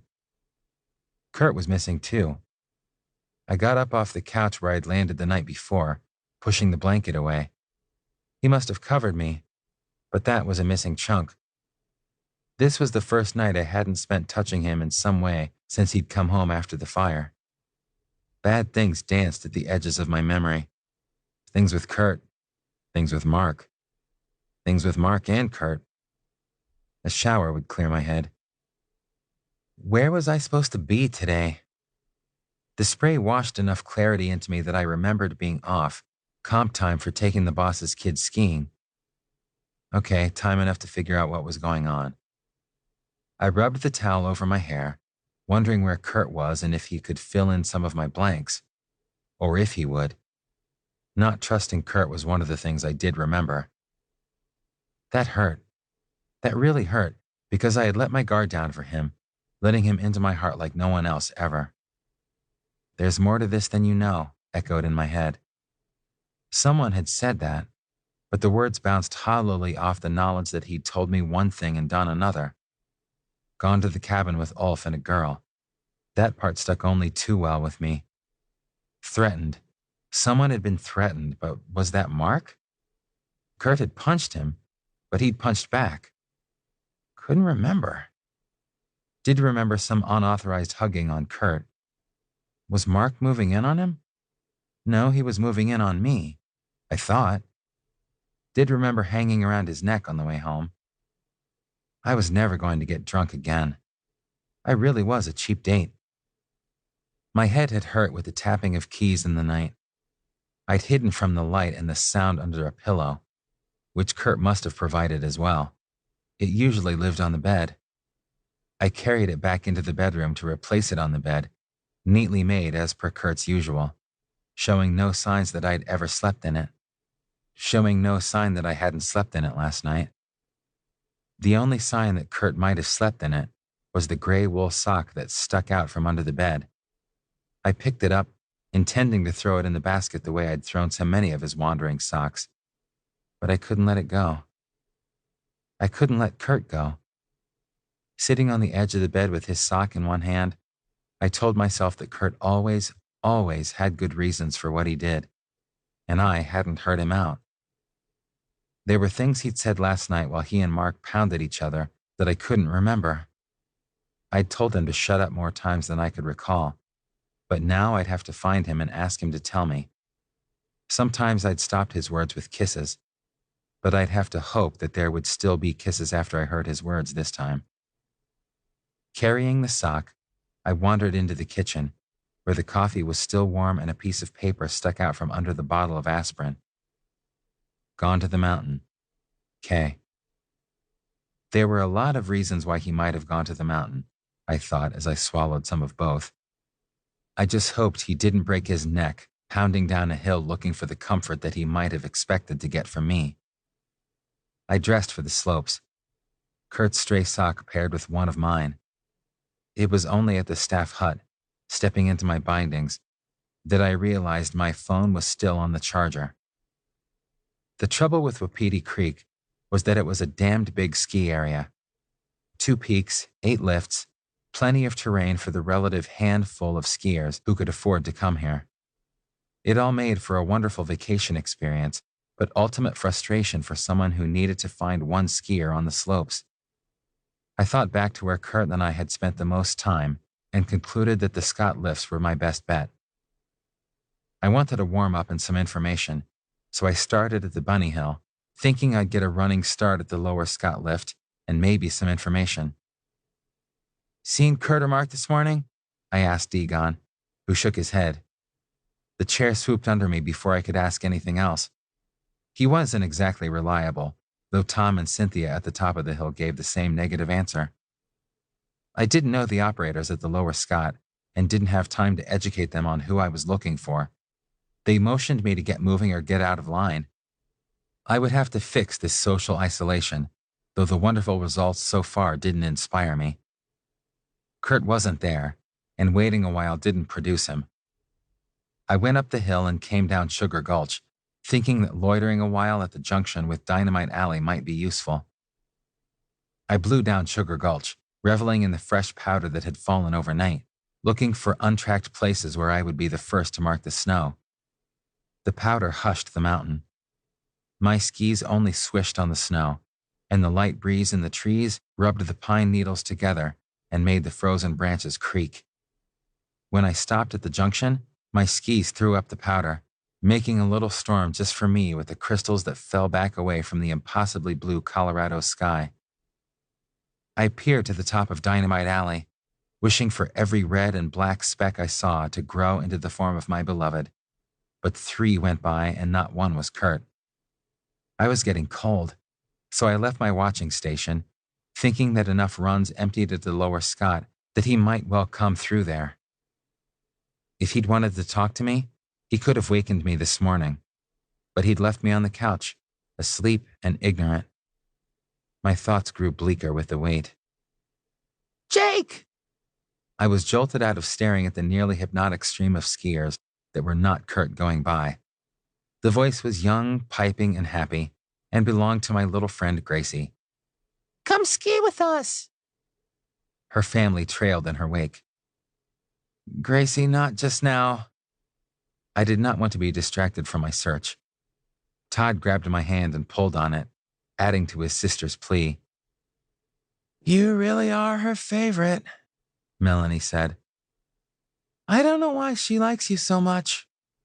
She pulled her long brunette hair out of her jacket, twisted it around a few times and tucked it back in. "Because I pay attention to her." "I'm waiting for Kurt." "Oh." Gracie's face fell. Glad to see you, Jake. It would be nice if you could do a run or two with the kids. Great. My Uber boss wanted another chunk of my time off.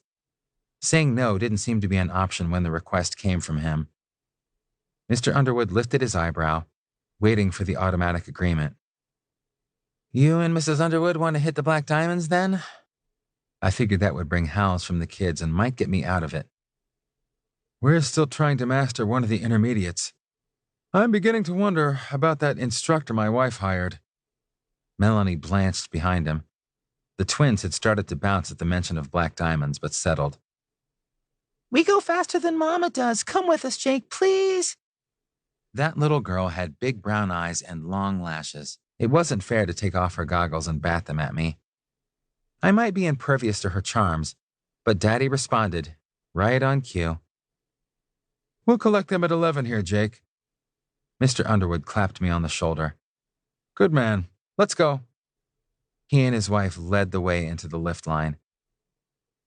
I recognized a situation I could neither influence nor change. With one 5-year-old on each hand, I followed, wondering again at being drafted as babysitter. How was dinner with the team last night? I asked, and the kids were off and running. I heard all about playing soccer with a foam ball in the living room with Jory and playing checkers with Ted, and the kids took care of all the conversational needs of an entire chairlift ride while I said, yeah, in the right places, and they were happy. Once at the top of the hill, I seized control of the skiing, something that I'd had trouble with before. Let's do S today. Sugar Gulch or Sundance first? Which one's steeper? Todd asked with a gleam in his eye. But we chose Sundance because Gracie liked the name. Untracked snow was getting harder to come by, but the kids carved their way through the little we found, and the silence that marked my earlier runs was broken now by laughter. Once, the little brats went around a curve far ahead of me, having dared me to a version of hide and seek that was more like catch-up, and pelted me with snowballs when I came around the bend. I got them back as they came downhill toward me. They had to watch me make my ammunition. Yipping and evading the missiles, they raced back to the lift line, eager to try it all over again. I looked around for Kurt, but he wasn't ahead of us. The red and black figure coming downhill might be him, but there were at least 3 others on this part of the mountain, and I didn't want to get my hopes up too far. I tried not to look as the kids and I planned our next run, debating Sugar Gulch or Prospector. The word was usually a request to join strangers on a ski lift. My heart twisted as a familiar voice behind me said, Single? I turned to look into blue eyes. I hadn't planned to be. Chapter 20. Kurt put his sunglasses back on before he responded, and there was a catch in his voice. Do you think we could discuss it first? My little chaperones hovered protectively around me, realizing that the laughter had fled. They stared solemnly at Kurt. Todd grabbed the shaft of my ski pole, and Gracie leaned against my leg. Yeah, except I grabbed her before she fell all the way, her skis going out from under her as she pressed against me. I managed to get her upright, though nearly pulling her pink parka over her head. The kids... Don't lean back over the tails of the skis like that, Kurt advised her. I pulled the jacket down, and her face peeked out of the hood again. You want to keep your feet a little farther apart and your weight a little forward. It will make you go faster, too. He tipped her to the improved position. Faster than Todd? She wanted to know. You have to show me, too, demanded the little competitor. And just like that, it was certain that Kurt would join us. So how did you get to ski with the junior racers? Kurt asked over Gracie's head, once we settled in the quad chair for a ride halfway up the mountain. Mr. Underwood elected me. My voice was wry, and the kids picked up on my reluctance. You said you wanted to find Kurt, and here he is. Aren't you happy to ski with all of us? Gracie's lower lip quivered. Damn it, I was not going to make a kid cry.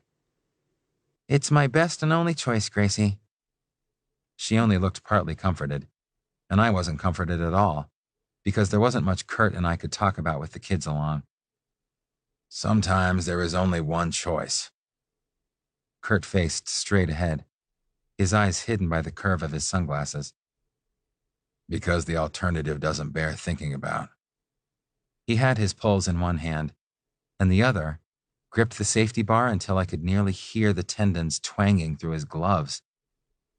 A misty recollection from last night of that sick fuck Ulf floated through my brain. I couldn't remember what Kurt had said, though. His mouth was swollen and lopsided. Had Ulf hit him? What's alternative? Todd piped up. He had been paying entirely too much attention, though I thought he was busy ogling all the Mardi Gras beads hanging in the trees along the lift. It's the other when you have a choice of one or the other, Kurt said. Well, what's the alternative now? Todd went on. Ski with us or not ski with us? There is no alternative now. I'm skiing with you. I shuddered to think where the kids could end up.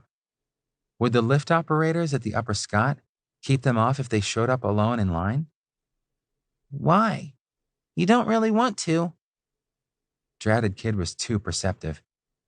That doesn't matter. It wouldn't be safe otherwise. How do parents ever win an argument? At least I could eventually hand this crew back to their proper keepers. Kurt took off his glasses and looked over at me again.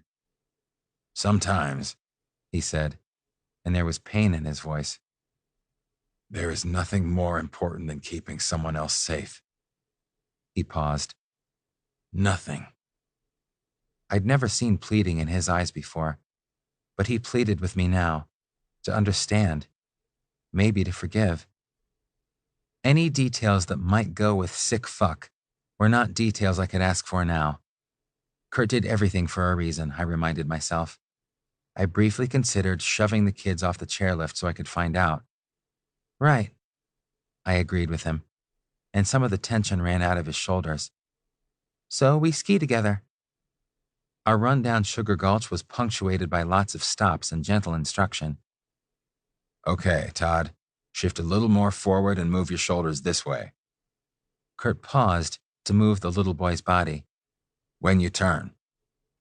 Like this when you turn the other way. It was a more innocent version of my last ski lesson. I had to look away from the group as I remembered. Pay attention, Jake. Gracie was a bossy little thing. Or we'll beat you because you won't know how to do it. I snapped back to watch, wondering how long until 11. Todd launched downhill and stopped after 3 turns. Gracie followed, waiting with her brother as Kurt showed me what he meant. Whatever you're imagining about yesterday, it wasn't like that, he murmured as he moved my shoulders. I couldn't bear to think again about my imaginings. I pulled off and got 2 turns in before stopping just downhill of the kids. Pretend you've got poles and they mustn't drag, Kurt suggested, all business again, demonstrating the technique. You've gotten used to letting your arms dangle, and you need them for balance and turns. Down the slope we went, Kurt trailing and watching. The last half of the run was just pleasure. Kurt offered encouragement from behind us, and the mountain was mine to carve, as I found what had been missing in my balance. The junction with Dynamite Alley came up, so we stopped and looked uphill to see what might be running us down. Skiers in blue and white parkas were coming down that hill in pairs spaced at wide intervals. The kids waved madly, shrieking, Tom, Jory, Nick. Some went by with smiles, others with waves, and one pulled out of the speeding lineup just below us. Hey, guys! We stayed to the side as we joined Jory. Are you having a good time? Kurt's teaching us to ski like you. Kurt better not be teaching you to ski like me. If you do that, people will say things about cats on ice. Jory laughed, rubbing the top of Todd's head. Gracie tried that out. Paws scrabbling wildly. Roar! She fell in a heap of giggles. Like that. He picked her up and pointed uphill. Watch Ted. Kurt will teach you how to do it like Ted. There was a noticeable difference in style. Jory had stuck out as the wild man in this swift, graceful crowd. But you're going to beat Ted at Fitville. You said so. So we should ski like you. Todd stuck his lip out. Another adult bested by kid logic. I felt better watching Jory try to puzzle this one out. Tell you what, you ski fast like me with technique like Ted? And Ted is going to try to beat me, you know. Jory looked satisfied with his answer and confident that Ted wasn't going to succeed. The best and fastest way to learn a sport is to watch and imitate a champion. Jean-Claude Killy said that, and he knew. He was a champion when your dad was a kid. But wouldn't Ted beat you if he skied more like you? Todd suggested. Another graceful racer whipped by. Ted's a champion too. He won gold in Turin. You ask hard questions, mister. Jory ended the discussion by picking Todd up and swinging him upside down, skis waving. I'm going to drop you in a snowbank. He damned near dropped the kid out of sheer surprise at the screams. Kurt was there before I was, grabbing Todd's hands and pulling him upright, setting him on his feet as Jory let go, white-faced. Hey, buddy, you used to like that. What happened? Todd clutched Kurt's waist, shaking, but no longer sounding like a siren. That was before he nearly took a header off a chairlift, Kurt told him. I had hold of Gracie, who had also screamed a bit. Probably just to keep Todd company in the noise department. That was you? Todd, buddy, I'm sorry. I didn't mean to scare you. Todd glared at Jory with deep suspicion. The last of the racers sailed by, yelling at Jory. I gotta go. You have fun. He picked up momentum, but the others still had the speed from the hill, and Jory trailed them. He kept looking over his shoulder at us, which couldn't have helped him catch up.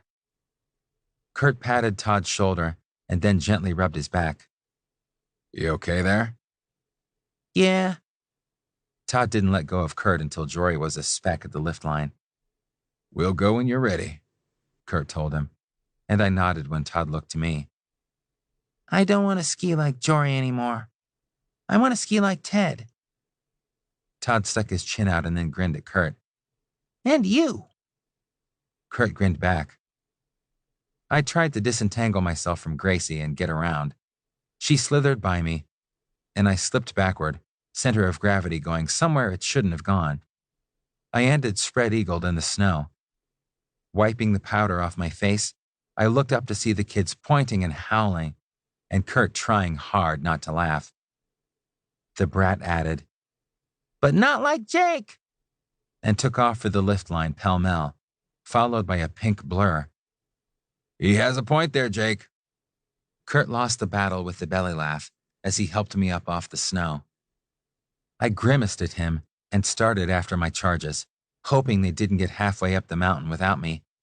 They stayed entertained in the lift line by having a miniature snowball fight with the snow we pulled out of my clothing, and we were about a third of the way up the hill when we all went silent. I looked at Kurt, and Kurt looked at me. We weren't much closer to getting things worked out than we had been before. The kids had insinuated themselves between us, so we couldn't talk, except in a roundabout manner.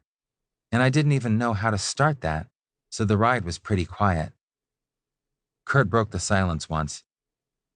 I told Rudy I was going to go public if he didn't meet me.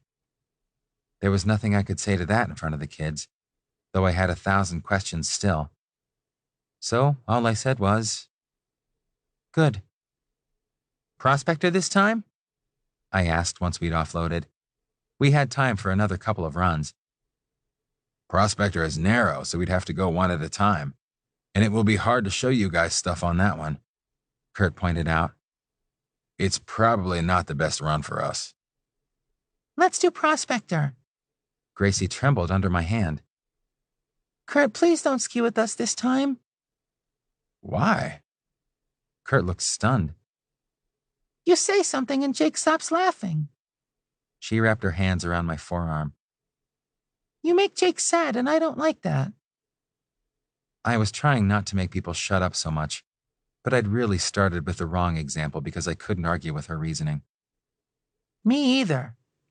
Todd had switched loyalties again. I don't like it either, Kurt said. We have to fix that. I was all for rolling the kids downhill in a barrel, just so we could be alone to do that. But Gracie went on. You should do that when he isn't skiing with us.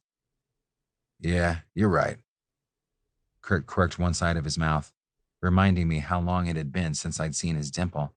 About 24 hours, but it seemed like years. Catch you later, Jake. He swung away and was gone, even though I called his name. Stick around the Scott lifts, I bellowed down the mountain, though I couldn't be sure he'd heard. The kids hunched up small as I turned around again, but I got a grip on my wrath. Chasing my friend away isn't how to get me to laugh again, I told them as gently as I could. Inside, I ached. Kurt and I needed to talk, make things all right, make me understand completely what I only understood dimly now. You weren't laughing before, you aren't laughing now. What's the difference? Todd grumbled, and took off without really watching where he was going, because he headed down a green slope that none of us enjoyed. I thought we would have to wait a while for the Underwoods, because we got to the base of the lift a little early. Once again, I would be reduced to hunting for Kurt needle in a haystack style, because I couldn't remember his phone number. Once I'd programmed it into my auto dial, it was out of my memory. 970, followed by 7 missing digits. I was debating going back home for my phone when the Underwood showed up. Thanks, Jake. Good time had by all? Mr. Underwood looked dubiously at our 3 long faces. By anyone? Intermittently. We had a pretty good snowball fight. I prompted them, and the kids didn't disappoint. Yeah, we did. And we got a ski lesson from Kurt. That's Jake's friend, and we saw Ted and Jory with the team. Jory says Kurt was teaching us to ski like Ted. The kids interrupted each other wildly as the stories tumbled out, making Mr. Underwood look approvingly upon me once again.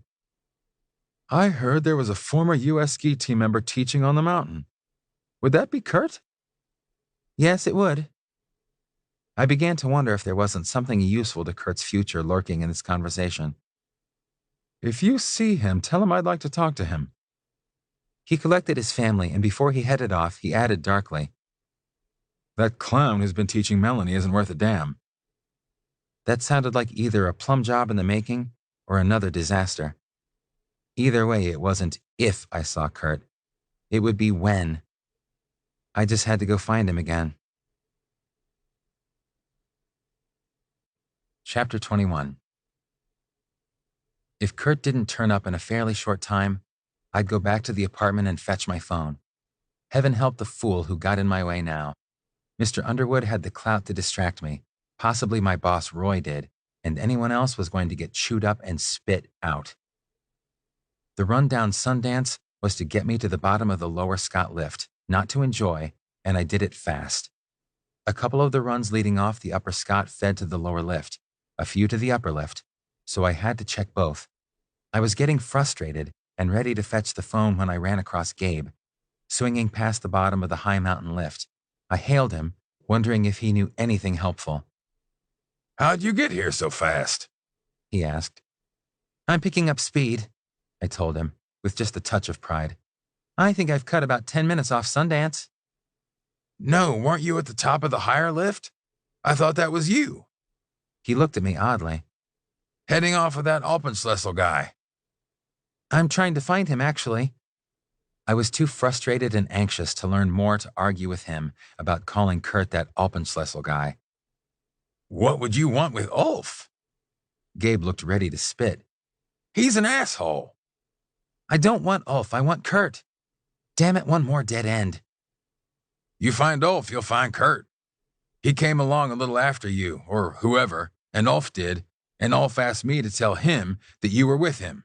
So I did. Gabe looked at me sideways. Mark asked about you too, when he and Marty went by. I don't get it. I do, thanks, Gabe. I whacked his arm lightly and hauled off to the lift line.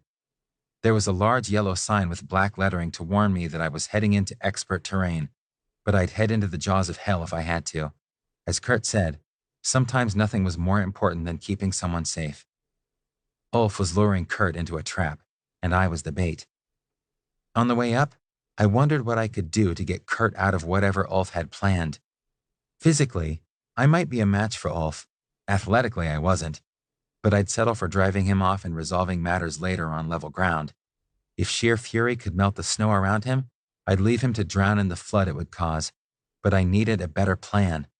Unfortunately, I had no way to plan. No weapons, no knowledge of the terrain above me, nothing but desperation and ski gear.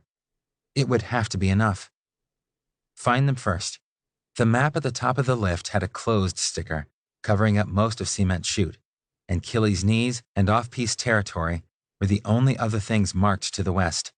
The cabin Mark had mentioned had to be over here, because that ridge had what looked like a cornice, if I understood right, and I'd just have to see what I could see when I got there. Killy's Knees only down that way, yelled the lift attendant. I waved without looking. Yeah, sure, and kept going anyway. Tracks diverged. The beaten path went one way, and a barely broken track made by only one or two skiers went the other. The snow was pristine in this treeless area, other than the narrow path that didn't look like many people had passed that way. Tracks of skis went down a bit, and then up into a small climb, where the wind was starting to sift the snow into the herringbone path that led up the rise. People on alpine skis had gone up that hill. I was betting there was a Love Nest cabin on the other side of that rise. Coming closer, I could hear shouting, though I could see no one yet. Two voices I knew were screaming insults and threats. "If you killed him, you're dead, you sick fuck," came from Kurt as he topped the rise and shot down the other side onto the access trail. "I did, and I kill you too," shouted Ulf, barely behind him and with something bulky in one bare hand, a ski pole dangling from his wrist. Shit. Well, obviously he hadn't, but the shot he fired at Kurt sounded damned sincere. They didn't know I was there, and I hadn't a prayer of catching them as they hurtled toward the Cement Chute. But there had to be something I could do. I could handle the terrain, I told myself. It was just steeper than I was used to, and I knew what to do about steepness. Cut across it at an angle. Turn to shed speed. Powder, well, I just have to not fall, because getting back up might be tricky. Feet wider apart like Jean-Claude Killy, Kurt's voice in my head suggested, and I sped down the access trail where only two skiers had gone before me. The trail turned back into the trees, a large clump of scrubby pines to either side of an opening hiding the piste, but I could hear the shouting over the noise the mountain was making. Strange whoomph sounds, like a behemoth settling. Think about that later. The trees would hide me from them as well. Leaning into the downhill, I realized I'd been handed a weapon. Surprise. Now, if I could just aim it properly. More shouting, this time from above. "Get off the slab! Get off the slab!" Slab meant Mark. No time to think about it. I blew through the trees in time to see Kurt rise to his skis and lean down the 40-degree slope. He became a red and black blur before Ulf could get up out of the churned snow where they'd scuffled, but he couldn't outski what Ulf pointed at him. I came out of the trees, straight at Ulf, who fired again, the sound sharp against the groaning of the mountain. "Go, Kurt, go!" Ulf lined up his next shot, and I lined up mine. I hit Ulf with my shoulder from behind, bringing him down with a grunt. The impact made me fight to keep my feet. The gun flew out of his hand. Blue steel nearly hit me as I cut back the other way in a flurry of speed and changed balance from the collision. Good. He'd have to hunt for it. Maybe I could get away fast enough that he couldn't bring me down with a bullet. "Get off the slab!" Something hit me from behind. Only bent knees and sheer terror kept me upright. That and the arm around my waist. Someone pulled me back into the trees. "Keep going! Keep going!" Mark screamed at me. Branches slapped at us. He dragged me between the pines.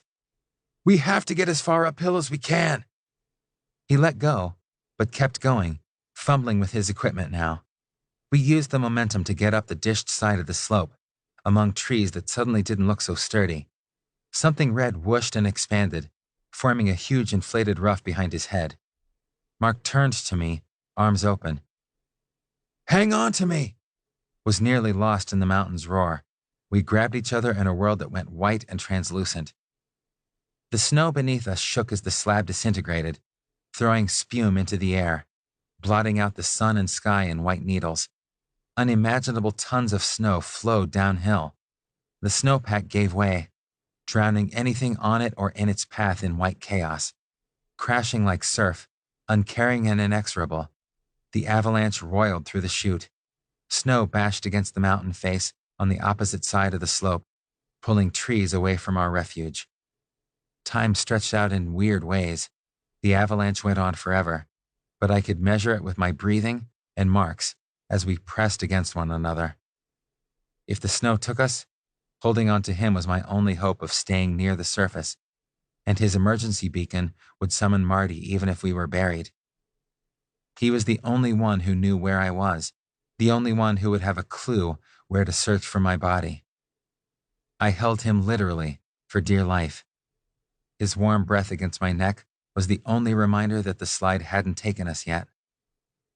The roaring quieted as all that could tumble down the hill finished tumbling.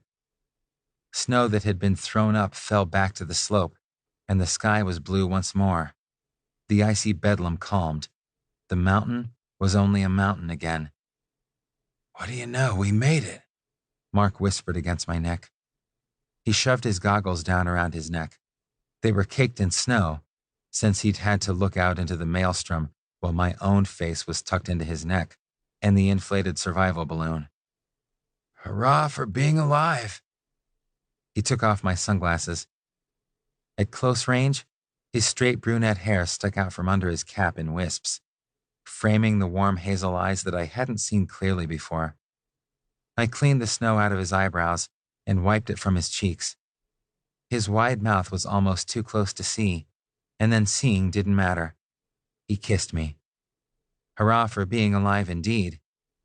I opened my mouth and kissed him back, flooded with adrenaline and ecstasy at being upright and unburied. It lasted about 3 seconds. I yanked away, ashamed. What about Kurt?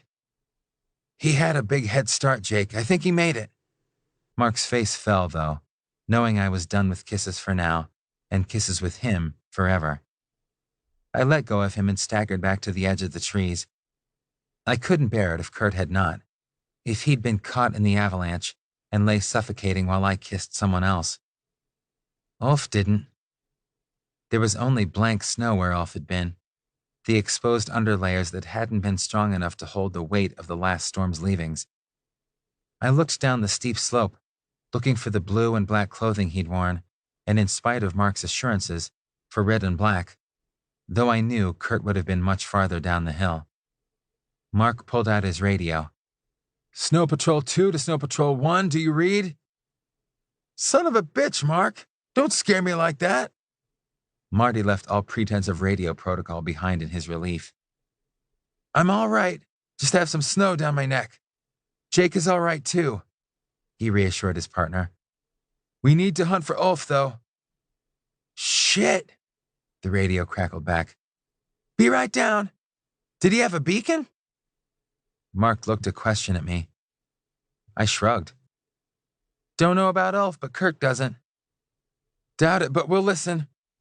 Mark touched something in his jacket that hummed and pulled a hidden valve that let the red bladder on his neck and shoulders deflate. Never had to trigger the avalanche vest before. It settled in a plastic cape around him. We have to find Kurt. I didn't know how to start, though Mark did. He pulled a long, thin baton out of his belt and extended it into a pole. Sorry, Jake, but we know Ulf is in there, and we don't know if Kurt is. That guy is a fucking waste of space, but we're sure he was caught. Mark pleaded with me to understand, and I did, but I didn't. And I couldn't hope they found the guy who was doing his best to kill my Kurt. Punching Mark wouldn't change his mind. Marty swung in. He started from about here? We nodded, all trace of elation gone. Okay, we start from farther down then. Marty looked sympathetically at me. The guy in red was Kurt? I nodded miserably. Did you guys talk? I shook my head. Not enough. Sorry, Jake. We have to look for that creep, but if you see anything, call your boss and tell him. He'll get on the radio, and we'll come running with shovels, okay? I can't. No phone. I was going to nail the damned phone to my ear just to make sure I always had it. Take the radio. Mark handed me something I didn't think he'd part with. Call when you get to the bottom. Might take me a while. It might be longer than 15 minutes, and some of that was gone already. Marty looked concerned. Can you get down this hill? I'd have to. Yeah, thanks, guys. I understand. As I swung down the hill after them, I wished I could scream and make them change their priorities, but one casualty was certain, and one was only a possibility. I passed them, sticking their probes into the snow. Crisscrossing the narrow slope kept my speed down and gave me a wide sweep. The snow was lumpy and uneven, nothing like the groomed perfection of the slopes. I kept my eyes on the surface, picking my way as I searched for flashes of red, black, or equipment poking through the snow. I hoped I wouldn't overlook any trace of Kurt on my way down Cement Chute, but more than that, I hoped there would be no trace of Kurt in the snow here, that he'd gotten to safety. He had to have reached safety, though I dared not overlook anything, even through the tears. Chapter 22. The chute ended where the adjacent peak began and formed a huge dam for the snow. The avalanche had not made much of a turn, though the snow spilled out into the next track.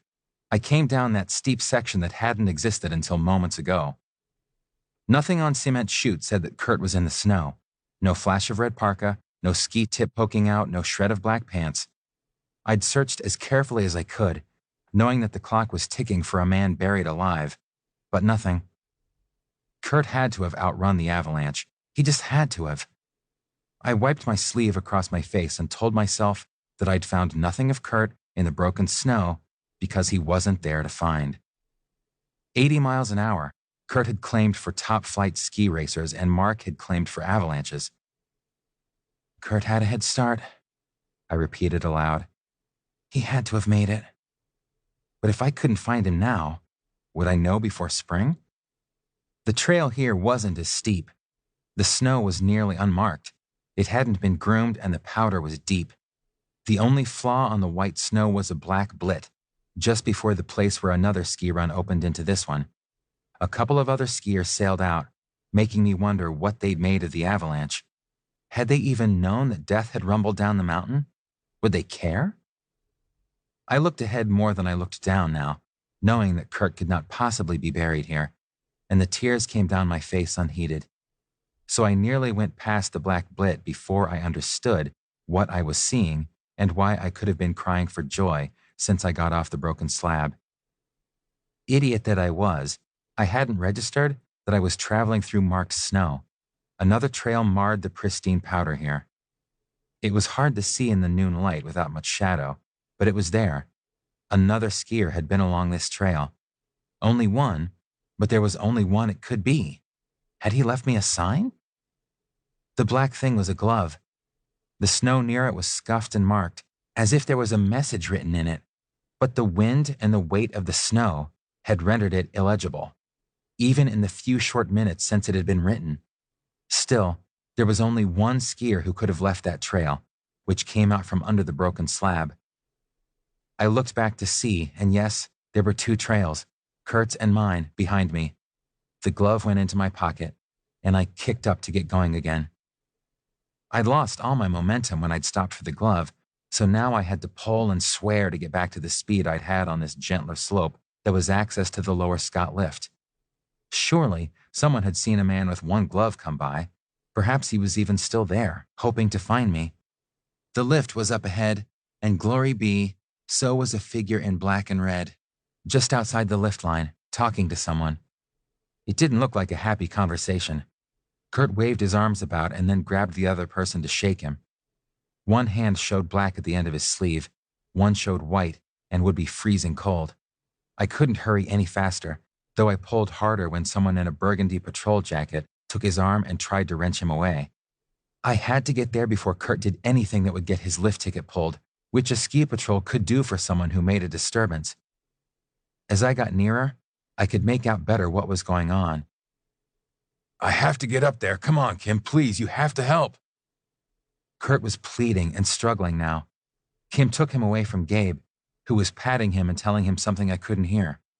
Her brown curls bobbed with each shake of her head, making Kurt even more frantic.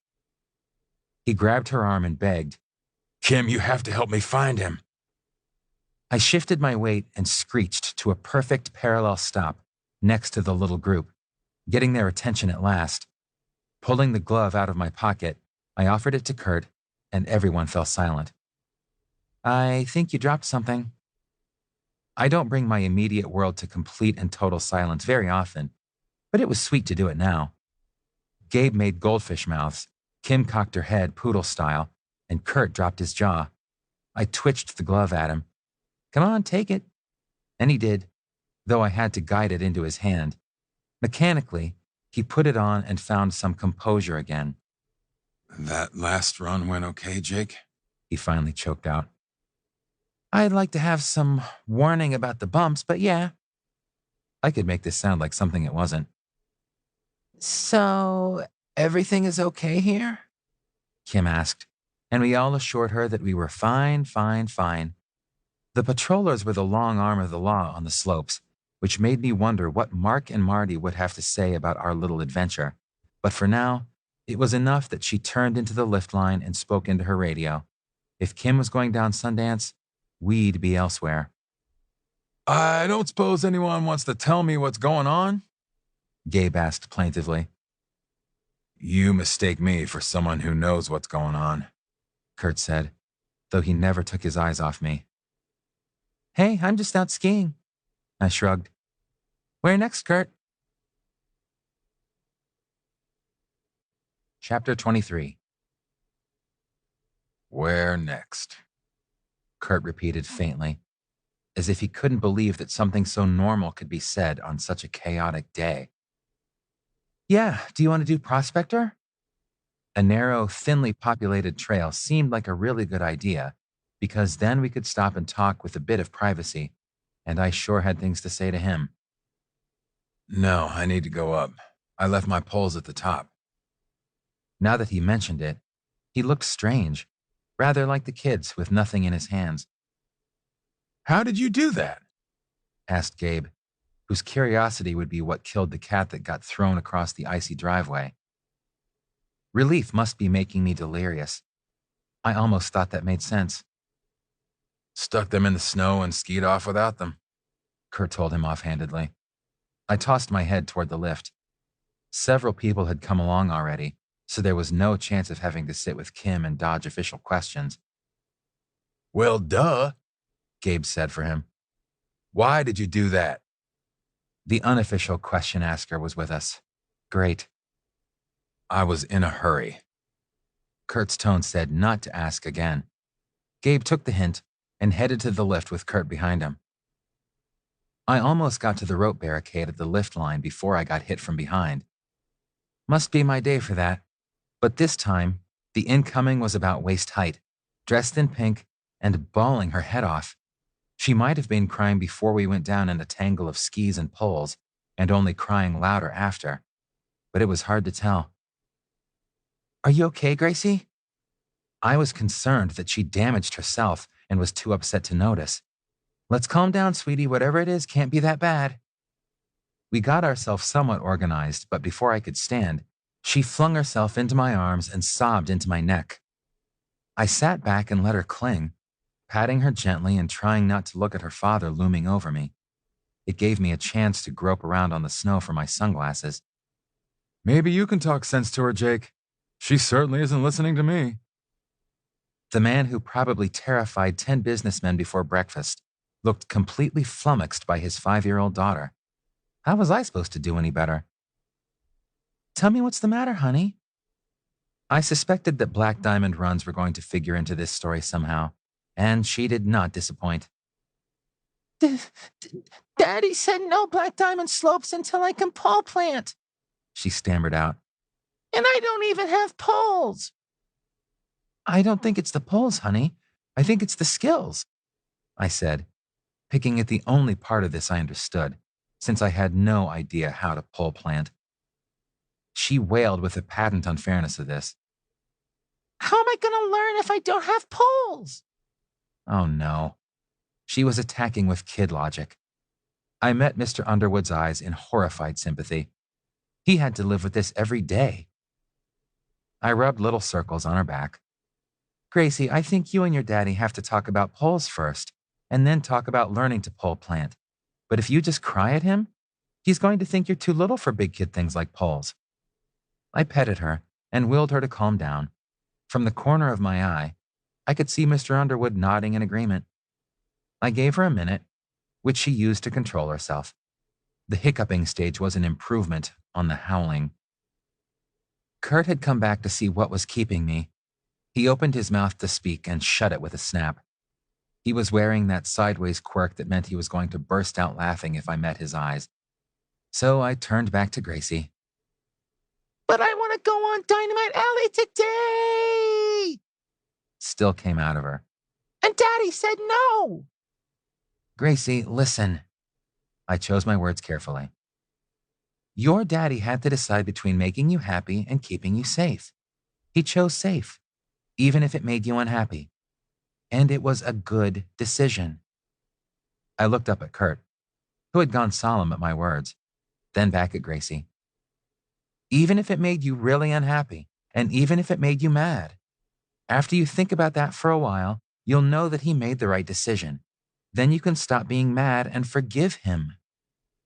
I looked at Kurt again. His face was full of hope. I passed him a significant look before returning my eyes to her face.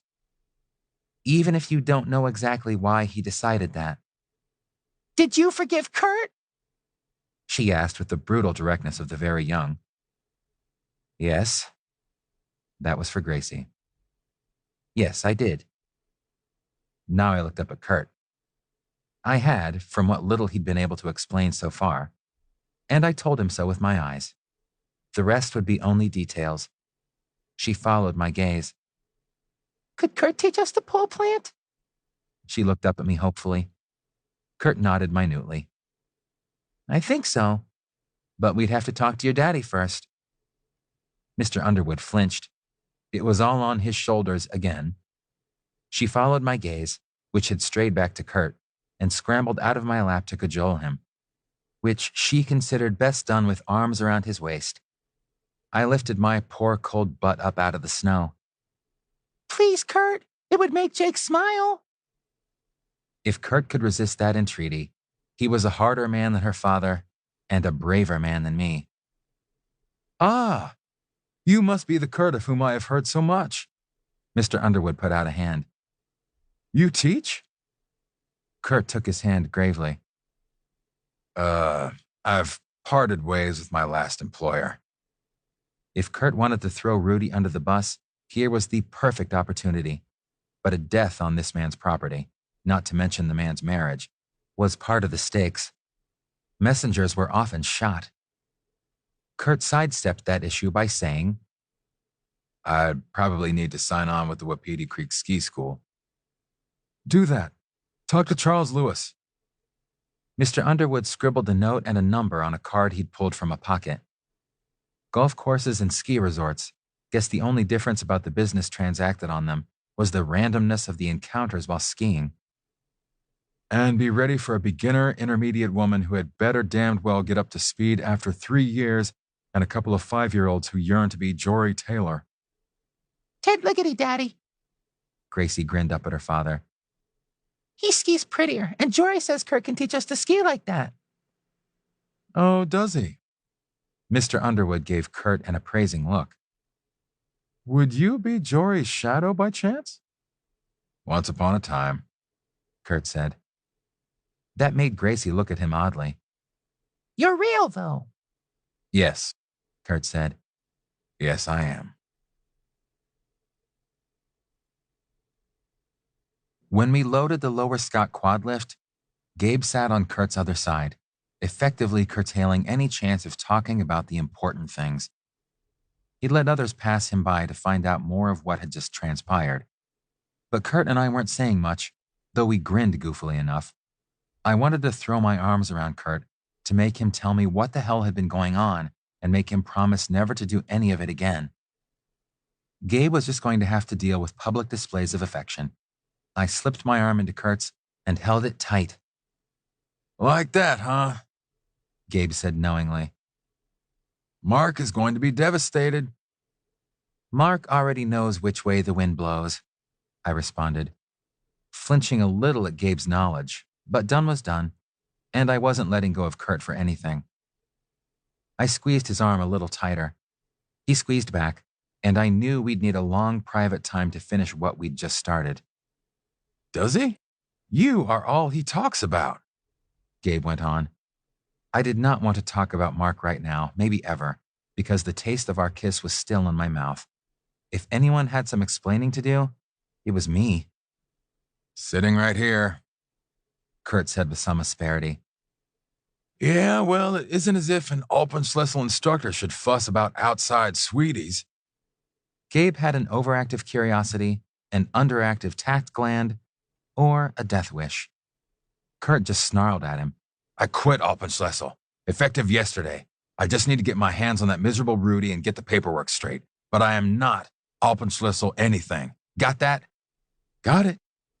Gabe shrank away from him. But why did you sign on with them in the first place? Definitely a death wish. But Kurt must have seen the opportunity to clear his name, because he wouldn't release my arm so I could punch Gabe. I was blinded by the bucks, Kurt went on more quietly. I had no idea about the rest of it. You were the only one. That must have been a nasty shock. He must have decided Kurt's more reasonable tone meant he could keep probing. Oh, yeah. But it didn't come to anything, except that Mrs. Walker grabbed my butt. Kurt shuddered. And then I quit. Gabe laughed, but I went cold inside. He'd been to the cabin. I trusted Kurt, I reminded myself, because he always had a good reason for what he did. If his good reason now was to get Gabe to spread the word of his innocence, I was all for it, even if it wasn't true. But oh, how I wanted it to be true. I held his arm a little harder and swallowed down the lump in my throat. At the top of the lower scout lift, we had to unload and move to the second lift to go the rest of the way up the mountain. Gabe led the way, anxious to be back on station before his lunch hour was over.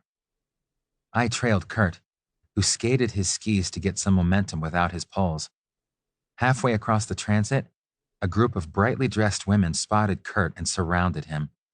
I pulled up to avoid crashing into a cheerful woman with a rose-colored jacket and a nose full of pink zinc oxide. But when I heard what they were saying, I wished I'd hit her and taken the group down like dominoes. Hey, Kurt, just in time. We were looking for you, came from a tall woman in a silver jacket. Yeah, let's go back up to the cabin. A woman in blue grabbed Kurt's arm. I could spear her with my pole from behind, but I'd let Kurt try to talk to her first. Your golden moment is past, Cassie. We aren't going anywhere together.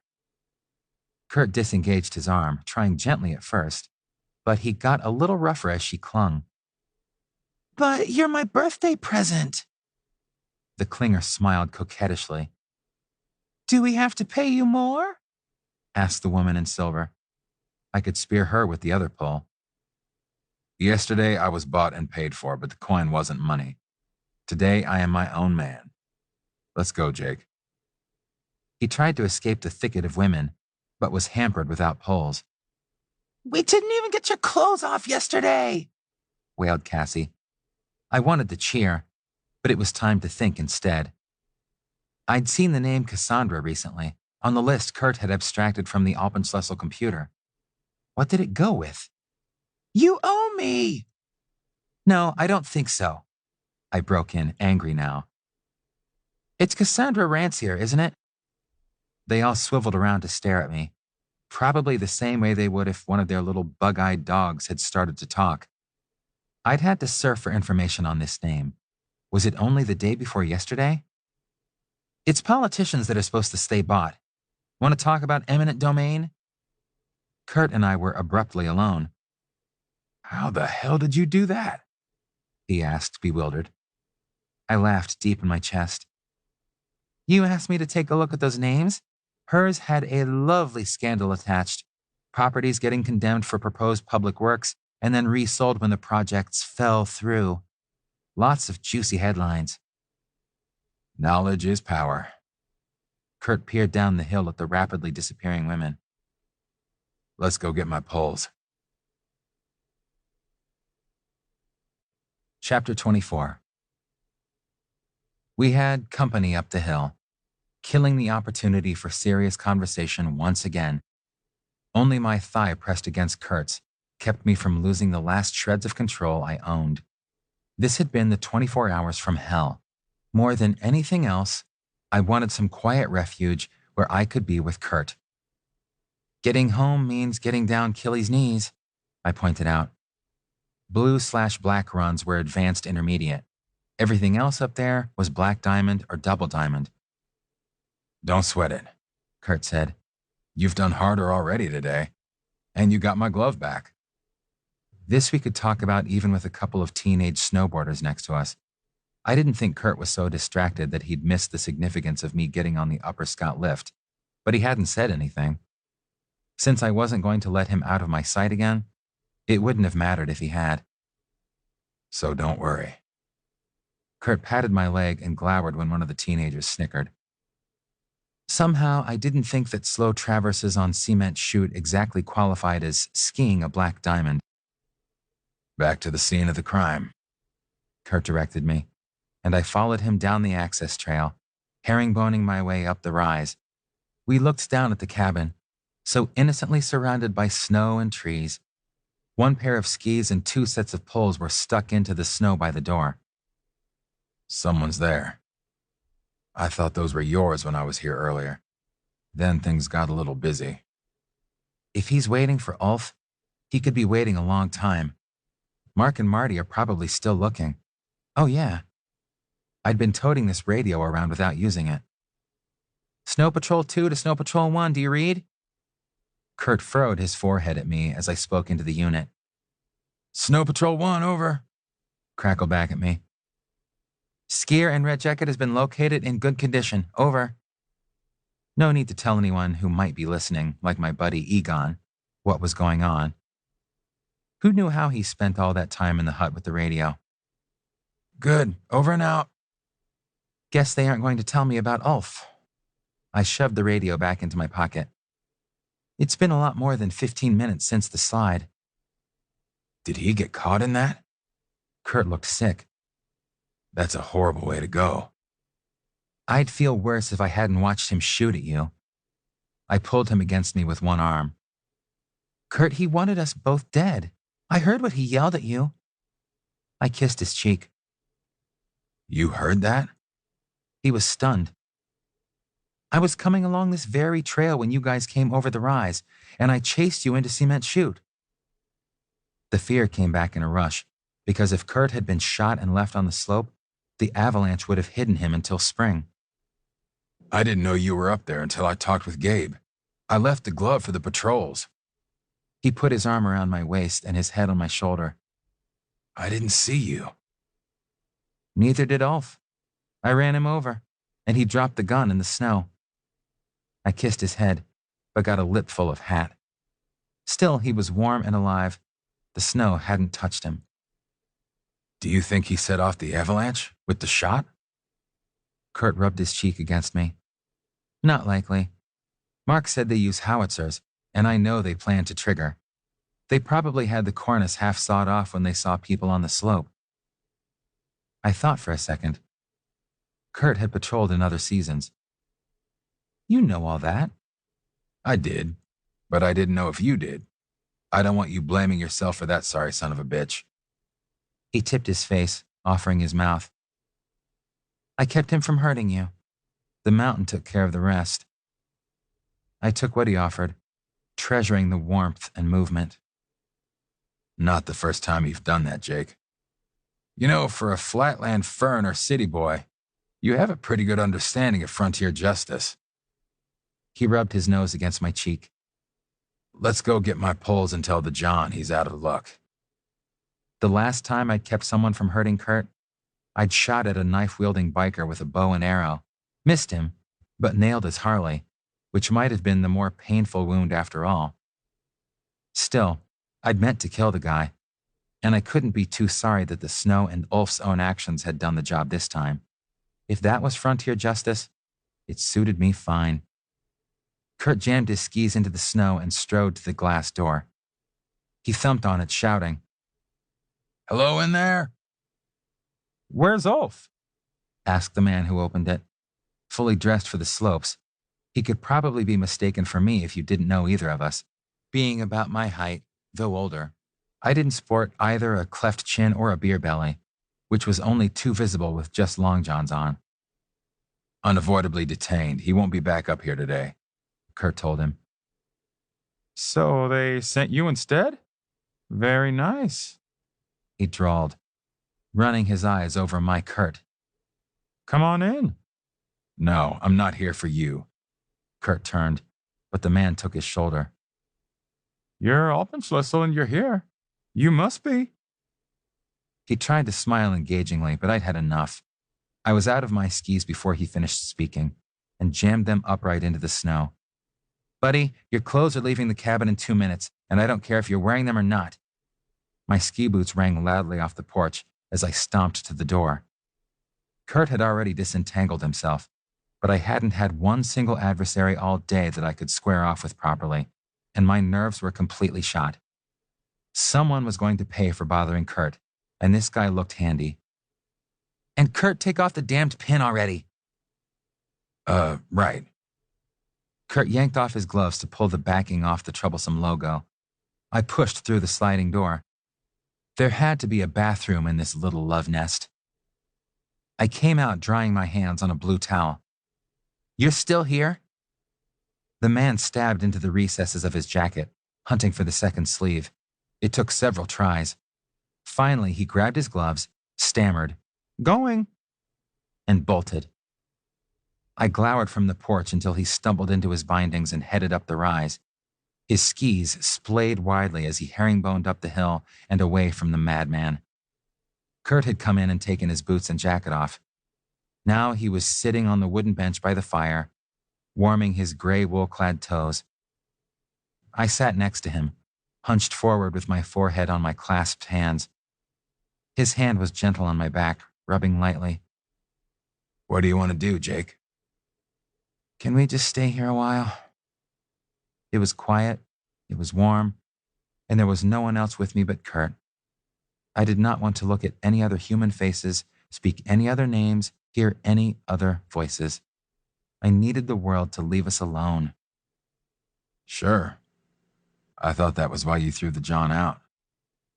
He sat forward and drew my jacket off my shoulders, making me sway with the movement of my arms. It was that or hit him. I was so tired now that I wondered where I'd have gotten enough energy to hit the guy a second time if he'd resisted. All the adrenaline, anger, fear, and power that had kept me going all morning were gone, as if they had never been. I balanced my head carefully on my hands, because only the tripod effect would keep me upright. The fire was almost too warm on my face, but I couldn't really move away. Kurt was rubbing my back again.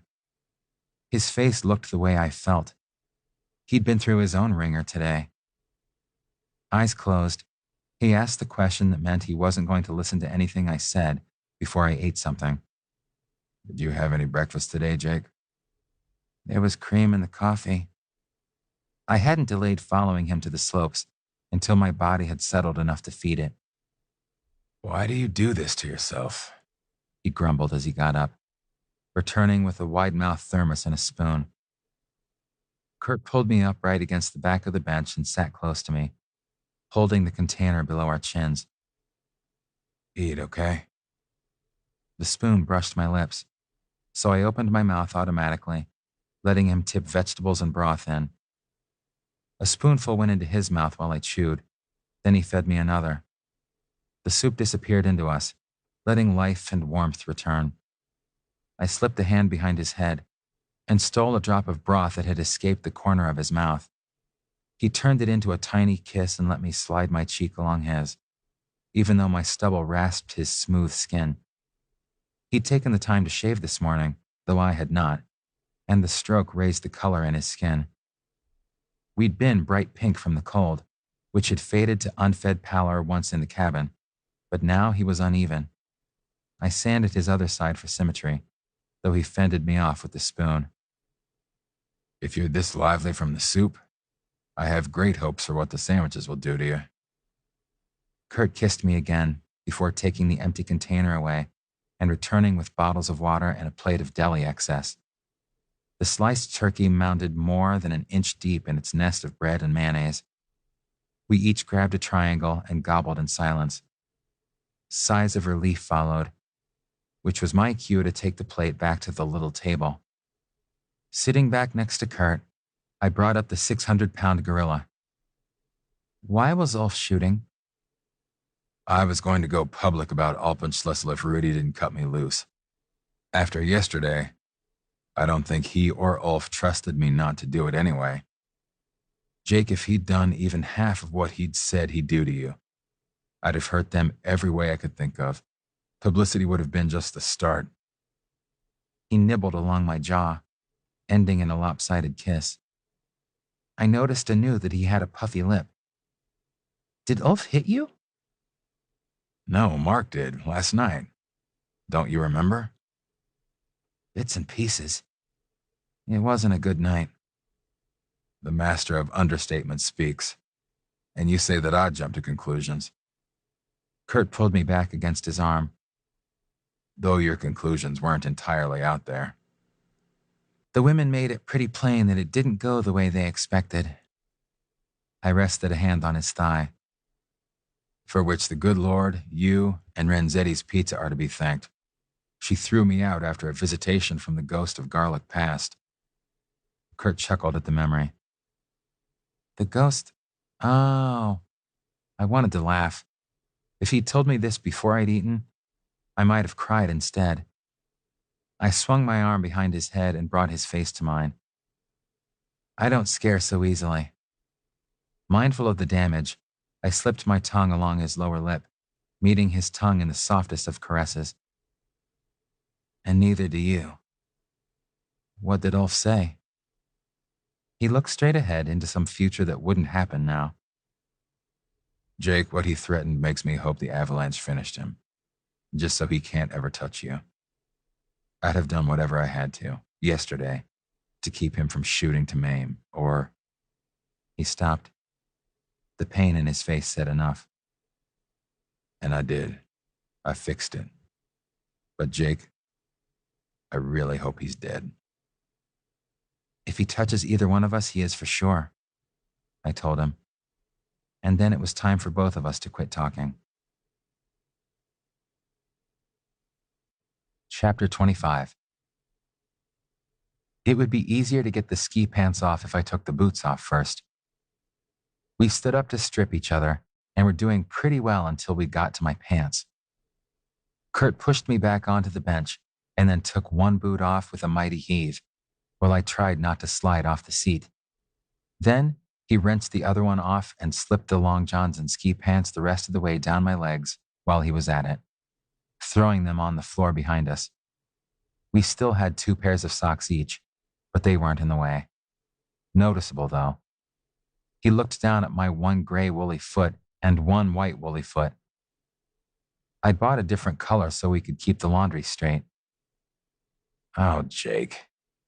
He knelt between my knees and ran his hands up and down my legs as he chuckled over my comfort clothing. I missed you this morning.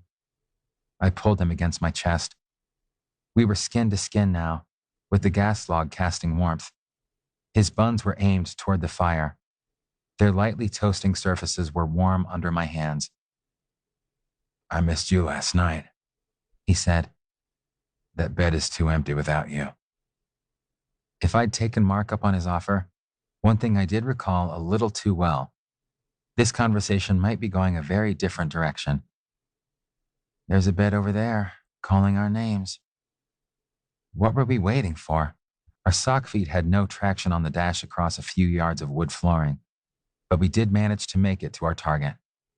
After months of camp cots and sleeping bags in the cabin and sex on any handy boulder, fallen tree, or meadow, it was still strange to slide into a bed. The sheets were as crisp as they looked, cool against my skin. The turned-down comforter came to my waist, covering my erection, but the air was much chillier here in the corner of the cabin, so I flipped the goose down up over our shoulders. Turning to face Kurt, I marveled at how his tanned, blonde good looks showed against the white pillows. His chest was bare and exposed to my hands, if not my eyes, so I stroked his skin. His hard cock was concealed but not imprisoned. I needed only to slide my hand farther to find his erection. Knowing he was hidden but accessible excited me. Our al fresco sex had left me unaware of how tantalizing a little bedding could be. I explored his exposed skin first, kissing and licking my way across his neck, then ducking down to his chest. He ran strong hands down my back, massaging and investigating. Moans rumbled from his throat, and then I had to come up to catch the sounds in my mouth. I lay on top of him now, skin to bare skin, the covers still hiding our bodies. He sought my lips as eagerly as I sought his, the puffiness making the kiss awkward. We laughed a little when our teeth clinked together. Easy, Jake, he said, licking my lower lip. But he didn't stop the sensuous motions of his hips as our hard cocks rubbed together, trapped between our bellies. He felt so good, so right pressed to my flesh. If we were any closer, one of us would be inside the other, and I could barely wait for that. He nibbled my neck, taking skin between his teeth, softly nipping, making me shiver. Cold? He teased, but no, I was hot for him, and he knew it. I repaid the favor by sucking his earlobe into my mouth.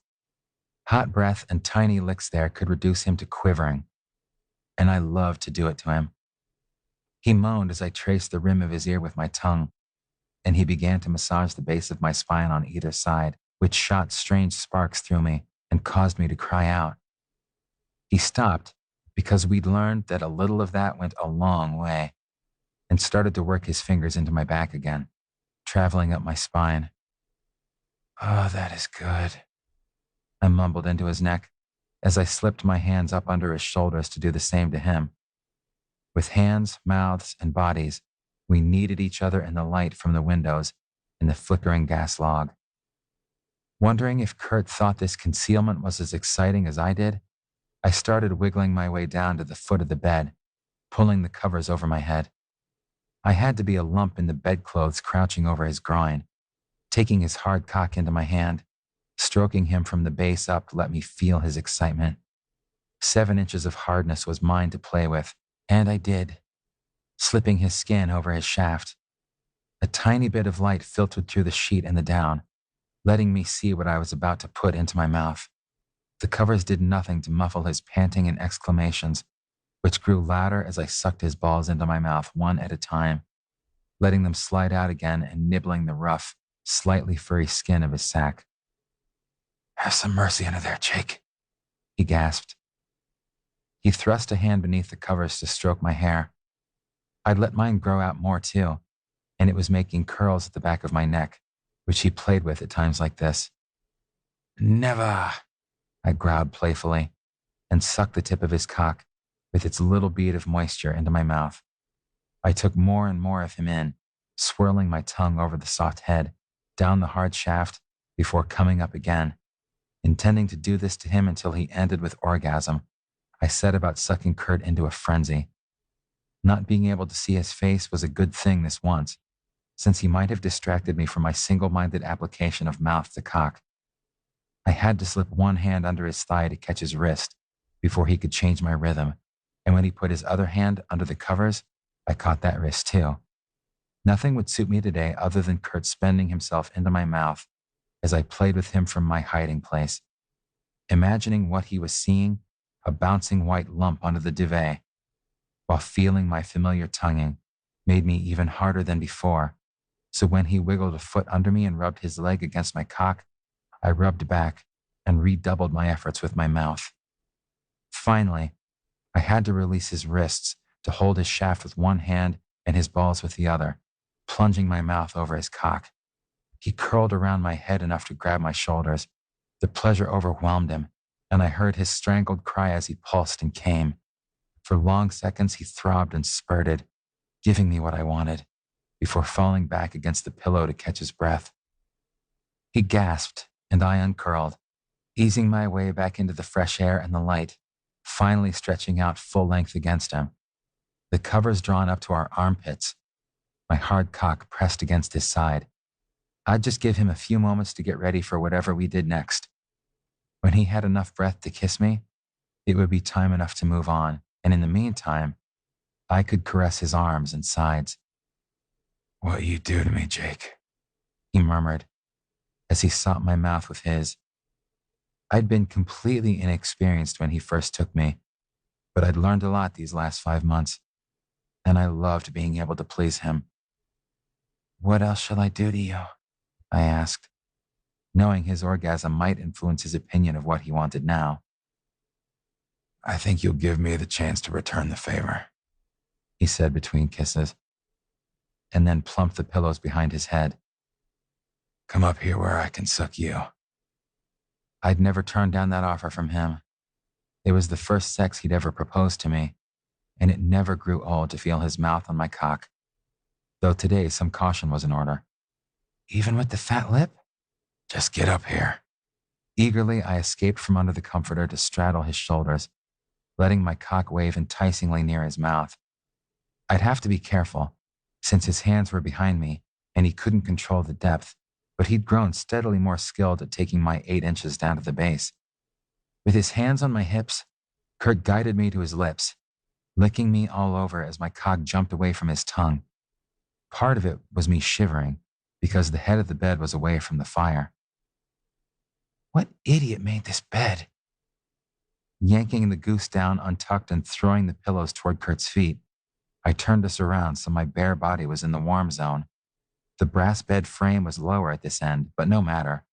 Kurt was warm under the comforter, and now so was I, over his head. "A little help here," he said with his tongue out and waving. My cock came down to bat his nose when I swung my leg over him again. He licked me again as I used a hand to aim my cock into his mouth, and then he let his lips slide along the length of my shaft. Grabbing the footboard with both hands to steady myself, I thrust gently into his mouth. Grateful for the stability, I looked down at the wonderful sight of my cock disappearing between his lips, feeling his tongue stroke me into pleasure that once I'd only imagined with him. Kurt set the speed, moving my hips with his hands, and I moaned his name as his eyes fluttered shut. With one especially sensuous swirl, he let go of my cock and craned upward to his hand, which was straining to get around my thigh and into his mouth. One strong finger got sucked to wetness in 2 long strokes, and then he was trying to catch my cock again, so I lifted my butt to help. That must have been the rest of the help he needed too, because it parted my cheeks just enough for him to find my asshole, to slip that wet finger in. He finger fucked me gently as I fucked his mouth now. Feeling these 2 connections with him made me throw my head back. I slid in and out of him, he slid in and out of me, and my knuckles were white as I squeezed the footboard. When he pressed down on that great spot and increased the pressure of his lips, it tipped me over the edge to climax, filling this little cabin on the mountaintop with a sound made only by the mountain lions and me. Once I could move again, I lay down beside him, head on his shoulder. I held him tightly, thinking that this would be a great time to tell him how much I loved him, and then kept quiet. I didn't want Kurt to think I only meant that sex was great, or that I was glad we were good with each other again. Too much else had happened today that would contaminate the words. He tucked up the covers around me, stroking my shoulder and kissing my hair. "Are you my happy man again?" he asked me, and the hope in his voice was a palpable thing. "Very happy and very yours." I could tell him that without the baggage of the other words, and I held him even more tightly. "Good," he murmured. I think we have time for a nap." Chapter 26. Nature woke me, though she'd let me sleep just long enough to be refreshed. I eased out of the bed without waking Kurt, stopping to brush a lock of hair off his forehead. His lashes lay against his cheeks, long and sandy blonde like his brows. The swollen lower lip disturbed his handsome symmetry, leaving his lips parted on the one side only. We'd taken a lot of risks with each other and for each other, but this was the first physical marking he'd taken on my account. He'd wished Ulf dead, though, so the psychological marks had gone deep. When I got back, I'd spoon him from behind, to protect him from whatever I could. It might have been his empty arms that roused him and sent him in search of me, but he found me in the tiny bathroom, unwrapping one of the miniature toothbrushes at the side of the sink. He rubbed one eye while he watched me generate a mouthful of foam, before standing with his back to me at the familiar fixture of the two. "What's that thing?" I asked, after I'd rinsed my mouth. Twisting a knob shot a fountain of water into the air. I turned it off a lot faster than I'd turned it on, even though the basin caught the water. "It's a bidet. They're all over in Europe." Kurt started brushing his teeth with another tiny toothbrush. "Makes sense." He stopped to rinse. "To have one up here." "Why?" I regarded the rimless basin with the spigot, knobs, and drain with some suspicion. "Because it's not for washing socks, which is what I did the first time I found one." Kurt chuckled. "This is a sex hideaway, and it's for washing you." "The sock thing is a little more obvious," I started to say, but Kurt steered me until I was straddling the basin, then sitting down with my tackle dangling in. Uh-oh. He turned the knobs, shielding me from the water until he'd gotten the temperature to his satisfaction, and then taking his hand away to let the fountain hit me right in the nads. The warm water felt good, if strange, and then Kurt knelt beside me, one arm around my waist. He pumped a bit of soap into his hand. "The whole point is to spot clean your crotch," he told me as he rubbed the soap all over my cock and balls. "Anytime you'd like." He paused to kiss me. "Europeans think we're a bunch of barbarians for relying on toilet paper alone. Scoot up." Moving farther onto the bidet as he patted my butt, I could see the point. This was deluxe and got better. He took another pump from the soap dispenser before sliding his hand into my crack, working suds into every little crevice. He slipped against my asshole, and I understood exactly why he said, "If we ever have a bathroom to build or remodel, we're putting in one of these." Oh, yeah. I'd already put my arm over his shoulders to encourage his kisses, but now I needed him for balance as he teased me with a soapy finger. My cock was already coming back up, and I was getting anxious for him to slip that teasing finger into me. Get me really clean. Plan to. He finally penetrated my ass, stealing my reason with his soft pumping. And really rinsed, too, or I'm going to be hiccuping bubbles. It took me a second to figure that one out, and then I nearly fell off the bidet. "Yeah, Jake," he whispered into my mouth as he let the water gush over me. "I'm gonna taste." Pretending to myself that my wobbly knees were from all that hard skiing and not from anticipation, let me get to the bed without actually falling. Though when Kurt tipped me onto my back, it was just barely in time. He tucked the goose down around us as we shivered slightly from the chill air. The gas fire didn't warm as far as the bathroom. "You aren't going to stop me like you did that once, are you?" Kurt rolled on top of me, tracing my features with his fingertips. That was before I met the bidet, though I might. I kissed the fingertips dancing lightly over my lips. Start screaming something about fuck me now. "I'll fuck you when we're both good and ready," he promised, blue eyes dancing. "And I'll be the judge of when." Take your time, I thought, as we rolled together. Kissing and nibbling, an afternoon in bed was new for us. Though we'd had our lazy afternoons by the lake and in the woods, the bed was soft and springy, with no stray pine cones or sharp rocks to find the hard way. And if the temperature was cooler on one end, we could just hide in the down comforter. I found myself on top of Kurt, licking him between the shoulder blades and running my hand down his flank, planning to grab a handful of ass. When he flinched, I stopped. What's the matter? Rising over him, I looked down to see what I'd done. Nothing. Get back down here.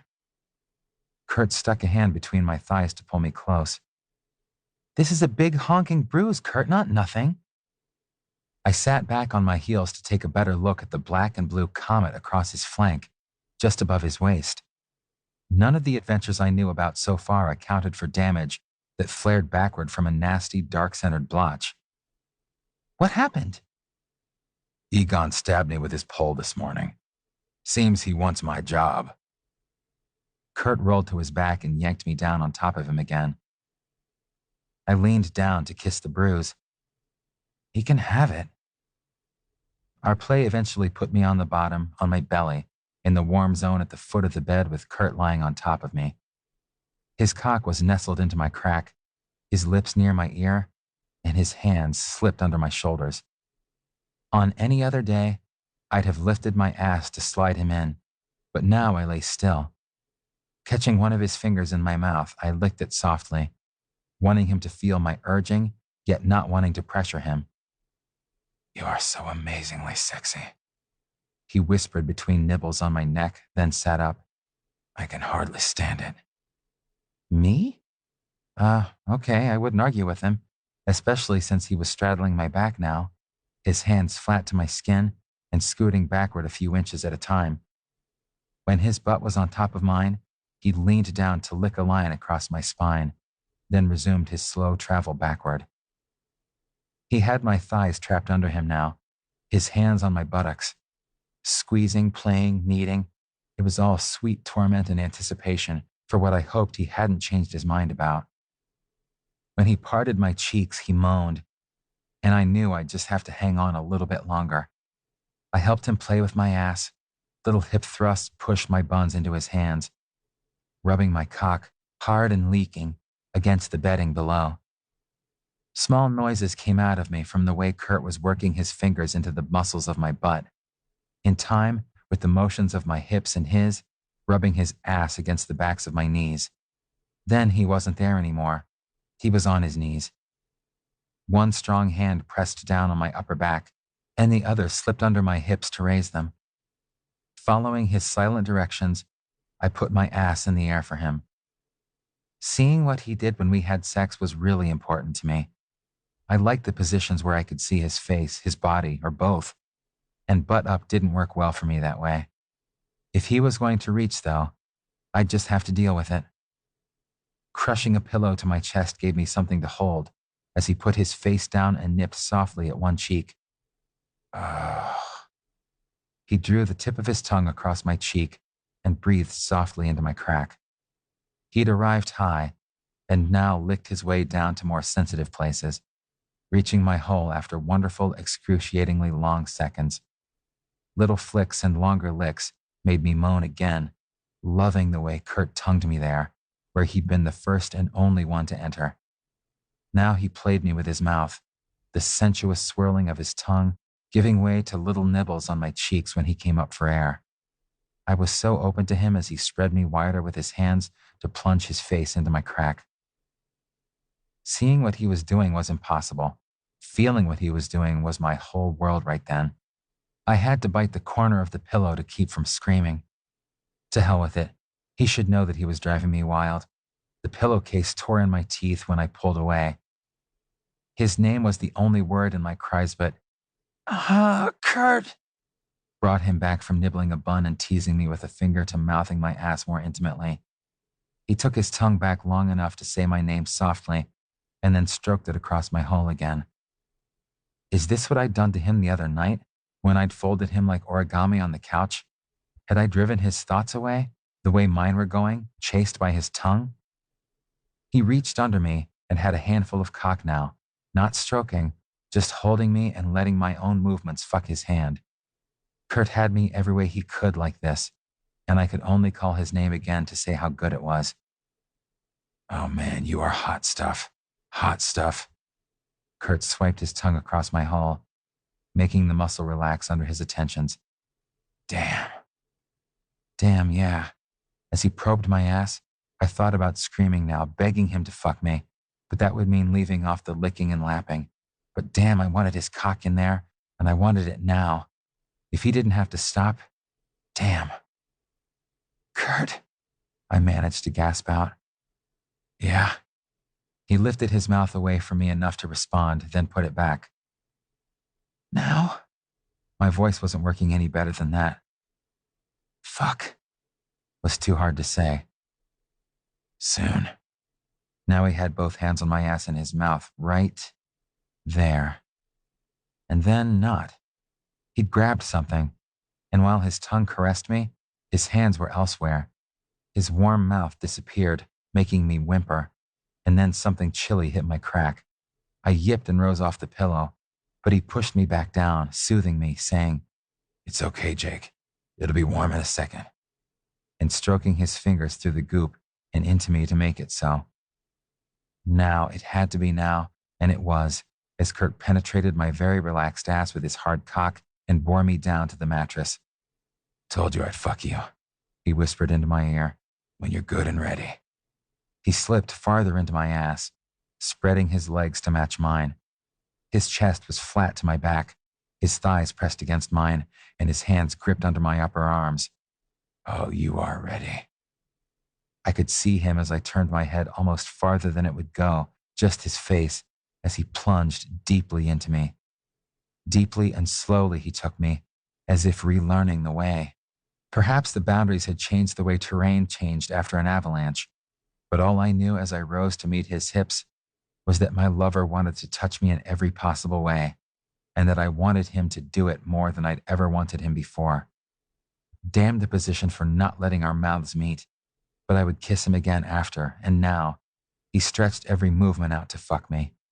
The sweet, slow strokes in his skin against mine counteracted every rotten thing that had happened all day. Kurt's ragged breath was hot on my neck. He pumped faster the closer he came to climax. Matching him risked him slipping out. It was far too wonderful to chance, so I held still as he thrust into my ass, welcoming the stretch and pounding inside as he grew wilder. For leverage, he finally had to raise himself above me on his hands, to plunge into my ass with crazy, desperate speed. He exploded into me with a strangled cry, pulsing and throbbing with his orgasm. I could barely breathe from his weight falling against me. I'd have to outweight his pleasure to get my face out of the pillow. We could both breathe again after a while. Then he let me turn over and rested his face against my chest. I held him, happy to have found him again, happy to hold him, willing to wait for my own release until he could share it with me. "Hey, hot stuff." Kurt lifted himself high enough to kiss me. Sweet and slow again. We brushed against one another, tongues sliding softly. Lipping the puffy part of his mouth as gently as I could, I told him without words that I was sorry he'd gotten hurt on my account, but that I'd heal him, kiss him better, love him to wellness again, and he nibbled back before stroking his cheek against my stubble. His hand stole to my groin, where my erection swelled, hard and hot in his palm. Matching the speed of his hand to the speed of his tongue, Kurt kissed and stroked me, swallowing all my incoherent sounds. I couldn't stay still against him. My hand behind his back strayed from waist to butt, groping and caressing. With my other hand, I controlled the kiss, slipping my fingers through the curls at the back of his neck, begging him for more of everything he could do. When my climax hit, I hid my face in his neck, clutching his ass and spattering my chest with hot fluid. My cock jumped in his hand as he coaxed the last spasms out of me, making the droplets of cum land on my skin. The tremors dwindled and faded away after a time, but I couldn't let Kurt go now that he was in my arms once more. He gazed down at me, and I knew all was right with my world again. His dimple was showing. Chapter 27. I could have stayed in bed for hours yet, but there was a small matter of getting off the mountain in daylight. Rudy's supposed to meet me. Kurt got up to find his clothing. I'm going to get this straightened out once and for all, and I want to do it before he finds out about Ulf. He still had his socks on, which would save him a good 5 minutes of hunting runaways. We haven't found out about Ulf.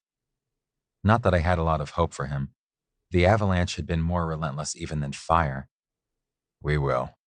You still have that radio. Kurt lifted the bib straps over his shoulders. Poking my head out of the fleece, I had to agree.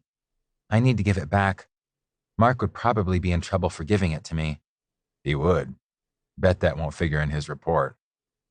Kurt turned off a valve, making the flames wink out on the gas log. Bet a lot of things wouldn't figure in his report. For that matter, I hadn't reported quite everything to Kurt about Mark. The guilt nipped at me, but it was a kiss, broken off and never to repeat, so first things first. With consternation, I watched Kurt lock the cabin door. I'd throw this into the snow, but I'd rather shove it up Rudy's ass.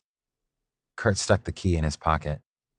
Especially if Ulf was acting on his instructions. He threatened to kill me yesterday, so it's kind of hard to tell. He gave me a quick kiss before he dropped his skis on the snow to step into them. He did?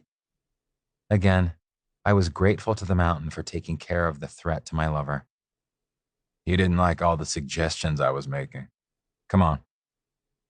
Kurt looped the straps over his wrists and dug the poles into the snow. Achilles' knees ahead.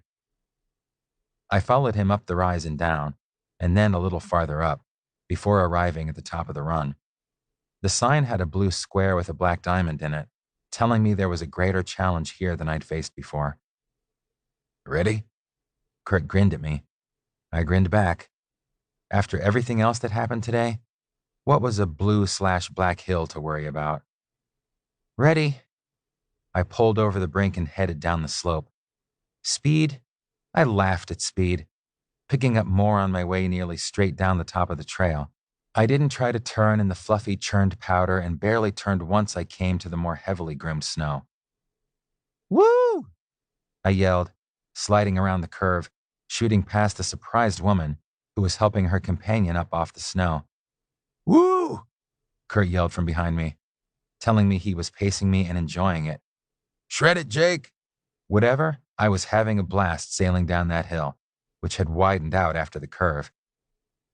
The snow was mine as I shifted my weight, carving long curves down the hill, reveling in the steepness and the speed. The bumps at the bottom did inspire me to a little caution. Kurt and I hadn't done moguls yet. Someone was pounding his way through the mogul field, though I could devote little attention to how he bounced from one mound to the next in the long section. The sides tapered to only a few bumps. I'm gonna do it, I yelled to Kurt and the world. If I went slightly to the right and popped to the left, right now. My skis sprang from one hillock to the second. I flexed again and ran out of bumps just in time.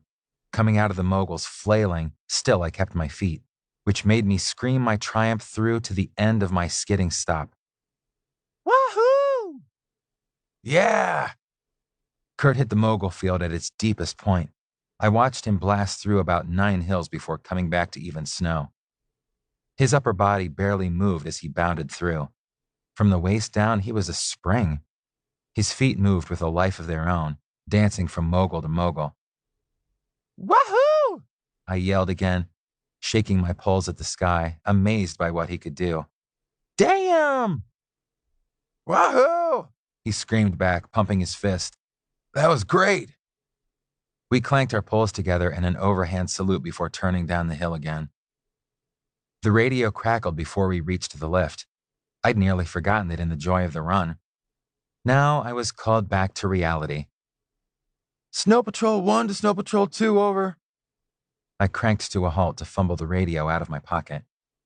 Yanking a glove off, I found the push-to-talk button. Kurt pulled up in time to hear me respond. Come in, Snow Patrol 1. What is your location? I looked at Kurt, who looked back with concern. Marty's voice was crisp and businesslike, no trace of elation. That couldn't be good. Achilles' knees just above the junction? Get to the junction and wait. Out. More slowly now, we skied to the junction with the Black Diamond Run, choosing to wait inconspicuously at the uphill side of Achilles' knees, where no one had reason to look for us. Other skiers drifted past as we waited, mostly off Achilles' knees, but patrollers in burgundy jackets whipped past us off Cement Chute. I slipped my arm into Kurt's, needing some kind of contact. but neither of us broke the silence. Waiting for bad news made the time pass slowly, but eventually 2 more skiers in burgundy jackets appeared above us, turning to come down off the slab at the shallowest angle possible. The stretcher Mark pulled might have flipped had he taken a more aggressive approach. Marty skied behind the toboggan holding the stabilizer bar, and the set of their shoulders said everything about what they'd had to do since the slide. "We found him," Marty said, when they pulled up next to us, hidden from the blue/black slope by the trees. "It took us and the other 6 guys close to 2 hours just to find him." He sniffed hard. "Might have gone faster if we'd had the dogs, but they're up at Telluride. There was a backcountry slide yesterday, and they're still hunting." "Wouldn't have mattered." Mark swiped an arm across his face. "His neck was broken. Maybe his spine farther down, too." "Then it was fast?" I couldn't grieve for Ulf, but I couldn't wish him a lingering death either. I glanced at the stretcher, where a black tarp covered the body head to toe. "Lord, I hope so," Mark said. "It could have been one of us." He turned from me to Kurt and looked down at the snow. Marty was closest. He put an arm over Mark's shoulder on top of the deflated avalanche balloon. "Or all of us." "But it wasn't. Because of you guys." Kurt stepped forward and touched Mark's arm. "I heard you yelling and got the hell out of there. Thanks." "You dragged me off the slab." I put my hand over Mark's where he held the stretcher handle. "So thanks." I'd tell Kurt the rest of it later. "I didn't even try for Ulf," Mark said brokenly. "I saw him shooting. I saw Jake knock him down. He tried to catch the gun before he fell." Mark looked around at us, his face begging for understanding. "He was trying to kill you. I didn't even think to grab him. Mark, you saved the good guys." Marty shook him just a little. "He was down, still trying to kill them. You did right." More softly. "You did right. Even though you shouldn't have gone onto the slab at all." "I couldn't not." Mark looked at me. "I had to." Kurt stepped up against him, skis parallel. "I'm glad you did, Mark. Thank you." He put his arms around Mark, who trembled against Marty. A strange echo shook me. Mark had comforted Kurt.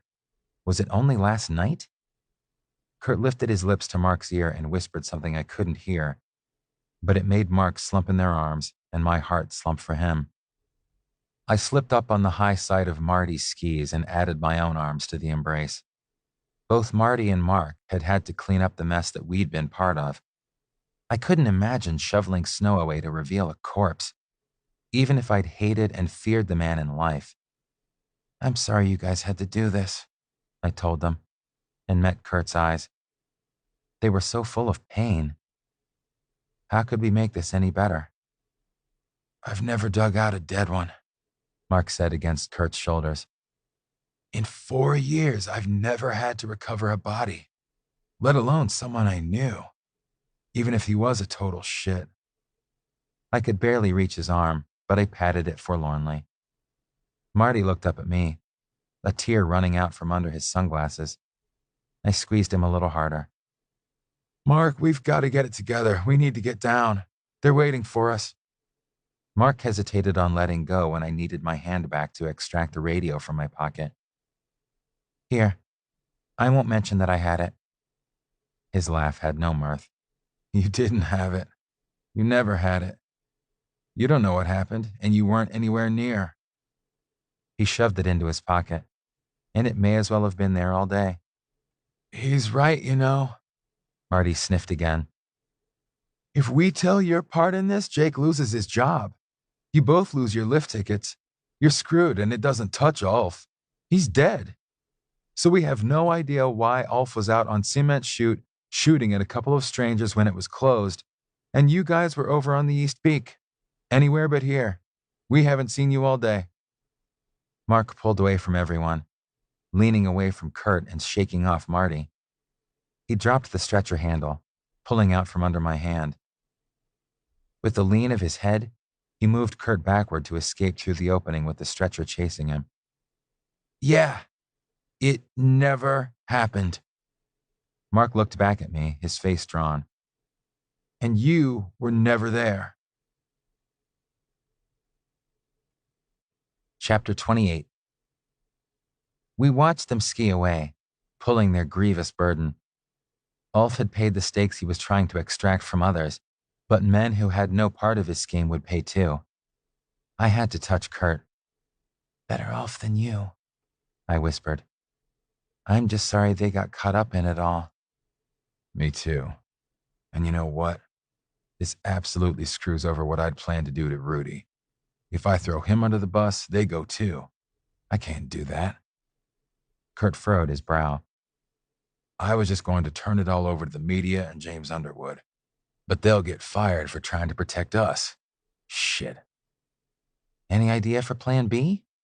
I asked, glumly considering the possibilities. I couldn't see any course that punished only the deserving. Someone was going to end up happier than he had a right to. Yes, as a matter of fact, I do. Or rather, you did. Come on, we need Egon. Kurt kicked down the trail after the patrols, who bypassed the lifts, heading instead to the patrol hut where an ambulance waited without lights or sirens.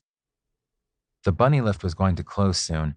We'd spent the entire afternoon on the mountain. What could we need that self-centered cretin for? Kurt had a plan. Resolution stiffened his spine.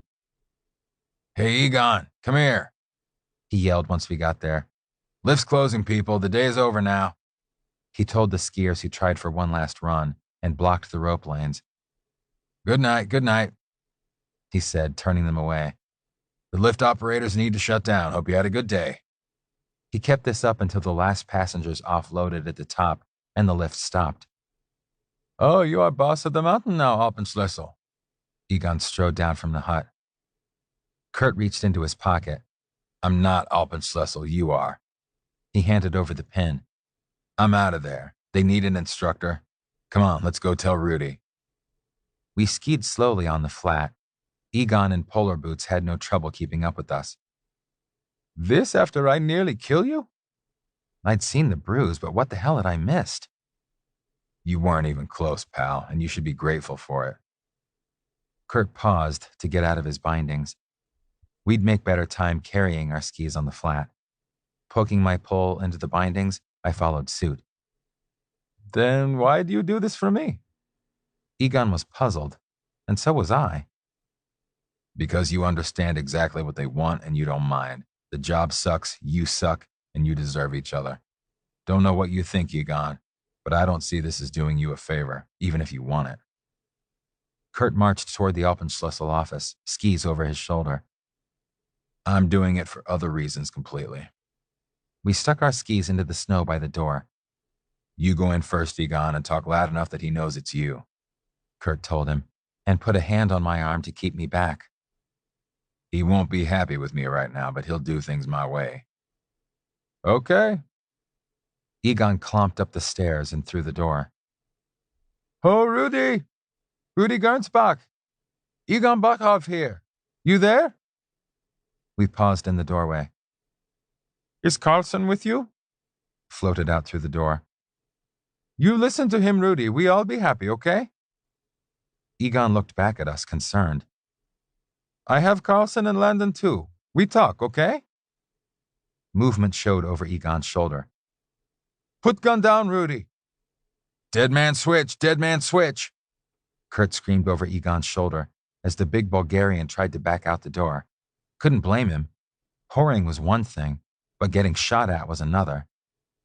Scheiße, Rudy swore, and something clattered on wood. Come in, I won't hurt you. What the fuck do you mean, dead man switch? Hands empty, Egon whispered over his shoulder, and went the rest of the way into the office. We followed gingerly, ready to pounce. Rudy, clad in gray fleece and black stretch ski pants, stood in the doorway between the main room and his office. Your buddy Ulf nearly fucked you over today, Kurt told his ex-boss. If he'd shot me this afternoon, you'd have been in a world of hurt. Kurt stood tall and strong, confident in what he was saying.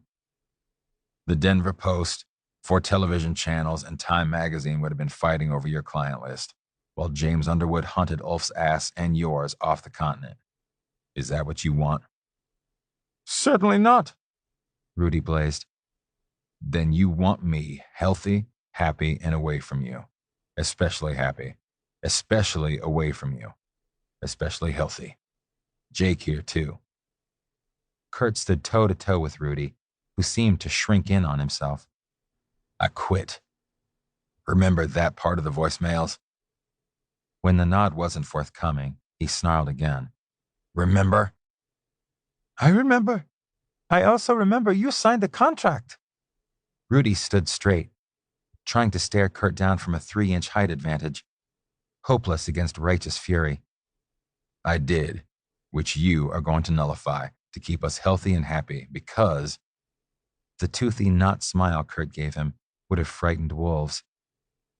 If our health and happiness fail because of you, I forget to reset the post dates on a whole bunch of blog posts that contain a whole bunch of interesting information that came out of that computer right there.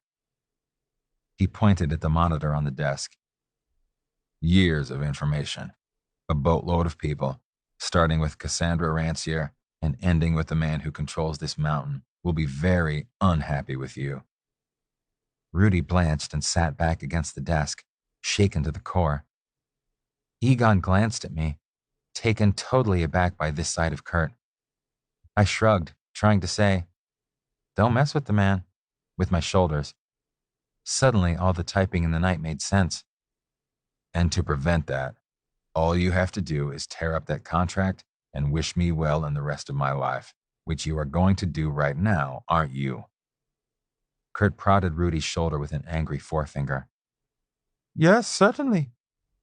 Rudy glanced fearfully over his shoulder at Kurt as he went into the other room and opened a drawer.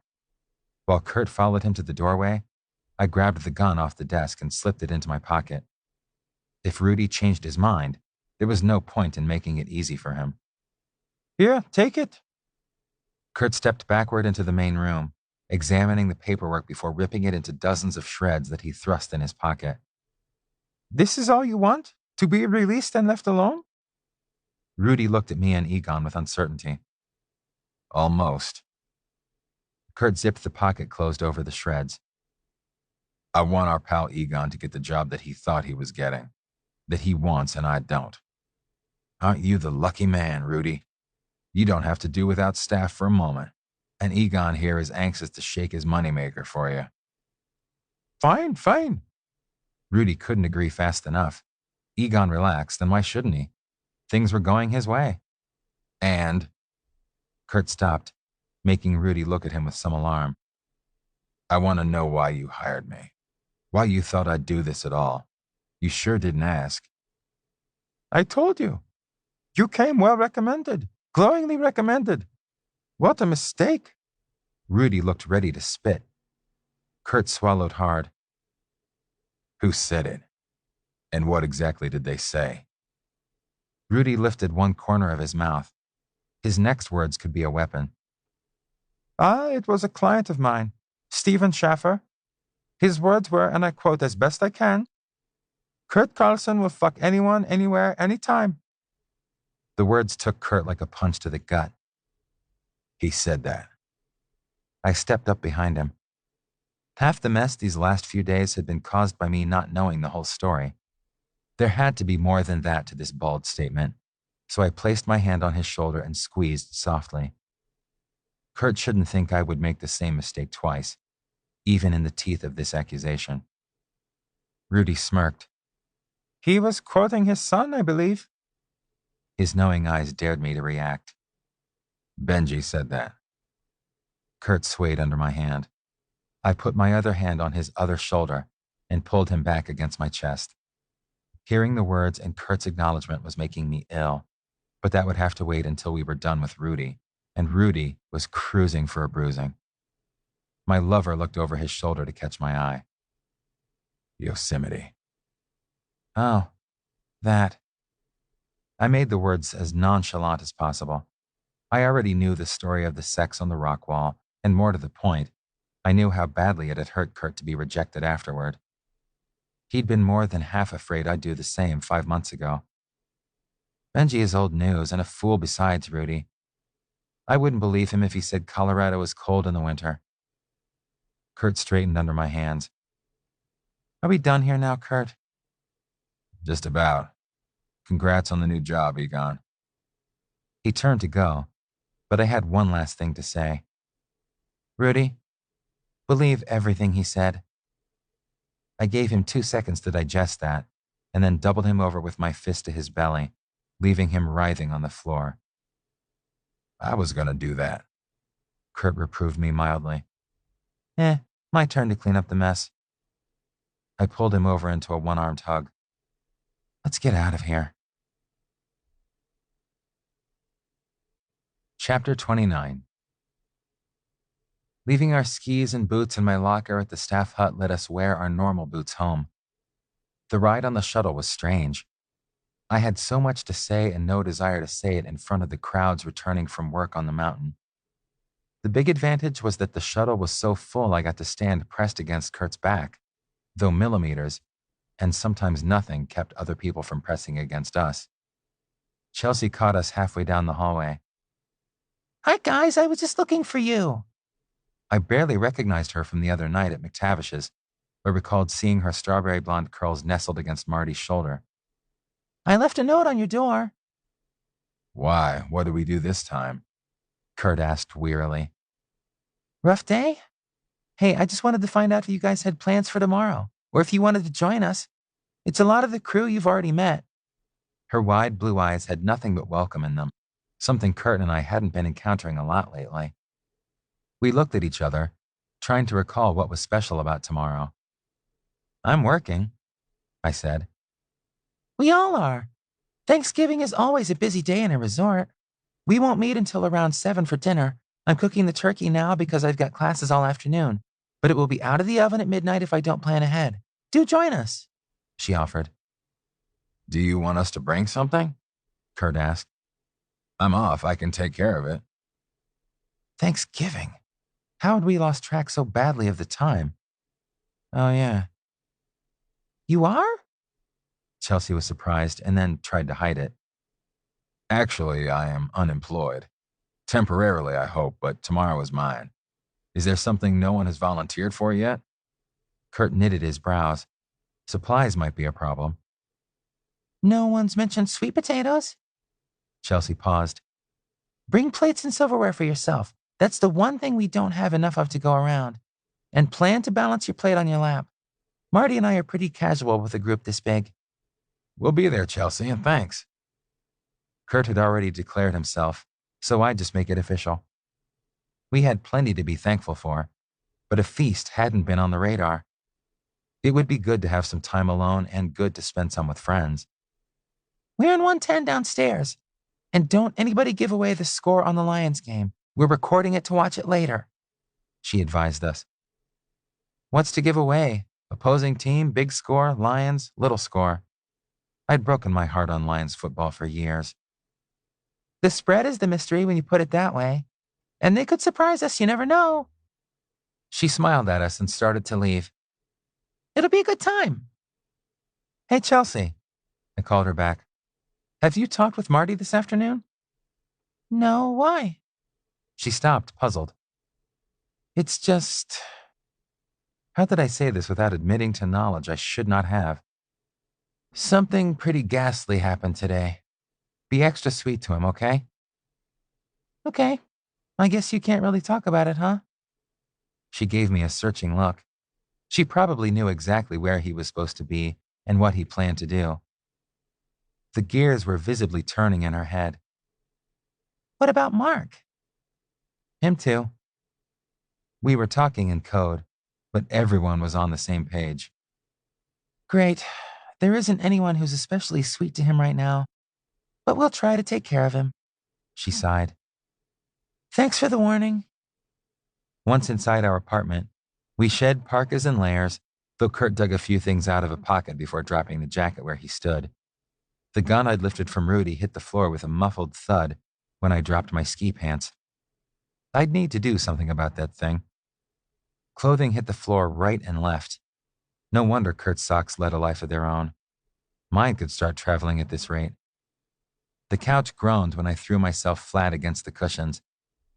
What a day. Come here. I held out my arms to him. Still one thing to do before I collapse.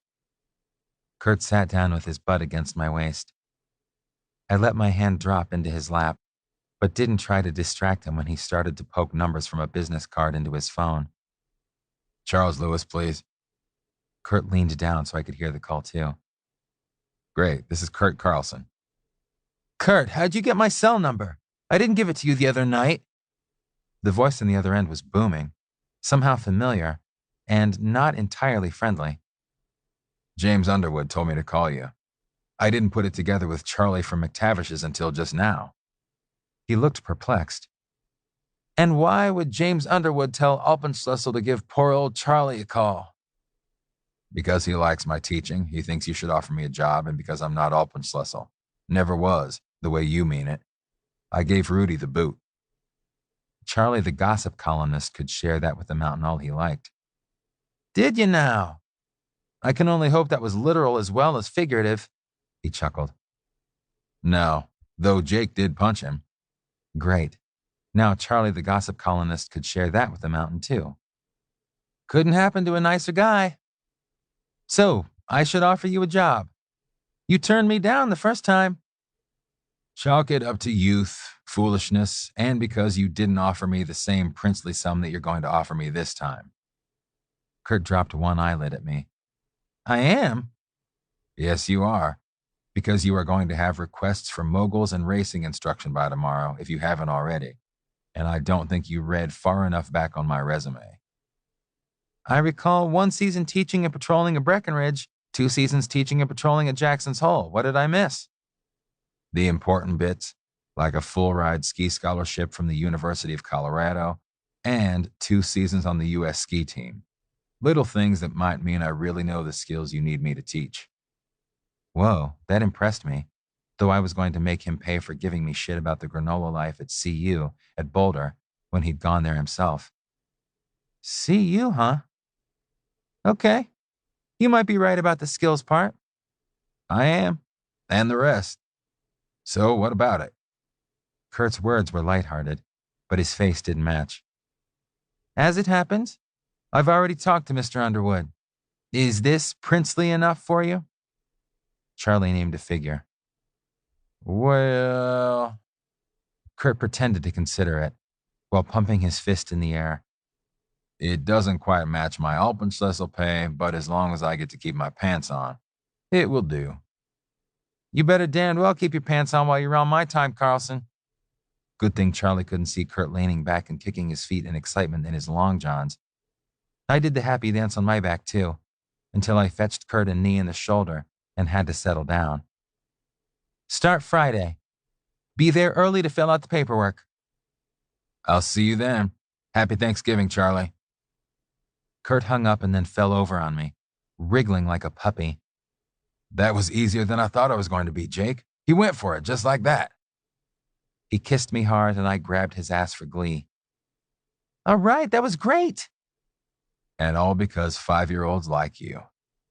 I poked him under the arms. I hardly think that's the only reason, Kurt. Maybe not. He poked me back and then nestled on top of me and lay still. It's been a rough couple of days, Jake. Really glad that's over. There was still one looming disaster. I could keep quiet, and Kurt might never know. But I'd know. Kurt, one last thing. His lifted eyebrows tickled my cheek. Oh? That bit where Mark said it never happened and I was never there. I was, and it did. Meaning what? After the avalanche.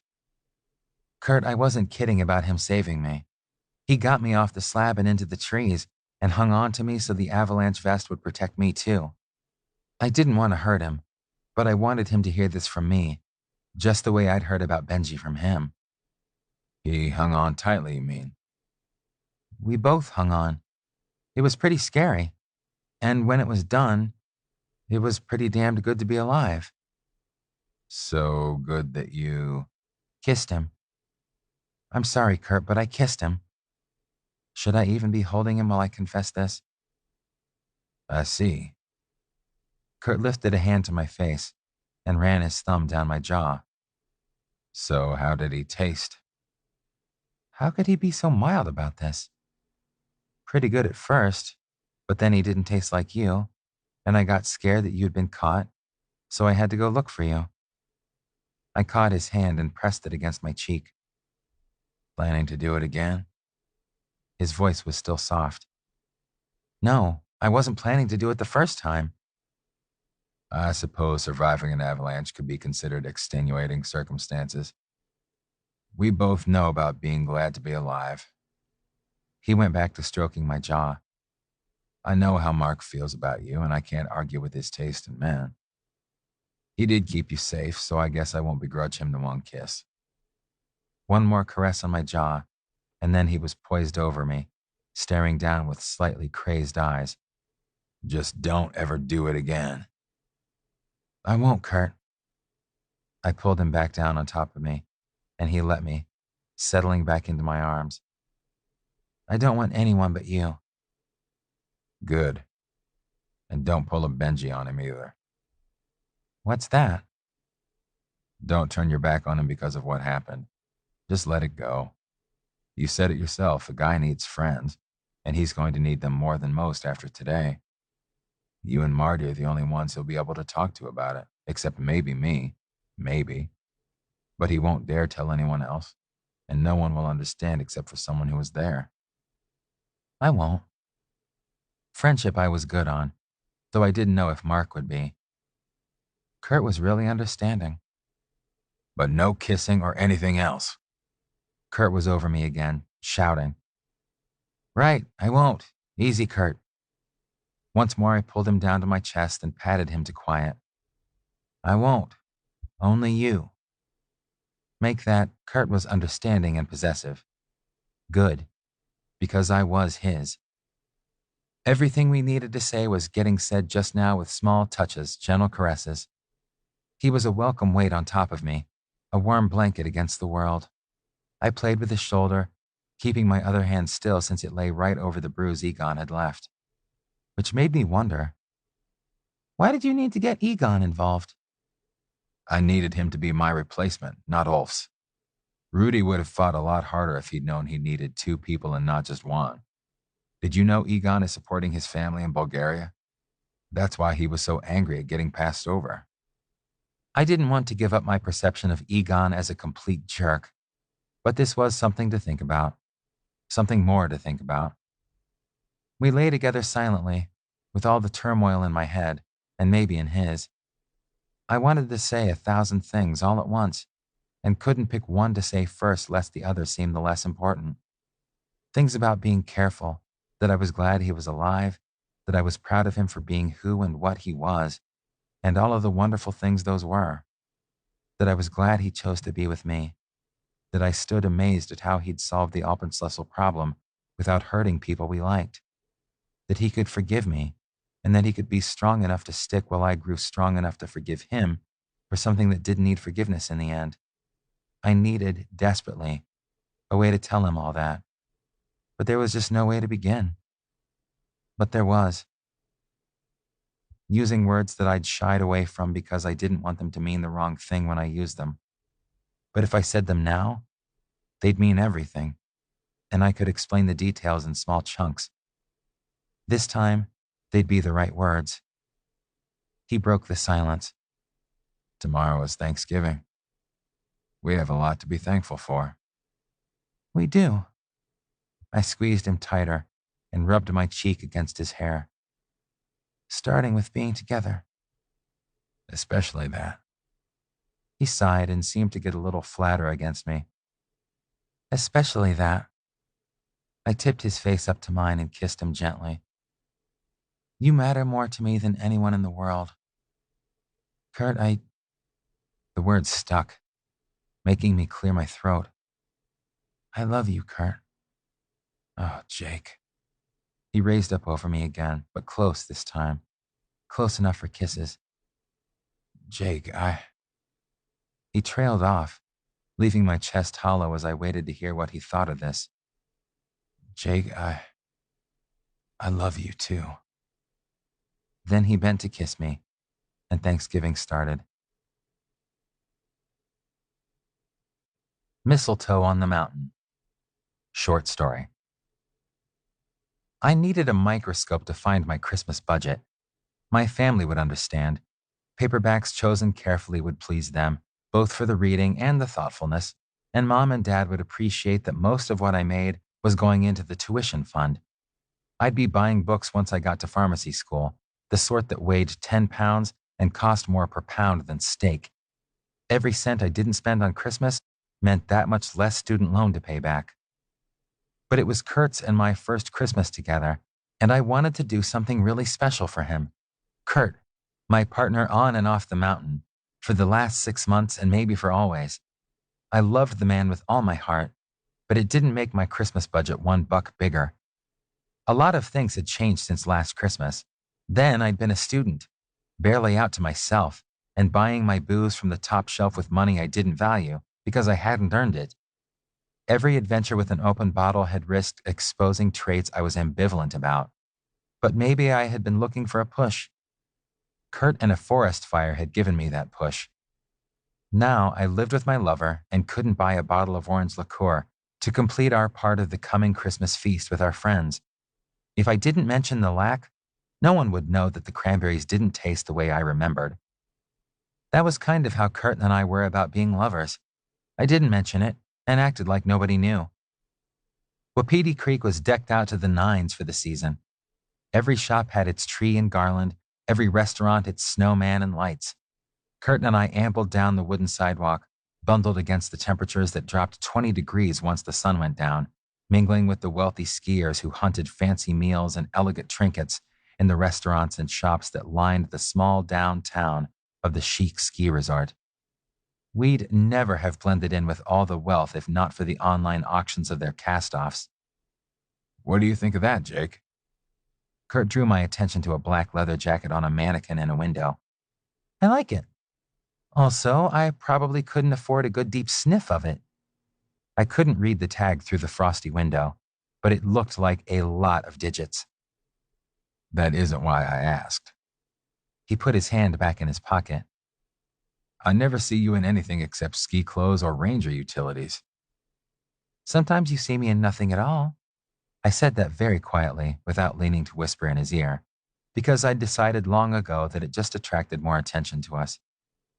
And the view is fine. He glanced over at me, keeping his face neutral. I have no idea what kind of styles you'd wear if you weren't wearing work clothes or sweatpants.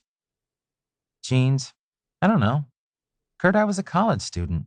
If it covered me, I wore it. I shrugged. I didn't really have a style. Maybe I should get you a subscription to GQ? Kurt and I wandered to the next window, a confectionery that displayed rows of candy apples and fudge. I felt in my pocket and found a handful of change, about enough for one scant taste for each of us. The coins fell back to the bottom of my pocket, and we went on to the next festive window, keeping a distance between us. Don't bother. The need for style is years away. I had to get through school first, become solvent enough to buy the clothing. So your style was animated laundry basket? Kurt prodded. Are you sure you're gay? He wasn't keeping his voice particularly down. We were not the only pedestrians on the streets. Are you sure you have to mention that at this particular place and time? It tore my attention from examining the way the pleats fell across the front of the casual trousers in the window. Maybe not. Maybe we never mention it. Maybe we set up housekeeping somewhere with a Narnia postal address. Kurt looked into the window, and his face was wistful. Or maybe we can be a little more like those guys? I followed his gaze, just so I'd know what I had to refute. 2 men inside the shop were examining the rack of sweaters, one offering a sleeve for the other's opinion. They weren't touching.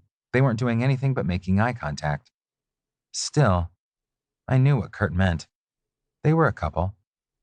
standing an inch or two closer together than Kurt and I were, not guarding their faces. They didn't have to touch to tell the world that they were dear to one another. I watched them bring the sweater to the register, wondering at what they had that made them so comfortable in their skins. The taller of the two, a blue-eyed blonde, as good-looking as Kurt in his own way, smiled down at his much shorter brunette companion, then held out a credit card to the clerk. The sweater must have been a gift for his sweetie. Kurt's beautiful blue eyes never left that other couple, who waited while the clerk folded tissue around the sweater and placed it in a bag with string handles. That brought me back to my other problem. It was 2 days to Christmas. The real trouble was that I knew what Kurt wanted. He'd just told me again, and it wasn't anything that could be gift-wrapped. Kurt wanted me to acknowledge him, us, publicly. He wanted me to be out of the closet all the way. He loved me. I knew he loved me. And he lived in that closet for my sake. Kurt was a guy who wanted to be in the great outdoors all the time. It had to be galling, and yet I didn't know how to make that last step out for him. It didn't help at all to hear that shopping couple talking to each other on their way out of the store. "Shall we find a nightcap, Alex, or do you want to go back?"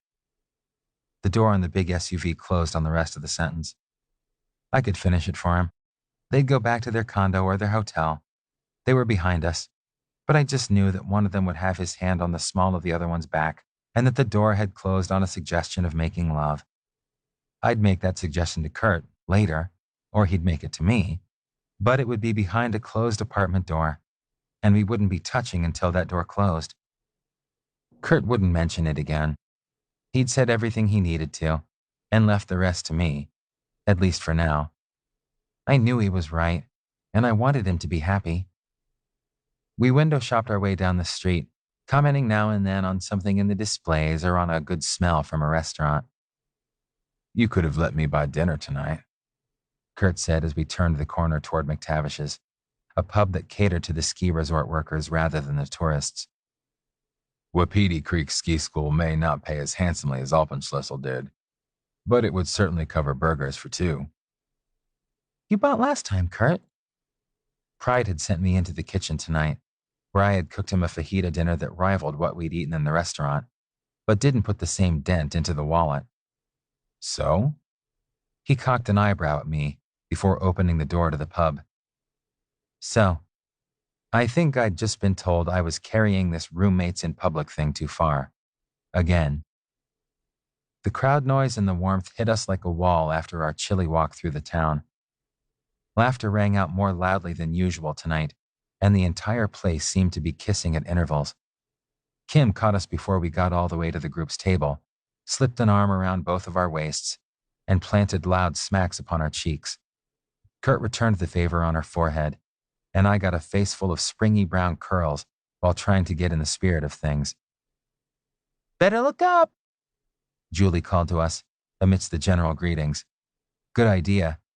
There were sprigs of waxy green leaves and pearly white berries dangling from the ceiling. Management clearly thought that hanging mistletoe every 15 feet was just the thing to encourage this rowdy bunch. Kim didn't let go very fast, which could have been my cue to give Kurt a kiss too, caught there under a mistletoe.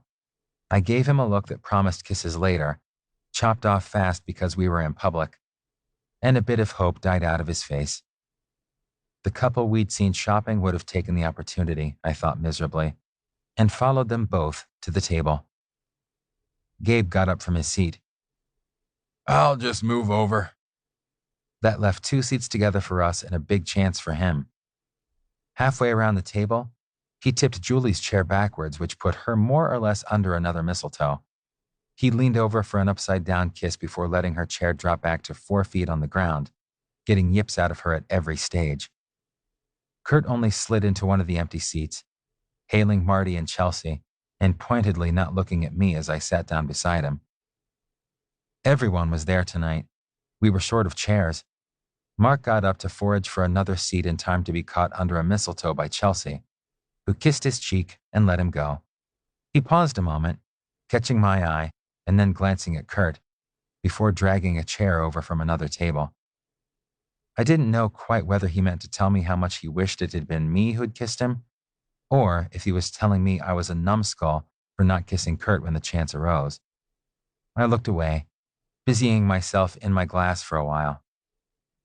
Mark had made it clear that he'd kiss me just as much as I'd let him, which meant that I was really careful about avoiding the mistletoes when I got up to go visit the can. Some joker had hung mistletoe in the men's room. Kurt, of course, wasn't there to reap the benefit. When I came back, Kurt was up at the darts alley, playing someone I didn't know and probably taking all of the guy's money, too. There was another mistletoe over there, which Kurt passed under now and then, sometimes pausing a fraction of a second, apparently absorbed in his game. Only once did he look over at me from beneath that green and white invitation. But Kurt always knew where he was. He wouldn't be standing under it at all if he hadn't meant to be. The evening broke up before it got really late. Christmas and the days before it were work days for everyone in a ski resort. I threw down a tip, lavish as I dared make it, for the 2 drinks we'd nursed all night, then gathered up Kurt's and my jacket. The shuttle back to the apartment wasn't crowded, giving me no excuse to press against him. Once inside our apartment, I tried to make up for the way I'd kept my distance, pulling Kurt close and running my hands up under his shirt before he'd even gotten his jacket off. Capturing his mouth, I tried to show him how my reserve in public only built my ardor for private. He opened his mouth under mine and moaned. His shirt and jacket came off as one, thrown to the living room floor, followed quickly by mine. The big green couch had some useful things stuffed into the cushions, though no loose change lurked. I'd already checked before we went out. Now Kurt dropped on his back on the ugly upholstery, though to me, the only thing that framed him more beautifully was a pillow. Kneeling next to him gave me his hot skin to stroke, his mouth to devour, his neck to nibble. He returned every caress as joyfully as he took it, turning me into a large lump of need. Shifting my erection inside my jeans, I stood up to free it now, instead, and once the jeans were down at my ankles, Kurt pulled me over on top of him. Damn, Jake, he croaked, grinding his hips against mine. Damn, yeah. I should have peeled him while I was standing, so our cocks could rub against each other instead of being separated by denim. I could feel him, hard and hidden away, but getting him naked had to wait while he pressed against me, one hand on my ass and his mouth on my neck, brushing, licking, sucking. In no hurry to make him stop, I thrust against the harsh fabric and thought better of it once I hit his zipper. Off, I commanded his jeans, and enforced the order with hands that shook a little as I knelt between his knees. My neck tingled, but not nearly as much as my hard-on did, and I was all over Kurt's freshly exposed body with my hands, then my mouth. Sucking that beautiful hard cock into my mouth was an ever-new experience, wonderful all over again as I tasted his salt and inhaled his scent.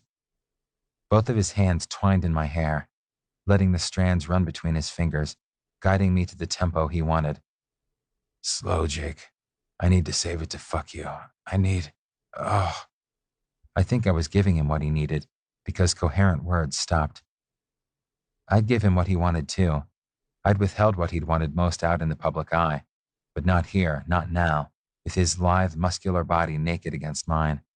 Before Kurt tipped over the edge, I slipped him from my mouth and lay down over him, ready to kiss him again once he had the breath for it.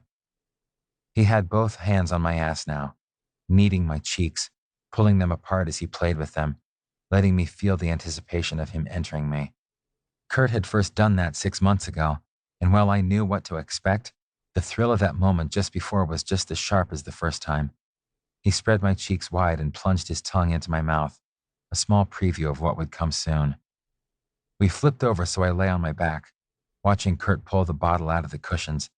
He stroked the lube over his cock and then over mine, coating me slick before reaching down to my hole. Teasing me and then sliding in to stretch me, he watched my face. There was not one single feeling that I could hide from him now. Not one single feeling that I wanted to hide. He pushed within my ring and proceeded to do his level best to nail me to the couch. With my ankles on his shoulders and his hands in mine, I lay back and let him, until he wanted to pump my cock in one slippery hand. Then not one thing mattered except the explosive orgasm and the fact that it was Kurt who brought me to it. Thought returned some time later with my beloved lying on my chest, his cock still inside me, though that might not be a good idea much longer. We shifted and he slipped out, but I wouldn't let him up, just wanting to feel his skin on mine. I could reach the top of his head with my cheek, and that small stroke was the only movement from either of us for a long time. I love you, Kurt. I broke the silence with a whisper. I love you too, Jake. He curled his hand up and around my shoulder from underneath. In some ways, I could be the more out of the two of us. I'd been the one to say those words first, though I'd stuttered, but they came more easily now. The next thing out of my mouth startled both of us.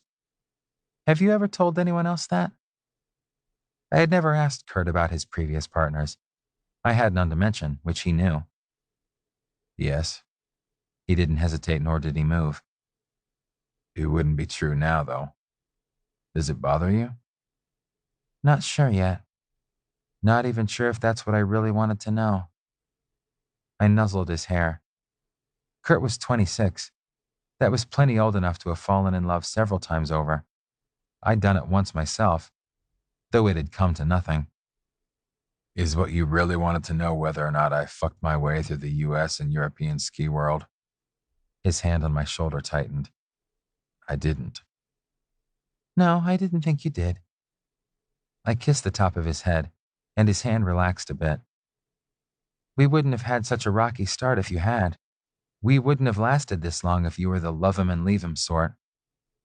Also, we wouldn't have just had anal sex without condoms. We'd given those up a month ago.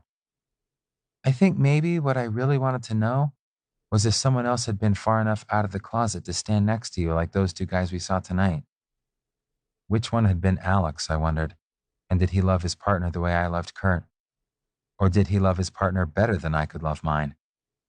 Rusty was way out, but he wanted to stand next to me and everyone else, so we didn't last long. I couldn't do that. Kurt swirled his fingertips over my shoulder.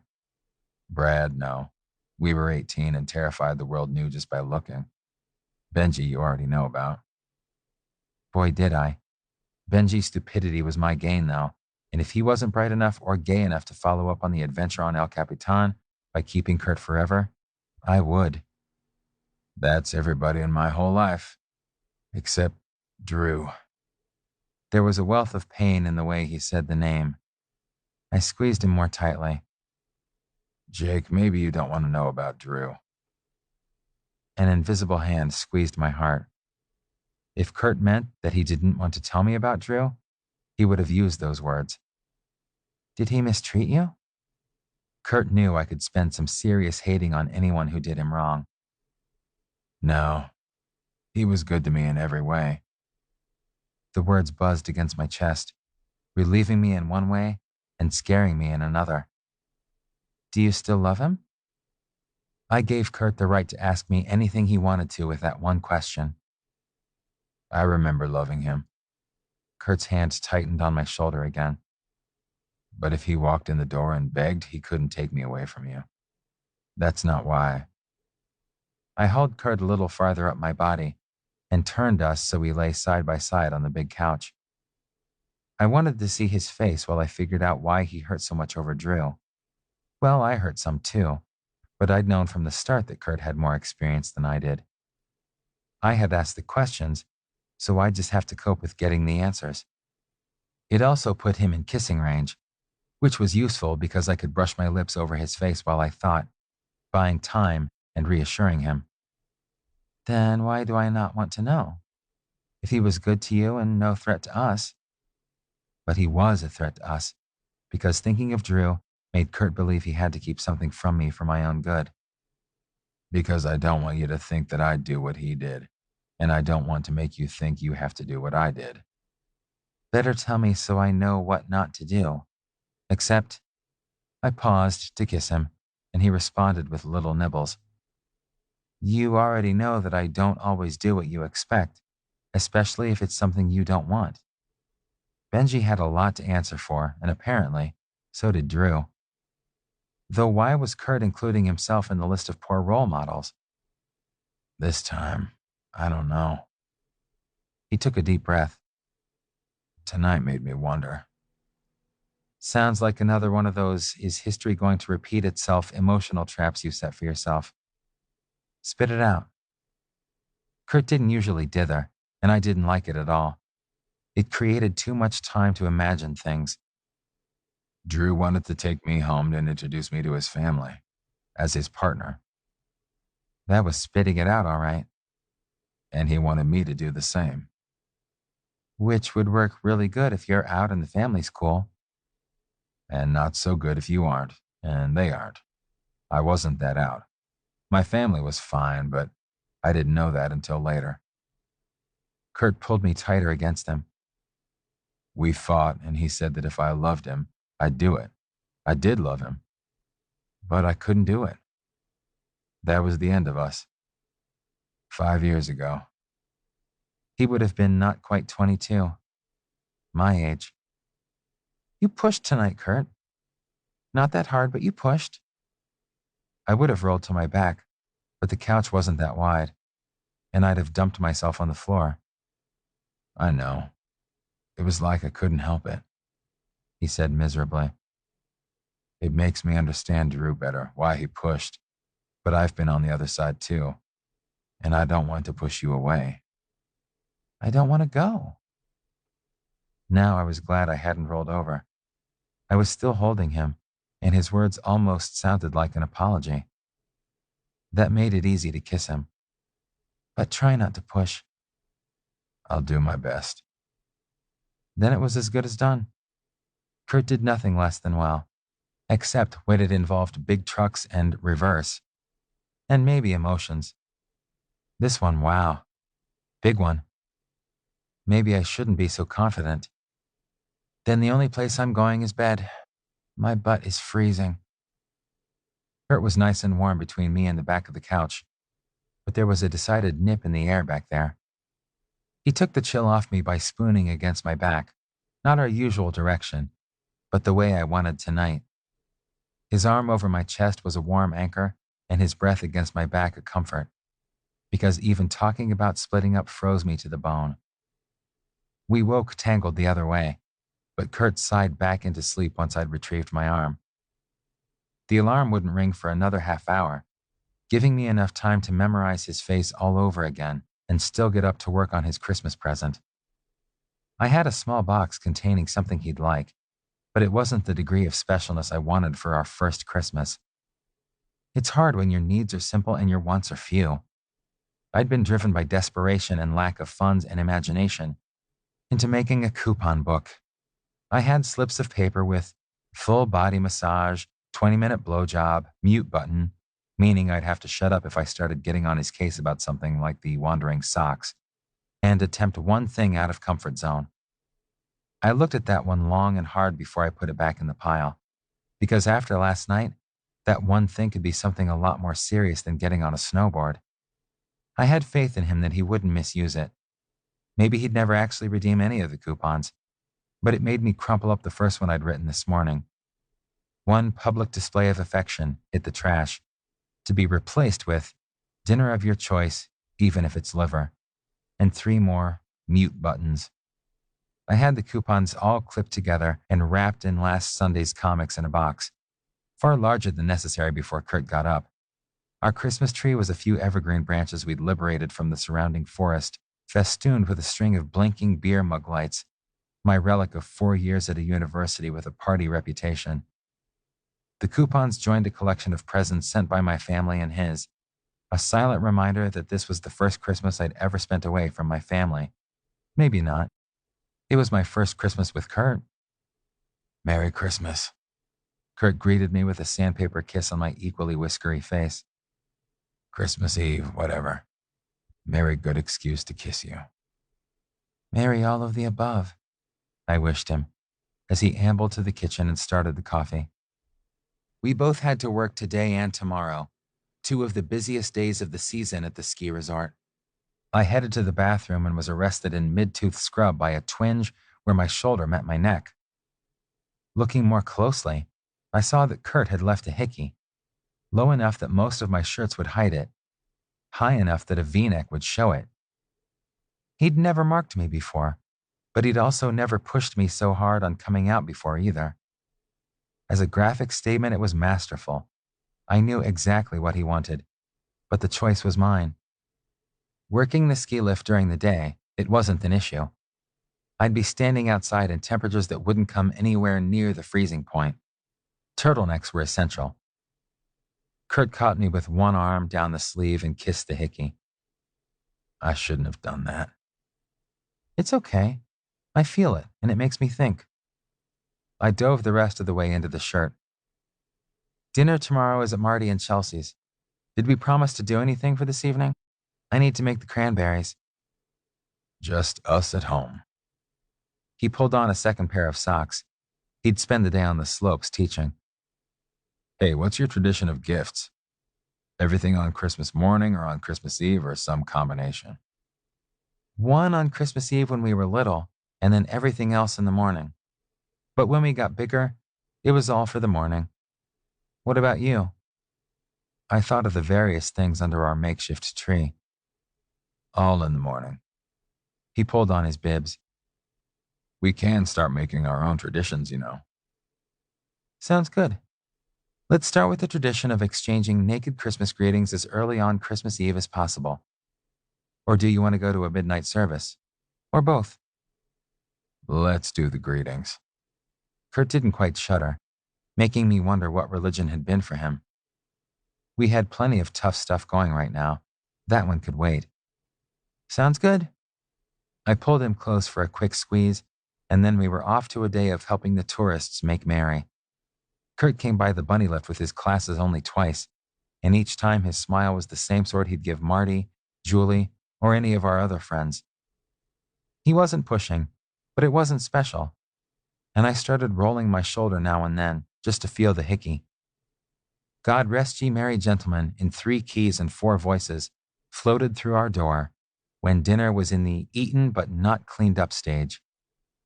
The racket, I discovered, was coming out of Devin, Mark, Julie, and Kim, all dressed in outerwear. Grab your coats, Kim urged us. Why? My voice would sound almost good in comparison to this. Kurt claimed I could scare ravens out of trees by singing. Hayride! Kim went back to warbling about comfort and joy while Kurt and I grabbed coats and gloves. Outside the employee apartments, a snowcat waited, a hay-filled trailer hitched to the back.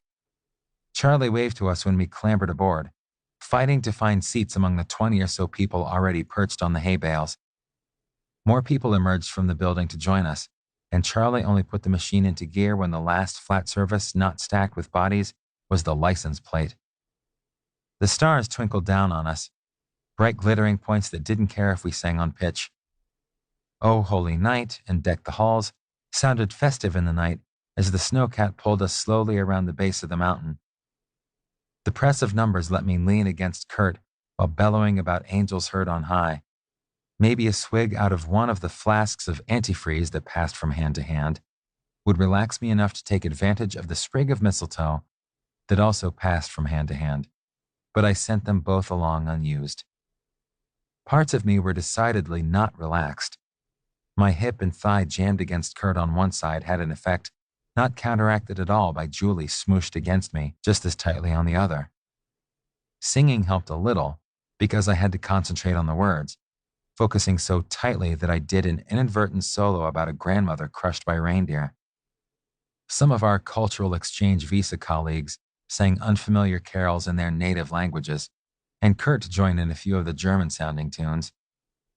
Another reminder of the busy and interesting life Kurt had led before he'd met me came out of his mouth to the tune of Silent Night, in words I didn't understand. He smiled at me from under his wool hat, the light of the half-moon casting shadows under his cheekbones. His face in the moonlight suddenly reminded me of a warmer night by a lake when Kurt had blocked out the stars above me. Fa-la-las stopped in my throat with the memory, and I wished the snowcat would go faster to bring us back to town. Now, about those greetings, he told me, once the hayride under the clear night sky had broken up.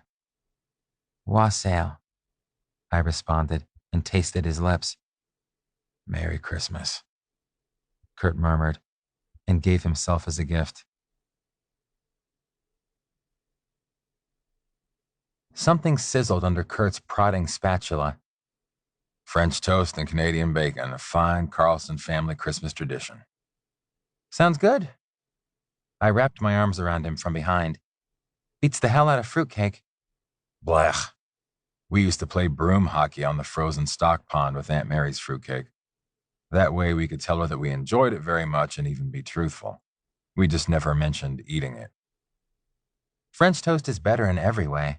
I let go and fished the syrup out of the fridge. Then I went back for the cranberries and oranges that had gotten ignored last night. I could still have our contribution to the Christmas potluck feast ready before work. I'd resigned myself to not producing the exact taste of home.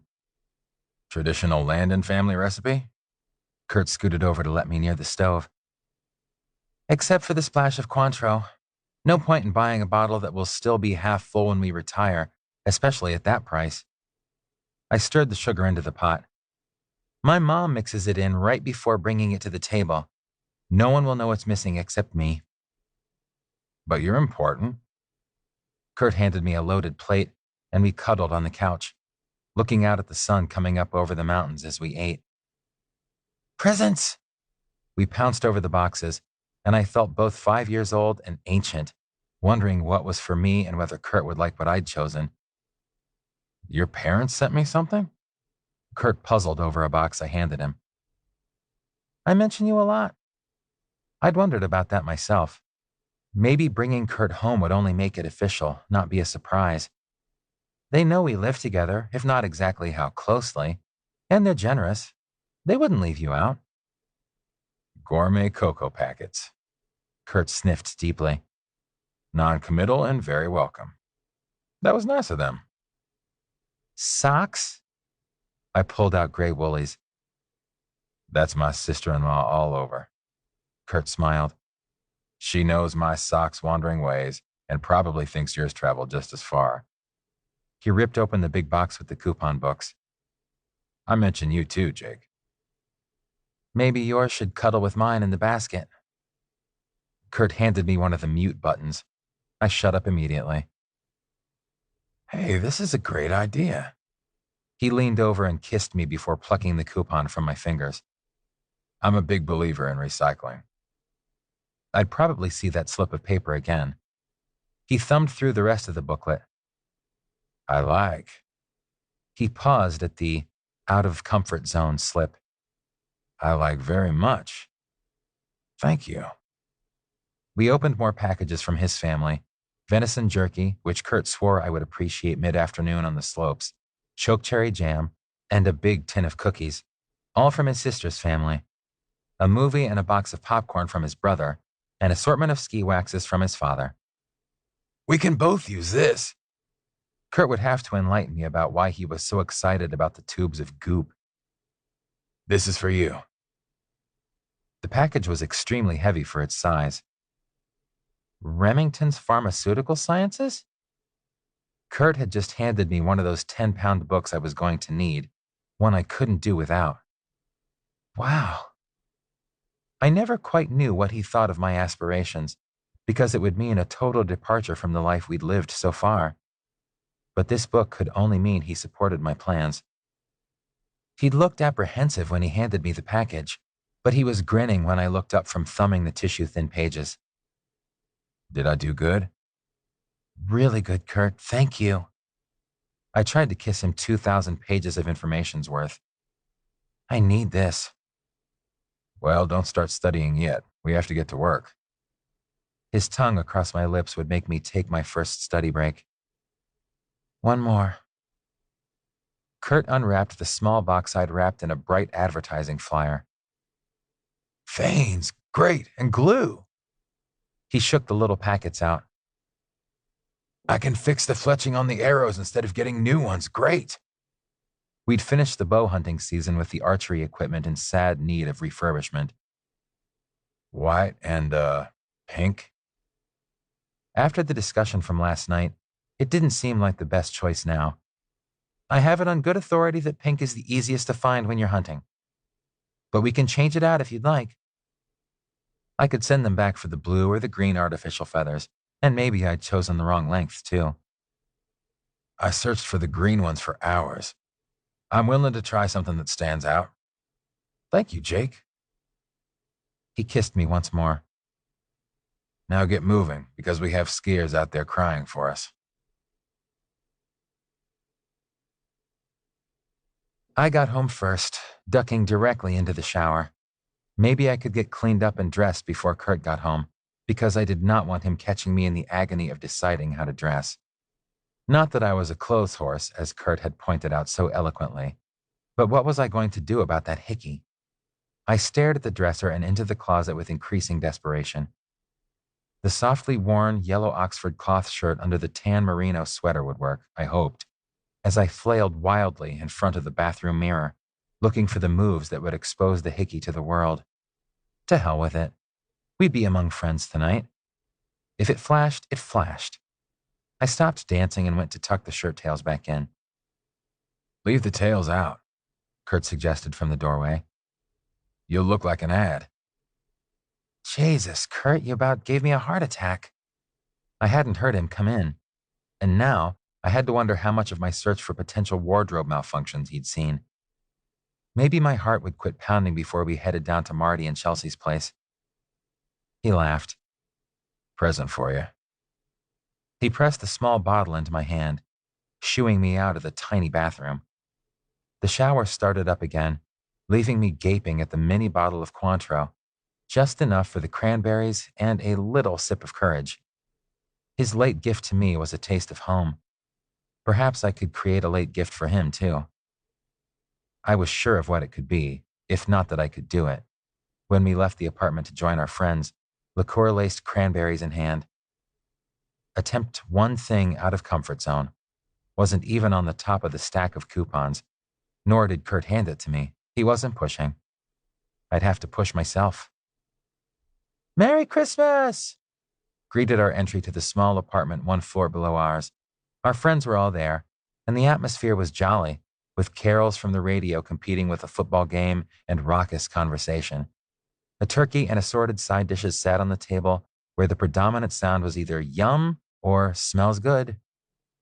Small shrieks erupted every now and then when someone was caught under the mistletoe. "A gift from McTavish's," Sherry assured me when she'd planted a smacker on my cheek in an incautious moment. Whoops from the gang broke out when Gabe caught Julie beneath it and not only kissed her full on the mouth, but tipped her over backward to do it in a move that would have done Fred Astaire proud, particularly since he didn't spill his plate. It was more, "ah," when Marty caught Chelsea for a cuddle and a gentle kiss, and a much louder, "ah," when Chelsea showed us her Christmas present sparkling from the ring finger of her left hand. Mark gave the mistletoe a wide berth. Kurt didn't exactly avoid it. He just never quite ended up under it. I had a rainbow of lipsticks on my face from all the girls who giggled and bussed me every time I blundered near it. Dinner progressed to the pie-cutting stage, and the sudden surge toward the desserts looked like my big chance. Charlie, maybe even accidentally, shouldered Kurt nearly into the target zone, and I pulled him the rest of the way. More people were looking at the pumpkin pie than at us, but heads turned with the gasp from behind me. I caught Kurt's mouth with mine, softly caressing him. His blue eyes were startling in their wideness, but he returned my kiss with parted lips, sensuously yet nearly chaste, full of promises. A second tender, brief kiss, and I released his arm, feeling warm with the wonder in his face, and then burning as the cheering erupted. I must have glowed bright as Rudolph's nose, but damn it, I'd kissed him on purpose where people could see. So I did it again. One step at a time. I leaned to his ear to make myself heard, over our friend's wolf whistles, congratulations, and one explosive, "finally." The ball would drop in the town square at midnight next week. We might or might not be standing outside when I kissed him for New Year's. Kurt glanced up at the mistletoe and moved me over a few inches. "We'll get there, Jake." And then he kissed me back. This has been Snow on the Mountain, written by P.D. Singer, narrated by Finn Sterling for Falcon Sound Company. Copyright 2012 by P.D. Singer. Production copyright 2014 by Dream Spinner Press. Audible hopes you have enjoyed this program.